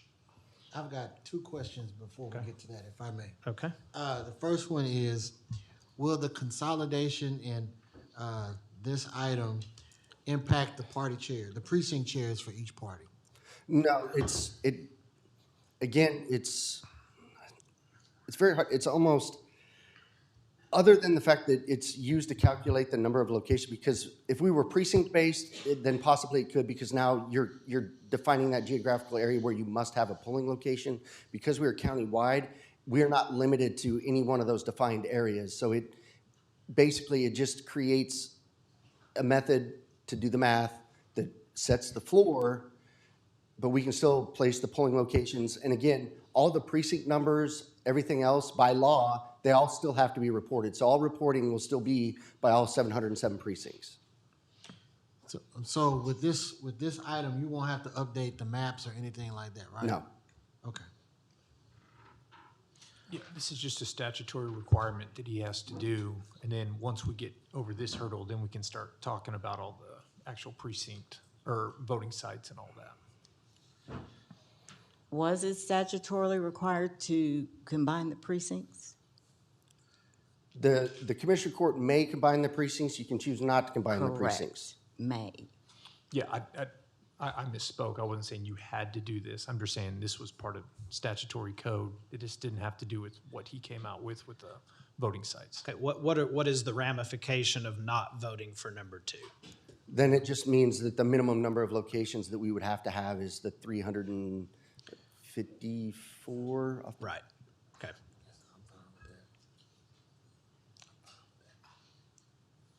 So if you want 354, vote no. Clint, If you want a lower number, vote yes, and then we'll get to that here in just a minute to go talk about numbers of polling locations. Clint, did our number of precincts increase to 700, or was it 700 during the last election? As of January 1st, it was 707. So all of the new redistricting went into place on January 1, and that's when we went to 707 from 694, I believe, is what we were at But the before. last election, we only had 314 sites, so we didn't meet, what was the justification for not having a 50% threshold then? So there was the 50% threshold. Going back through how election day sites were done, what I realized is what I had taken over, they had always done the combining. If you go back to when we were precinct-based and we had 315 locations or 300-something in 2017, there was a combining that had to do to get to that 315. It just never came in front of the court for approval. It was still done. Then when we switched from precinct-based to county-wide polling, they kept doing that. Then when I looked and saw and read the election code and said, wait a second, this says Commissioner Court, this needs to go in front of the court. So instead of continuing the process that I'd taken over, I brought it in front of the court for approval because that's the right process. All right, anything else on this before we get to the actual locations? The last thing I'll say is, Clint, it sounds like going forward, before you make any decisions like this, you need to meet with each commissioner and the judge to tell them what your plan is, to get our input. Understood. Because we could have bypassed all of this if we'd have had a conversation on the front end. Yeah, I've told everybody that reached out to me, when did you see the sites? I said, I saw them when they posted on the agenda. Right. And that shouldn't be that way, Clint. Should not. And what was the trigger? What triggered you to do this?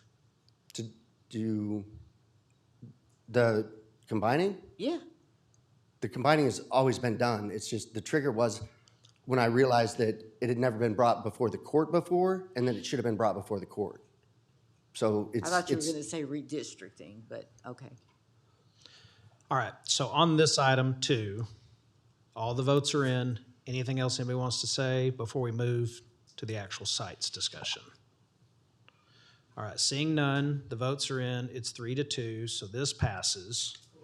Now, I got a recommendation. I think we're going to have more discussion on election day, probably, than we are early voting. Can we attempt to, well, I don't care what order we go in. I'm trying to think of how to move stuff along. I was thinking move 4 up, but we can keep it in order. I don't care. Number 3 is consideration to approve election day voting sites for the general election to be conducted on November 3rd, 2026. As I stated a few minutes ago, which I was not going to say until we got to 3, A, I appreciate your hard work. B, I think this one, you missed the mark a little bit. The notion or the idea that this is some conspiracy or something that people are doing, hey, people are going to say what they're going to say, it's utter and complete, total nonsense. There's no one here you talk to, you didn't talk to me. I don't even know what the legalities are of you running around to each one and saying, what do you want beforehand? My guess is there's some issues with that. Having said that, I think the number is too low. I do not think it would be fruitful or productive for this group sitting here to attempt to say when the reduction is so significant, and again, people pick and choose their stats and their numbers where they get them from. The law that was passed in 2023 that required a jump in the number of voting sites, they amended it and changed it, so that requirement doesn't exist. Looking back at several elections, I do think we need more on this one, and I do not think there's any way, shape, or form the 5 of us can sit up here and say, please add these 10, please add these 7, please add these 9, I want this 2. Before we get into that, can you walk through your criteria, how you came up with this, what you did, what your basis and analysis for coming up with all these sites was? Yes, Judge. So on the election day sites, obviously, we had to figure out what the number was that we had to meet. So we did the combining to see, okay, this is what the law requires. Then I went back and looked at turnout from 2022, because generally what we do is we compare like elections. The last like election was 2022. Usually we'll add a 10 or 15% increase in turnout, as this is what we expect to see, and then do calculations. But because we had seen such a dramatic increase in turnout during the primaries, I actually went to a 40% increase in turnout, which is more in line with the increase that we saw during the primaries, not the usual 10 or 15%. So I increased the potential of turnout by 40%. Then calculated, okay, based on that, in a 12-hour day, how many polling locations is it going to take to process that many voters in 12 hours? That number is 136, which is still below the 170 to process the number of voters in the 12-hour day that we have. So that takes us to the 170, but 170 is the floor, and it does not leave any room if anything were to happen. So then it's also one of the goals is to try to balance across the commissioner precincts. There's 4, so you need a number divisible by 4. That would have put 172, but again, there's time, things happen. It's Texas, polling sites could go, so then we jumped it up one more to the 176. With the 176, then we focused on each commissioner precinct, and we started with where do the voters want to vote, because they've been telling us it's turnout. And so we went with all the high turnout locations that we have on election day. And then once we'd utilized those, we looked at, okay, where on the maps do we have holes? Can we find places that we can add to get to a more even distribution to allow access? What ended up resulted is you've got 44 in each commissioner precinct, which is the 176. We have an average distance between polling locations on election day of 1.3 miles. So on average, if you lived, the farthest away you could live from a polling location would be smack dab in the middle of 2. Right? Because otherwise you're closer to one than the other. That puts you at about just over a half mile away, about a 15-minute walk from a polling location on average across the county on election day. 28 of those locations are within 1,000 feet of a bus stop. And so, we did not focus on targeting anything near bus stops to eliminate. We kept a lot of those locations that were on the bus routes. And that's how we got to the 176 locations that we have now. And now that's all election day, which is what we're talking about at the moment on this item. So I want to go back to the thing that you said that there is not a single voting site, or was this an average? There's not a single voting site in Tarrant County that's less than 1.5 miles from another voting site? No, that's the No. average. We do have Okay. areas that are barren on the other side of lakes, so that creates distance, so that's, Okay. that's the average. So when you say, so if that's the average, okay, what's the farthest? The farthest, I don't know off the top of my head on election day, because we had so many sites. And what's the closest? They're less than a mile apart. Okay, so I will tell you, for one, I applaud you're looking at this with an actual formula and a way of trying to create it, as opposed to just, well, here and there and everywhere else. I also know that you're dealing with some difficulties of some sites that have been in the past don't want to do it anymore. Some sites legally cannot do it anymore based on requirements passed by the state. I still think it's too low, but I appreciate that you had a formula and went about doing it in a manner that showed some semblance of attempts to do it in a way with something that made sense. I still think you're too low. On the average wait times, how far did you go back to each election on wait times? How did that factor in? Did you have that as a factor other than average 1.5 miles? So the average wait times, we've been doing that since the presidential election 2024. So I look back at those and reflect and see if what we're doing accurately reflects. And in our elections, it has been consistent in that on election day, and this is election day because we're speaking about election day only, is up until about 4 p.m., the polls are slow. There's no wait times.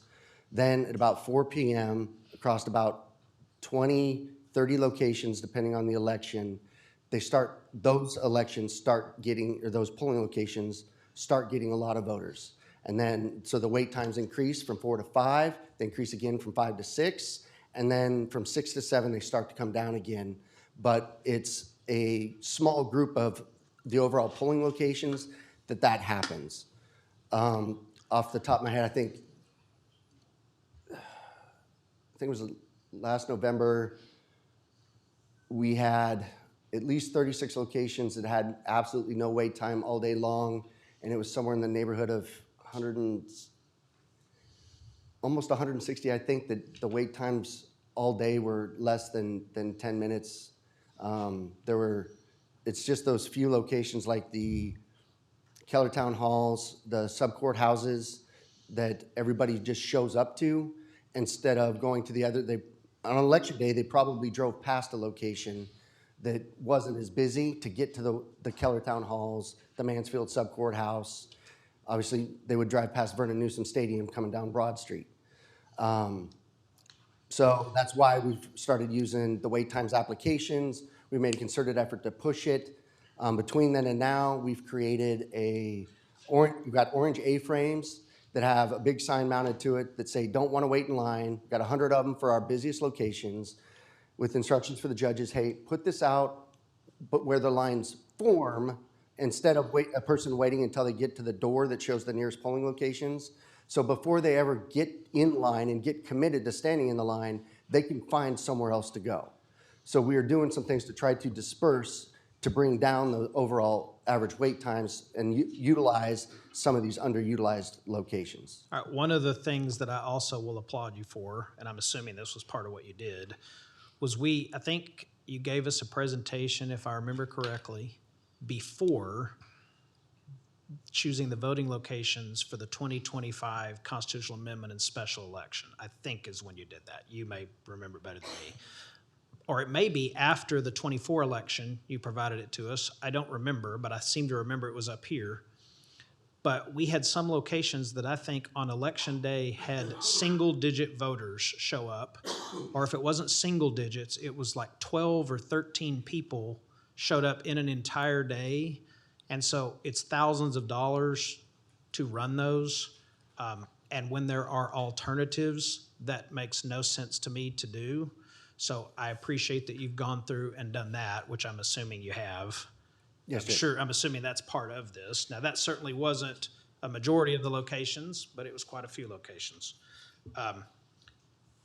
The other thing that I want to ask you, our lawyer, is when is the deadline to pick this? Judge, there is no specific legal deadline to designate polling places, but there are two things to keep in mind here. One is that there's a practical issue with elections being able to make sure that the places work. But then the second is that there is a notice that must be given out 5 days before early voting starts and then 21 days before. About where all the locations are. Where all the locations are, yeah. So now, realistically, assuming we don't want to go pick these things 6 days before early voting starts, which we don't, when would you say, I really need these things approved by when? First week of September. Okay. So that would allow us time, we have to get programming done, public tests done, because then we have to obviously 45, the biggest thing that drives is election starts when the 45-day out, we must have a completed ballot to put in the mail to federal overseas voters. Okay. In order to do that, we have to have completed all of the other things to get to that point. Okay, I know others have questions, so what I'm gonna do is move to table this item so you can go back and find additional voting locations. Second. To make sure that Somebody take a picture of that board. you can go through this and provide more locations. And if it is legally permissible, and only if it is legally permissible, if you want to go visit with all the commissioners, I don't think that, I don't know if that's legal or not, but I want you, that's my motion, is to table this item, to bring it back, and I don't think you'll have enough time to deal with this in 2 weeks, so I would say to bring it back to the first meeting in September. September 1st. Friendly amendment, Judge, that we include 4 with 3. 3 and 4. No, I'm not willing to go there, but you can make that motion. Okay. Okay. Can I ask a question, legal question first, Mr. Cradaville? Now that we've discussed this in open court, had a chance to vet it, talked about it, is that something that now we can talk about amongst ourselves without being in any kind of violation of the Open Meetings Act? Or since it's still going to come before the court in September, we still can't have? I would always recommend against the members of the Commissioners Court discussing something in a quorum. So are you making an amending motion? Yes. Okay. Second. We have a motion and I would say, well, I'll discuss that in a minute. We have a motion and a second to amend to include the early voting sites. Now discussion. Here's my discussion. I'd like to have the discussion first before we do this. And we haven't talked about early voting sites at all. So maybe we can get that one done. Maybe we can't. That's why I'm against the idea. I would say deal with this one. Let's go to that one. Anybody else have anything they want to say on that item? Clint, I know your timeline is different for early voting versus election day. Were you saying September 1 was good enough for election day, but early voting is not? Or would you tell me your timeline there? As long as we have all the sites by the first week of September, we can get it done. Okay, another question. I think I got clarification on this, or our staff did a day or two ago. If we approve a certain number of sites, there's always chances, because we are talking about some that have been historically there that you've told us can't do it now because of security reasons, locked doors, whatever. If we approve and authorize a site for you to go vet and explore that site, and it turns out to not be feasible or not workable, what's your process there on taking it off the list? So long as you have it off the list by the time you post notice, is that how it works? So probably the best example of something like this would have been the ice storms, because that's when we were losing polling locations during voting. And the requirement is to post the notice that the location is no longer available. So after you've approved it, we're required to post a notice on the location saying this location is not available for voting, and then we can go. So as long as I have enough time to post notice, it'll work.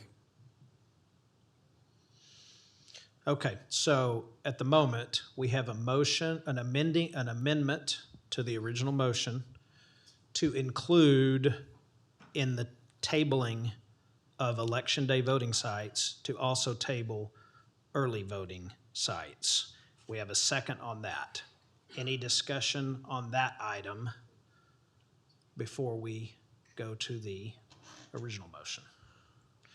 All right, seeing none, do it by show of hands. I think we have to on this. If you are for including early voting in the, what's it called? Table. Motion to table. The motion to table, then raise your hand. Okay, if you are opposed, raise your hand. Okay, so that motion fails 2-3. So now we go back to the motion All right. of moving to table Election Day voting sites until the first meeting of September. We have a motion and a second. I have Discussion. comments. Yeah. Motion, second. Clint, Yes, ma'am. answer my question. Why did you decrease the number of polling places? Look here. I went with the math. I'm sorry? I went with the math. So we So I had- explained what we did to get to the numbers of Why? locations. You're explaining it now. I have a basic question, and it's why? Because we had a midterm that had great turnout. You had a constitutional amendment election that had surprisingly high turnout.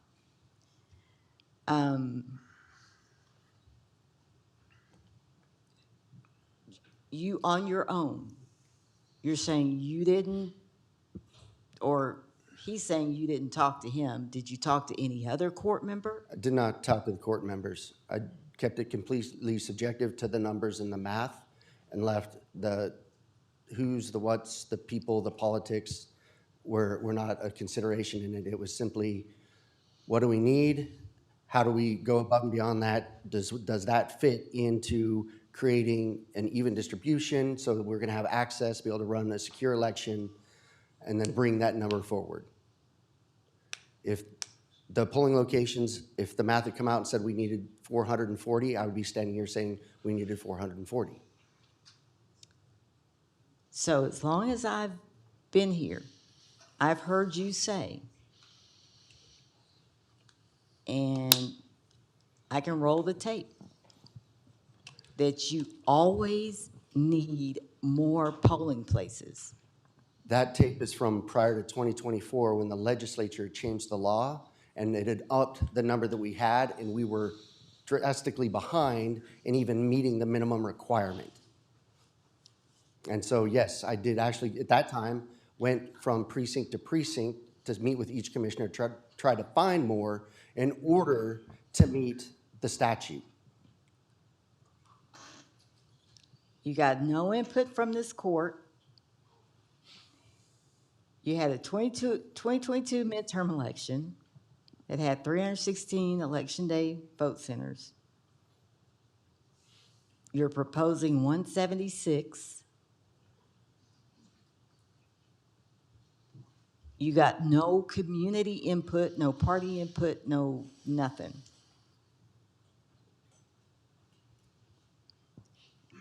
As much as you want to call it whatever you're calling it, this is a deliberate act to reduce voter access. And you really haven't given a good reason for it, because nobody on your court, according to you, asked you to do it. So I'm going to have to disagree with the deliberate act. It's done.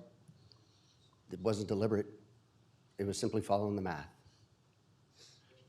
Yeah, I think I would say that would be a mischaracterization. I think Clint's doing exactly what we've tasked him to do. I know there's conversations that could have been had at the outset, but his job is to look at what state statute says, look at the population, look at the precincts, come up with the number. And as one of the people in the earlier public comment said, his job isn't to set that, it's to recommend that to us, and then he comes and brings it to us, and then we can adjust it up, down, left, right, however we want to. And so I think it's a huge mischaracterization to say it's a deliberate attack on people having access to the polls when he's just giving us the recommendation, then we get to act on it. So Well, like he said, the statute said, the code says he may, and he went to the bare bone minimum. You know, and then we can adjust it upwards if we think that we should.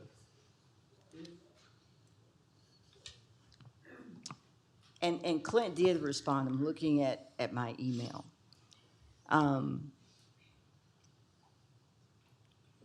His focus is that he could not find adequate poll location sites. This is not a rationale supported by Texas statutes to combine precincts. It is his job to identify and secure poll locations. Does he need additional staff to perform this critical function for our county? If so, hire personnel, ask community organizations to provide recommendations. If sites are not up to state requirements, we should work with those locations to add a locked door or election room or whatever. Per statutes, combining may be done to reduce costs. This should not be an issue here since the election has been known for quite some time and should be adequately funded in the county budget. The only other reason to combine precincts is if voter precincts contain territory in more than one commissioner court precinct. It's just, you've not answered my question. Why did you do this?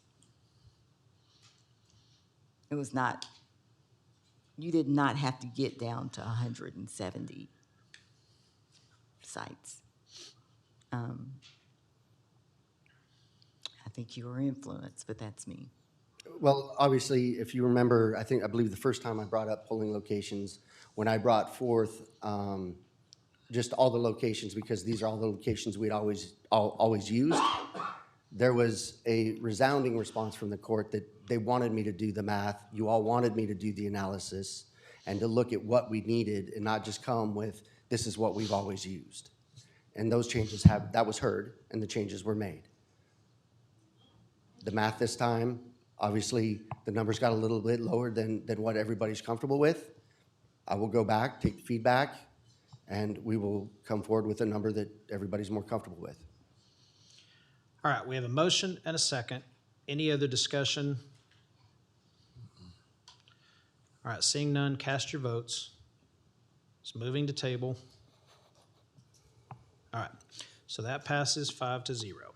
Now we go to consideration to approve early voting sites for the general election on November 3rd, 2026. Yeah, so this one seemed a little bit simpler because you only reduced, what, 8 or 9? Correct. And the ones that I had concerns with, I'm comfortable just going and adding them back if possible. And then having the early voting sites that we've had historically, so.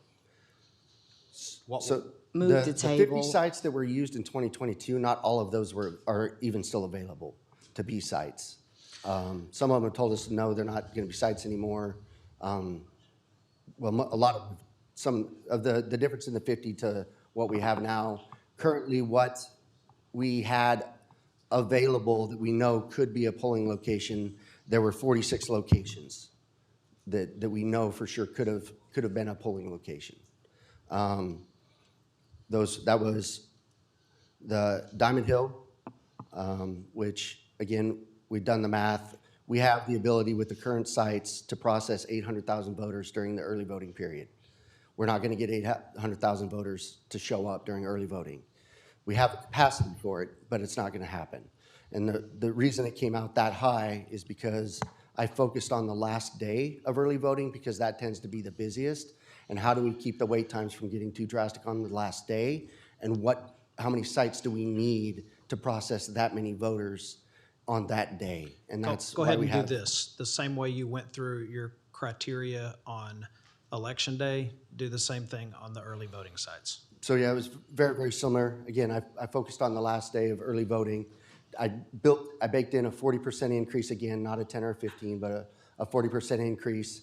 That number came out to roughly 72,000 based on 42 locations, 78,000 in 12 hours is the ability to process that. But that's just in the one day. We have 12 days. So that capacity every day, the number of hours that we have, that comes out to if everybody were to show up every day, we could process 800,000. We know they don't do that.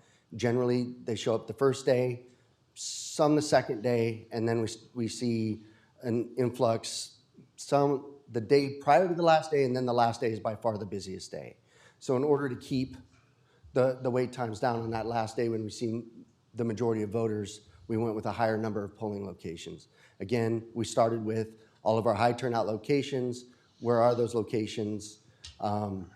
What is utilized the most? And looked at, okay, we had the 46. We knew 42 would meet it. Looked at areas where we had a clump of locations. Northeast is one of those areas where we've got 5 locations that are within not even a 5-mile radius of each other.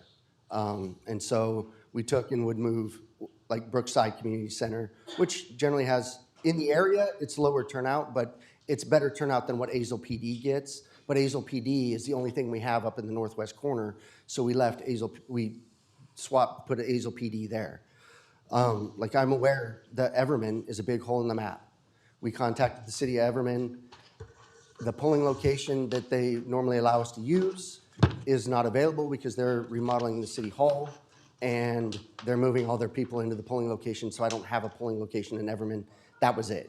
And so it's not available, and we just don't have anything there. And so that's how we got to it. During early voting, a full third of the polling locations lie within 1,600 feet of a bus stop during early voting. And again, the average distance is the 3.1 miles, which is over a mile shorter than it was last November during early voting. And the longest distance is the 10 miles because of Azle up in the northwest corner. What's 10 miles? Azle, because it's up in the northwest corner all by itself. Yeah, 10 miles from the nearest other location. Yep. Yeah, that's a long way. I moved to table. So we have a motion to table. Do we have a second? Second. We have a second. All right, further questions, comments, or discussion? Question. I do. Y'all go ahead. Question. Everman is not available because they're in transition. What about the Forest Hill Civic Center? The Forest Hill Civic Center, we've been told no on using that one as well. Forest Hill doesn't want to use that. They only want to use their city hall. They only want to use the city hall. Correct. So in your math, what are you using as the number of minutes it should take a voter to vote? There's not a number of minutes. I simply went back to the last day of early voting and calculated the number of voters we were able to. I have in our e-poll software, I can see how many voters were in that 12-hour period and just divide it by 12, and it tells me what the average per hour is that we process across all of our polling locations. So that accounts for our large locations that can process more than that, and then our smaller locations that can't. We include all of them in the calculation to determine an average. All right, because you kept saying that, but you haven't said the number you used to determine the rest. 155 rest of the an math. hour. Okay. Okay. Clint, I'll say, and I'm not going to use this forum to public address you down or anything, but I wish we would have had a conversation before, because some of the sites that historically have been used as early voting sites, colleges, TCU, UNTL Science Center, I think there could have been a lot more effort put out to try to accommodate them early voting. I mean, perhaps we help them install a lock. We do whatever we need to fit within the statute. And I'm not saying we do that for every single site. What I'm saying is the ones that have historically done it, that may say, oh, we didn't know the law changed, now we won't be able to provide that. Perhaps we work with them instead of just writing it off of the list. Because again, to me, you know, well now you know, how important that is. We don't just write them off, Commissioner. We do continue to ask. We ask if there's another space available. Is there can we come out and do another survey on another location? Like, we do ask in the case of TCU, what was told is we cannot support you for 12 days. They just told us we can't do it. We got a similar response from UTA. Now, UTA did reach out to the office this morning, so we'll get back in contact with them to see what that was. But they've told us the same thing. In fact, when we reached back and using the commissioner staff went and tried to get them to move from the Maverick Center, we were told no again. So we don't just, they say, hey, we're not available. We ask if there's anything else that we can do to make them available. Good job. All right, we have a motion to table. We have a second. Any other discussion on this? All right, seeing none, cast your vote. I thought I pressed that. All right, that one is tabled, passes 5-0. All right, now brings us to purchasing. Items 1 through a lot. Items 1 through 19. Does anyone have any questions on any of the items in 1 through 19? I move for approval. Second. We have a motion to approve items 1 through 19. Please be quiet as you leave. Thank you. In a second. I gotta get back to my notes. We have a motion and a second to approve purchasing items 1 through 19.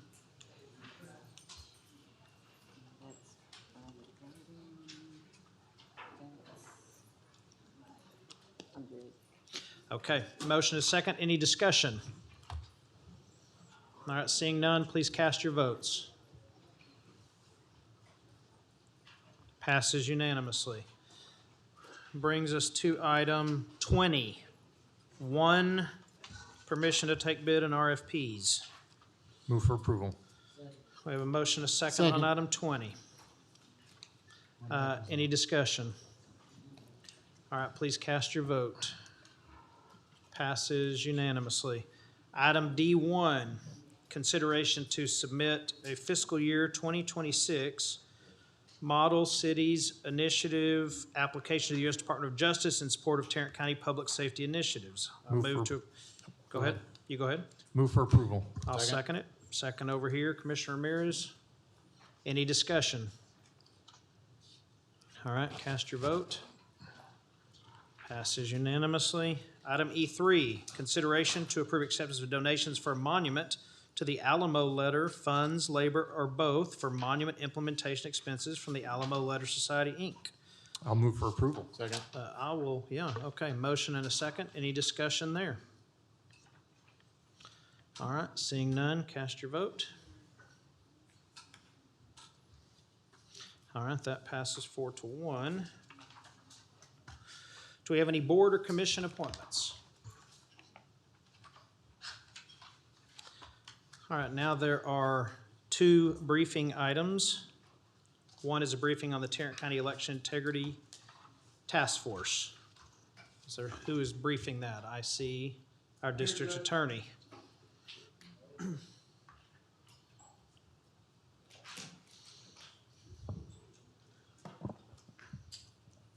Try not to kill yourself, Rick.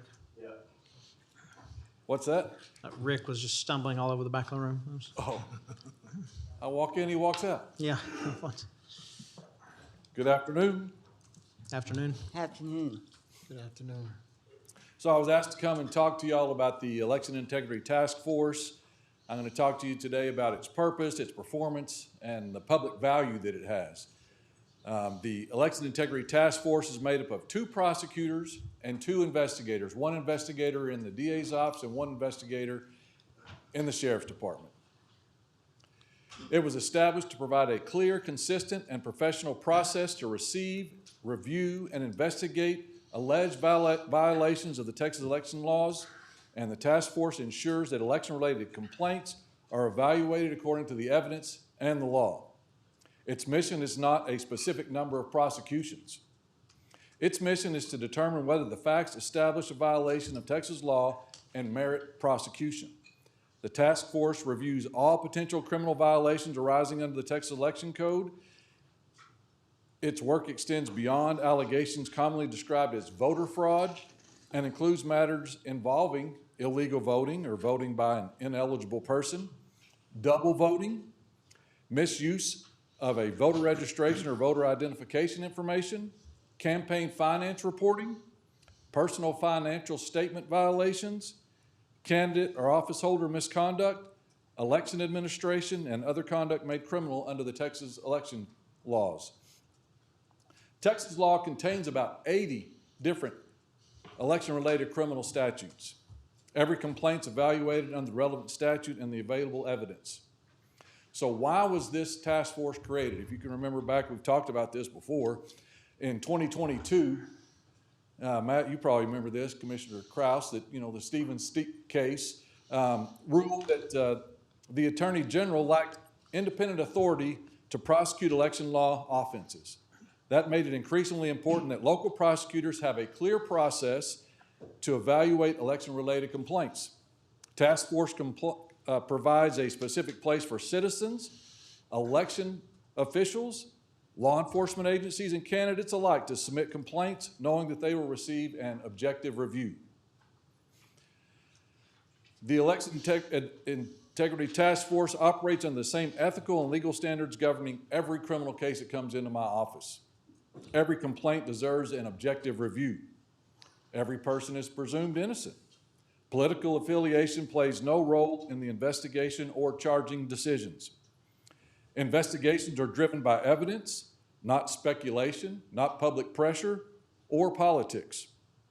Criminal charges are filed only when supported by probable cause and admissible evidence. Closing a case after a proper investigation is proper when the evidence doesn't establish a criminal offense. We don't go forward. The task force exists to determine whether a crime has occurred, not to manufacture prosecutions. So during the last 3.5 years, my office has reviewed about 193 election-related matters. To put that in context, in the same period of time, my office has reviewed about 175,000 other criminal matters. So what we're talking about is about less than 0.1% of cases that might come into my office. What kind of cases are there? And I'm going to let you know some of these cases of those 193 cases. One case is currently under indictment for making a false statement to get on the ballot. One matter is expected to be presented to a grand jury soon about making a false statement on a personal financial statement. There are 18 allegations involving double voting. Now, the double voting, there are two ways that I've seen that this happens. One, you've got senior citizens that go and vote early, and they're still getting this notification to go vote, and they're still getting information that there's an election, and they go on election day, and they want to vote. And there are some circumstances the election judge has allowed them to vote, not cast a provisional ballot, but to vote. Well, we're not going to charge them with a criminal offense because they're confused. I mean, we're going to evaluate it, and if that's what we believe, we're not going to charge them with a criminal offense. The other way that it happens is we're electronic. You think about electronics, sometimes they go down. Our polling book goes down. Have you ever been to a polling place where the poll book went down?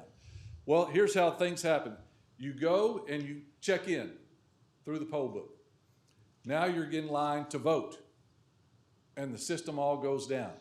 What are you going to do? You're going to wait there? No, there's a polling location not far away, so you leave and you go somewhere else, and since that other polling location, it's not online, you can vote over there, even though you didn't vote over here. So then when the other election, when both of them get online, it's going to show that you checked in at 2 different locations, but you only voted at one. So really you only voted once, but it's going to look like you had a double vote. But that takes investigation to make that determination. Let's see, double voting. We had 12 allegations involving a duplicate voter unique identification number, a VUID. So that's what the state gives everybody. When you look at the number On your voter registration card, there's a long, like a 10, 11-digit number. It's your VUID. So what, when we investigate these, because people are looking at these, our rolls and saying, well, that person's registered twice. Well, what'll happen, and they're not looking at the county, they're looking at the state. So they're seeing the state voting rolls that this person is twice, same name, same date of birth, 2 VUIDs. So a student goes from here, goes to UT or whatever school, and registered to vote at that school. For whatever reason, I'm not picking on UT just because some of y'all went to UT, I'm just somewhere, you know, they went somewhere. And when they registered to vote at their school or at that, in that county, for whatever reason, Secretary of State gave them a new VUID. So now they have 2 numbers. So we've investigated that, and we've got the Secretary of State to merge those, so now they're just down to 1. Again, not a crime, but something that needs to be evaluated and solved. 11 matters involve personal financial statements. We all have to file them. Now what happens with those? Mary Louise sends me notice. If a candidate doesn't file a personal financial statement on time, I'm going to get notice from Mary Louise. If they don't file it and they're required to file at the state level, I'm going to get it from the Secretary of State. What are we going to do with that? We're going to investigate. We're going to send a letter saying, hey, you need to file. And maybe you're late, but you file it. So again, people are thinking that those aren't things that should be investigated or that should be a crime. It's not a crime. It could be oversight. Whatever it is, we have to solve it so that we get everything done right. 145 allegations involve registration of non-citizens that may or may not have cast a vote. Some of them cast a vote, some of them didn't. Where do we get those? Where do we get the 145? We got those, the Secretary of State sent out the list to all the different counties, sent it to our elections office. We got it from the elections office. We are still investigating whether they are citizens or not citizens. So we haven't come to a resolution on those 145 cases yet. We're still waiting on some data from the federal government to determine whether they are in fact non-citizens. Of these cases that we've talked about, 43 of them have been closed, and the ones that are still open, basically, or most of those are the non-citizens. These statistics reflect complaints received and reviewed by the task force. They don't establish that criminal conduct occurred. So how do we measure success? Some people would say it's, well, how many indictments have you returned? That's not the measure of success. The measure of success is justice served, and that's what we're tasked to do. Does the task force provide a clear place to report election-related concerns? It does. The task force ensures complaints are reviewed by experienced prosecutors and investigators familiar with Texas election laws. We sent our 2 lawyers down to Austin to a seminar to learn about election law. It's not that it just comes into my office and then it just goes out to any prosecutor. It's going to go to the Election Integrity Task Force because they have the expertise. Just like human trafficking is going to go to our human trafficking attorney. Our special victims, they're going to go to our special victims unit. No different in these kind of cases. We measure success for are we able to distinguish criminal conduct from administrative mistakes, misunderstandings, or unsupported allegations.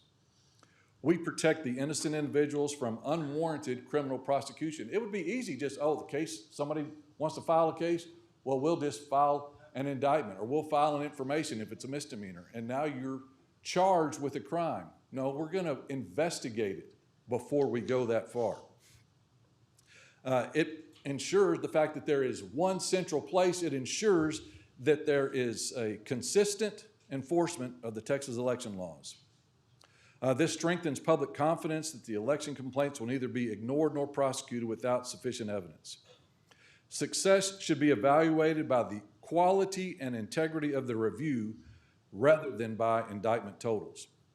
The appropriate question is not how many people were indicted. The better question is, were election-related complaints evaluated fairly, thoroughly, and according to the law? Justice is mattered by making the correct decision, not by filing the greatest number of cases. What about other counties? Do they do anything regarding election integrity? Well, Dallas County, Harris County, they both maintain specialized public integrity units that investigate election law violations along with other matters involving governmental integrity. The Election Integrity Task Force serves a comparable function by assigning experienced prosecutors and investigators to review election-related allegations in a coordinated and consistent manner. The Election Integrity Task Force exists to ensure that alleged violations of the Texas election laws are handled professionally, consistently, and according to the evidence. It neither assumes every complaint is criminal, nor ignores complaints because they may be controversial. Instead, every allegation is reviewed objectively, every allegation follows the facts, every charging decision is based upon the evidence and the law. Public confidence is strengthened when citizens know that their complaints will not be ignored, innocent victims will not be prosecuted, and legitimate violations of election laws will be addressed fairly and impartially. That's the purpose and the continuing value of the Election Integrity Task Force. Questions for Mr. Sorrells? Yes. How often does this task force meet? Does it meet, and is there a, so let me ask you that. How often do they meet? Uh-huh. Well, they don't really meet. They just meet, well, they just, when they get cases in. So you got an investigator in the sheriff's office, you got an investigator in my office that do intake. So they're gonna get the intake. I think some people will think that, oh, the Election Integrity Task Force, well, there's an, like there's an office somewhere that they have. My lawyer, the two lawyers that I have, they have 125 cases each of other matters that are not related to the Election Integrity Task Force. Mm-hmm. They do white collar, they do fraud. So they do lots of things. So they don't really meet. Okay. Is there a public reporting standard for the task force? Like, is there a dashboard? Is there something that the public can see? Because I'm often asked, you know, how many cases has the Election Integrity Task Force received? How many have they investigated, filed? You know, I don't know unless I send something to your office. Right, I just gave you the 193 that we've reviewed. We don't really put out how many cases we receive. I can tell you when I go look up those stats, but no, we don't put out a dashboard of what we're investigating, who we're investigating. I mean, that would be improper that we put out, oh, we're investigating a certain person, and then, so now their name's on your dashboard that you suggest, and now well, maybe not the evidence doesn't show anything, but you can't put that skunk smell back in the skunk. Once it's out there, it's too late. If you've been accused of something, it's too late. Well, maybe not the names, but the types of violations. There's no public-facing No, we don't, there's not a public-facing thing about any of the charges that we have in my office that are gonna say, how many murders, how many ag robberies, how many sexual assaults. There's nothing online anywhere that you're gonna find those totals. So 193 allegations or cases? No, I would consider them matters. Matters. Oh, okay. 18 allegations of double voting, 1 falsified finance report. There was one something else that had to do with the candidate, and 12 duplicate votes, right? Well, you got 11 matters, personal financial statements. I mean, you all 11. know about personal financial statements. We have to file them, so. Okay, so it doesn't sound like there is a lot of work, is what I'm trying to get to. There are not a lot of cases or crimes of election. Less than 0.1%. Right. So is there a need for the Election Integrity Task Force? Absolutely. There are 80 laws that are criminal in our code. And who's going to investigate those cases? If we don't have anybody to investigate them, we just say, Election laws don't matter in Tarrant County? Oh, no, that's what I was about to ask. Before the Election Integrity Task Force was established, who was looking into those cases? Your office or the DA's office was looking into allegations, I right? can tell you what started in 2023 was the Election Integrity Task Force. That's when I started the DA's office, so. I know, but you know the history of the DA's office, of course. So how were How these? Sharon looked at election integrity, how Tim, how Joe Shannon looked at it. Yeah. I can't tell you that. You would have to ask them how they established and what they did with these election matters. That's a good point. I can only tell you how my office handles them. Oh, seems to me you'd have some historical background Well, I mean, about that office before you went into it. But okay. well, if I ask you about how Ms. Devine, how your predecessors operated, you would be able to tell me how they would. operated in County Commissioner Precinct 2? I would. On the details. I would be able to tell you some general how Commissioner Allen and Commissioner Wynn operated. I couldn't go back to Mr. I can tell you I couldn't generally go how back they to handled Mr. it. They treated it Wiebes, like a but- criminal case. I'm sorry? I can tell you generally how they handle it. If you say all we want is generalities, they handled them like any criminal case. Okay, well, that's what I was asking. So there was not necessarily a need for an election integrity task force. If there were an allegation, it was going to be investigated by the DA's office, correct? Well, what I told you at the beginning is, if you remember when I referenced Commissioner Krause when we talked about 2022, the Stevens case at the Court of Criminal Appeals ruled that the Attorney General no longer had that authority. There were so many laws passed in 2021, 2022 that was really going to put all the election laws and the enforcement of them into the Attorney General's office. So that it didn't matter what county it was in, the Attorney General was going to handle it. And that's what, I mean, it was all over. Everybody thought, well, this is where we go. If we have an election-related offense, we go to the Attorney General's office. The Court of Criminal Appeals says, no, that's wrong. Those laws are not correct. So it now means it goes back to the local prosecutor. So now there's confusion out there. Well, do we go to the Attorney General or where do we go? And so we wanted to make sure, look, Tarrant County, here is an office, here's a phone number, here's an email address that you can call or email if you have an election concern, and we will investigate it. Okay, so you should be, or you are of the opinion that Tarrant County elections are safe and secure. Safe and secure. Mm-hmm. Define safe and secure. You know what safe and secure elections are. Well, you're the DA, you're asking the me- investigator, you're the judge, you know what they are. We don't have a problem. Do we have a problem with election integrity here in Tarrant County? Well, I can tell you we're investigating 145 non-citizens on our rolls. I find that problematic. I find that as a 145, problem. and we have how many citizens? Well, we have over 2.2 1.3 million people in our county. 2.2 Sorry. million. 2.3. So 105, 2.4. 2.2 million. 2.1. Well, depends on who you talk to, I guess. Over 2 million people. How about we go with that? There's over 2 million people in our county. Okay. How many illegal votes are too many? That's the question. It's a good question. How many voter suppressed votes are too many? So, good question. So, can you tell me about the, it was back, was it last year? It was in Mansfield, the Angel Hidalgo case. Why did that never get investigated? I'm not going to talk to you about specific cases that aren't indicted. Did you investigate it? I'm not going to talk to you about cases that were not indicted.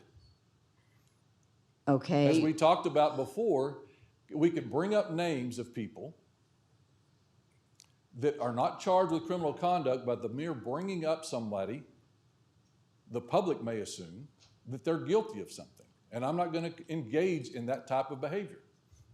every day people are in the paper or in your. Well, you can get the in- paper to in print your- that name in- and that in comment, but I'm not your, gonna print it or say it. In your Twitter post and may not be. My Twitter post will Guilty. tell you about people that are convicted. All right, thank you, sir. Thank you very much. Thank you for actually coming.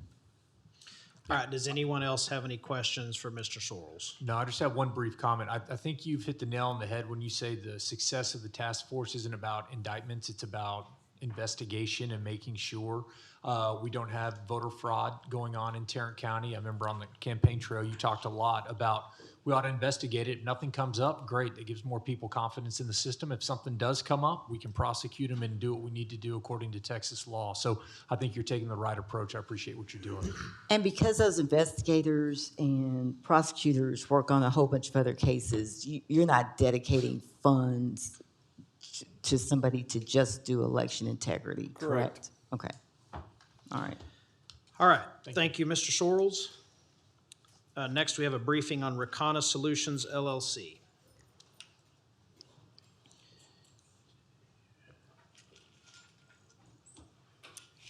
Good afternoon, Judge, Commissioners. I just have one brief slide to talk about the total expenditures for Rakana, and then I will let Chief Herklotz answer any operational questions.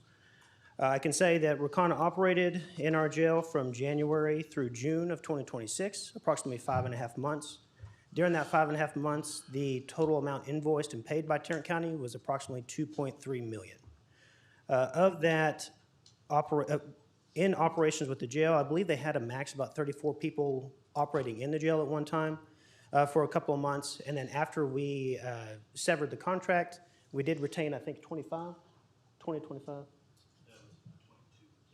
We kept about 22 of those individuals from Rakana that they brought to us. So that's all I have to present. If you have any questions, I'd be happy to answer. Yeah, I have a question for you. How many we have seen, and maybe this is a question for you, Shannon, we saw at least a couple of years ago, 220-something detention officer positions unfilled. I know you guys have worked very hard to get those filled. In addition to, well, you told us about the 22. How many current vacancies are there for detention officers? Okay, be glad to answer that, Judge, Commissioners. Operationally, we had no issues with Rakana. Their staff were eager to learn, professional, and there were no issues noted. I'll get during to their that time. one in a minute. Okay. Go ahead and answer that one for me. So when I got here in January, we had 202 vacancies. As of today, we're down to 92. 92. Yes, sir. So, great work. The question on Rakana, were they paid any money of any kind, or are they due to be paid any money of any kind for work not performed? That I can't answer. Can you answer that? I can say, yes, sir, I can say they've been fully paid for all work performed. So when people are running around saying 1.3 million was wasted or whatever the case may be, that is money paid for people working in the jail for those services. Is that accurate? Yes, sir. There was no penalty. There was no payment for anything related to anything other than actual time worked in the jail. It was all what was contractually obligated. That's a different answer to my So, question. The way the contract was written is that we, at a minimal, they were supposed to provide 50 employees in the Okay. jail. Okay. They could not meet that minimum 50 requirement. Okay. And during that time, we negotiated a cost for those 50 that they could not, to cover their administrative burden. Okay. So that the contractor would not be harmed. But when the contract was canceled, the county did not have to pay Rakana for time not worked. No, sir, did not. Okay. All right, that's what I have. Thank you. All right. How many correctional or detention officers did Rakana Solutions recruit and place during the life of the contract? That I don't have, Commissioner. I don't know how many they brought, but I think 34 was the maximum number that we reached. Of the 50, they got to 34. Okay.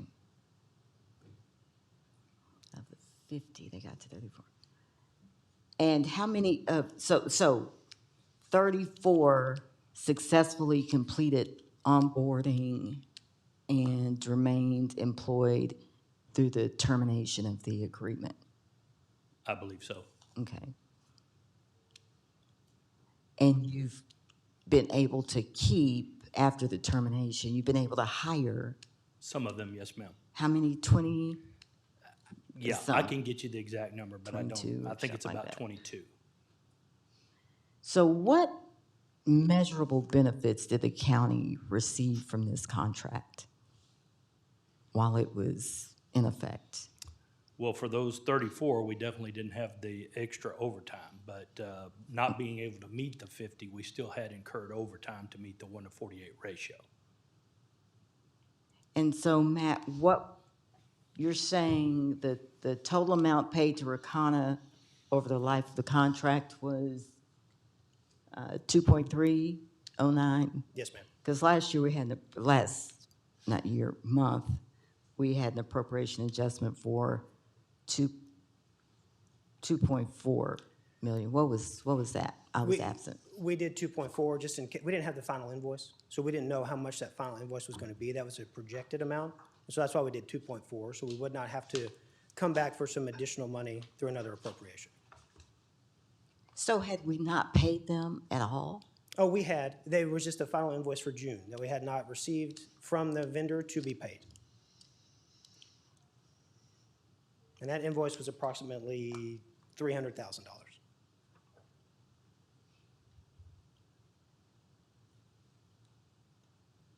So there's an invoice for 700,000. I believe that's a combined invoice, but yes, ma'am. Okay, there's are these POs or?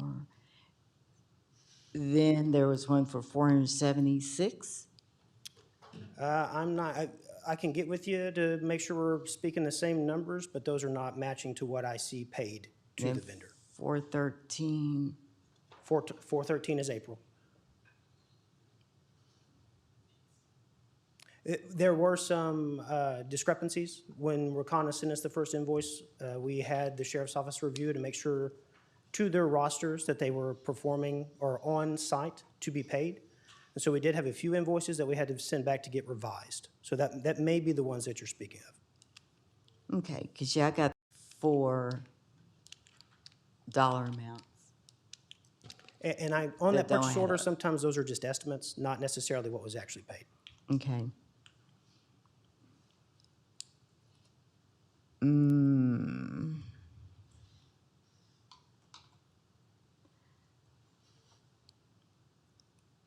I don't know who to ask this to, maybe Mr. Cradaville. At what point are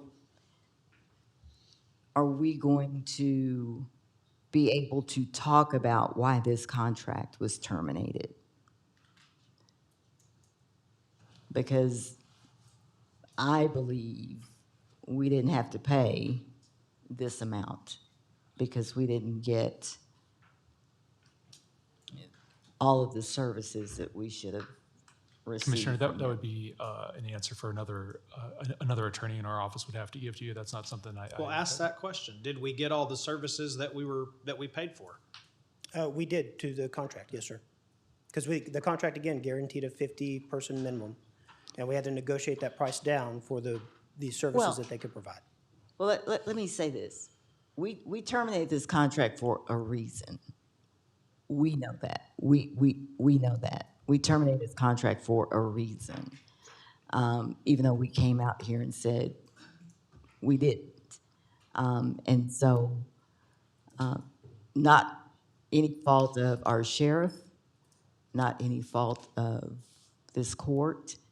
So I just don't think we should have, it was the fault of Rakana, so I don't think we should pay that full amount. I don't think we should have paid that full amount, is what I'm getting to. And at what point, I just don't think it was a smart decision of this court. Based on what? If they put the people in and we had a contract to pay them for putting people in, what basis do we have to not pay them for putting people in? Because it it was not a termination for convenience. There was a termination of the contract for cause.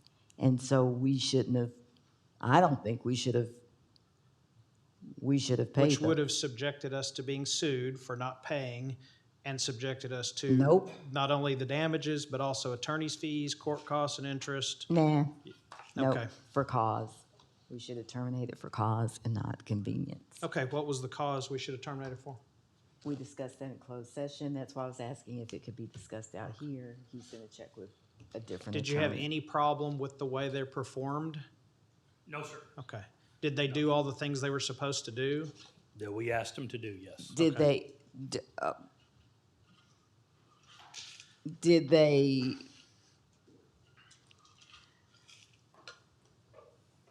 did they certify the detention officers? That we had a problem with certification, T-code certification? At the speed of getting them through the process is where we had issues. Okay. They sent us folks that were not T-code certified, so that's cause.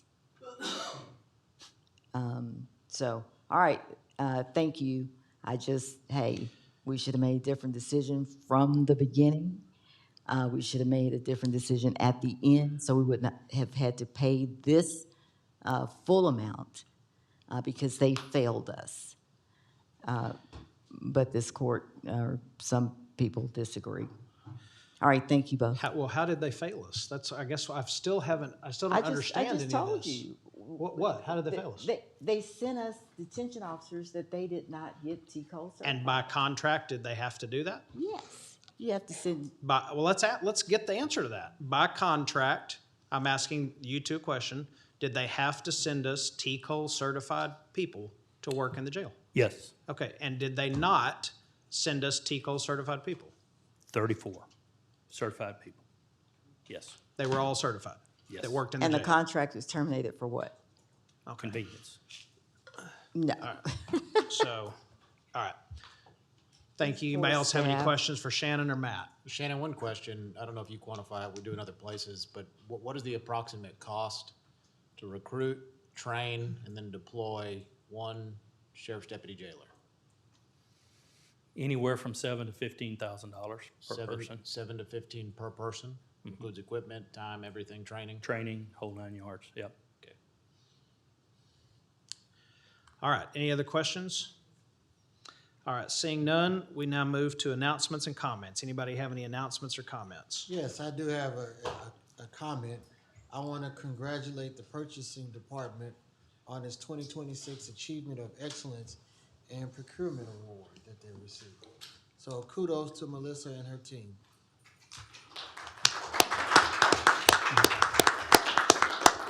All right. Anybody have anything else? Yes, I would like to take this opportunity to thank all of the citizens that came out today. You guys were impactful. Thank you for taking the time out of your day to come down here and engage with your Tarrant County Commissioners Court. Anybody else have anything?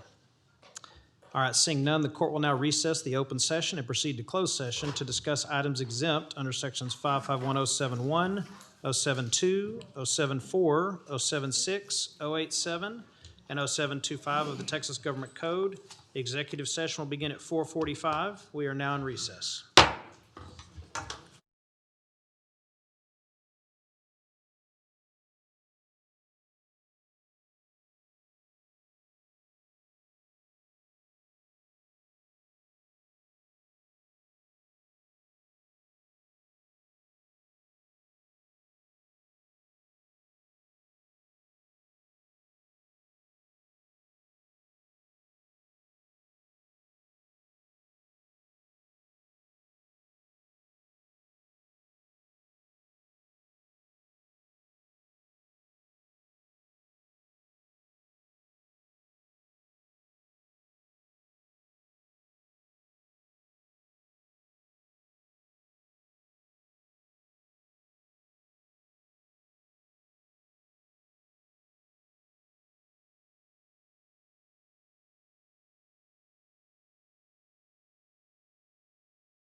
We're good? All right.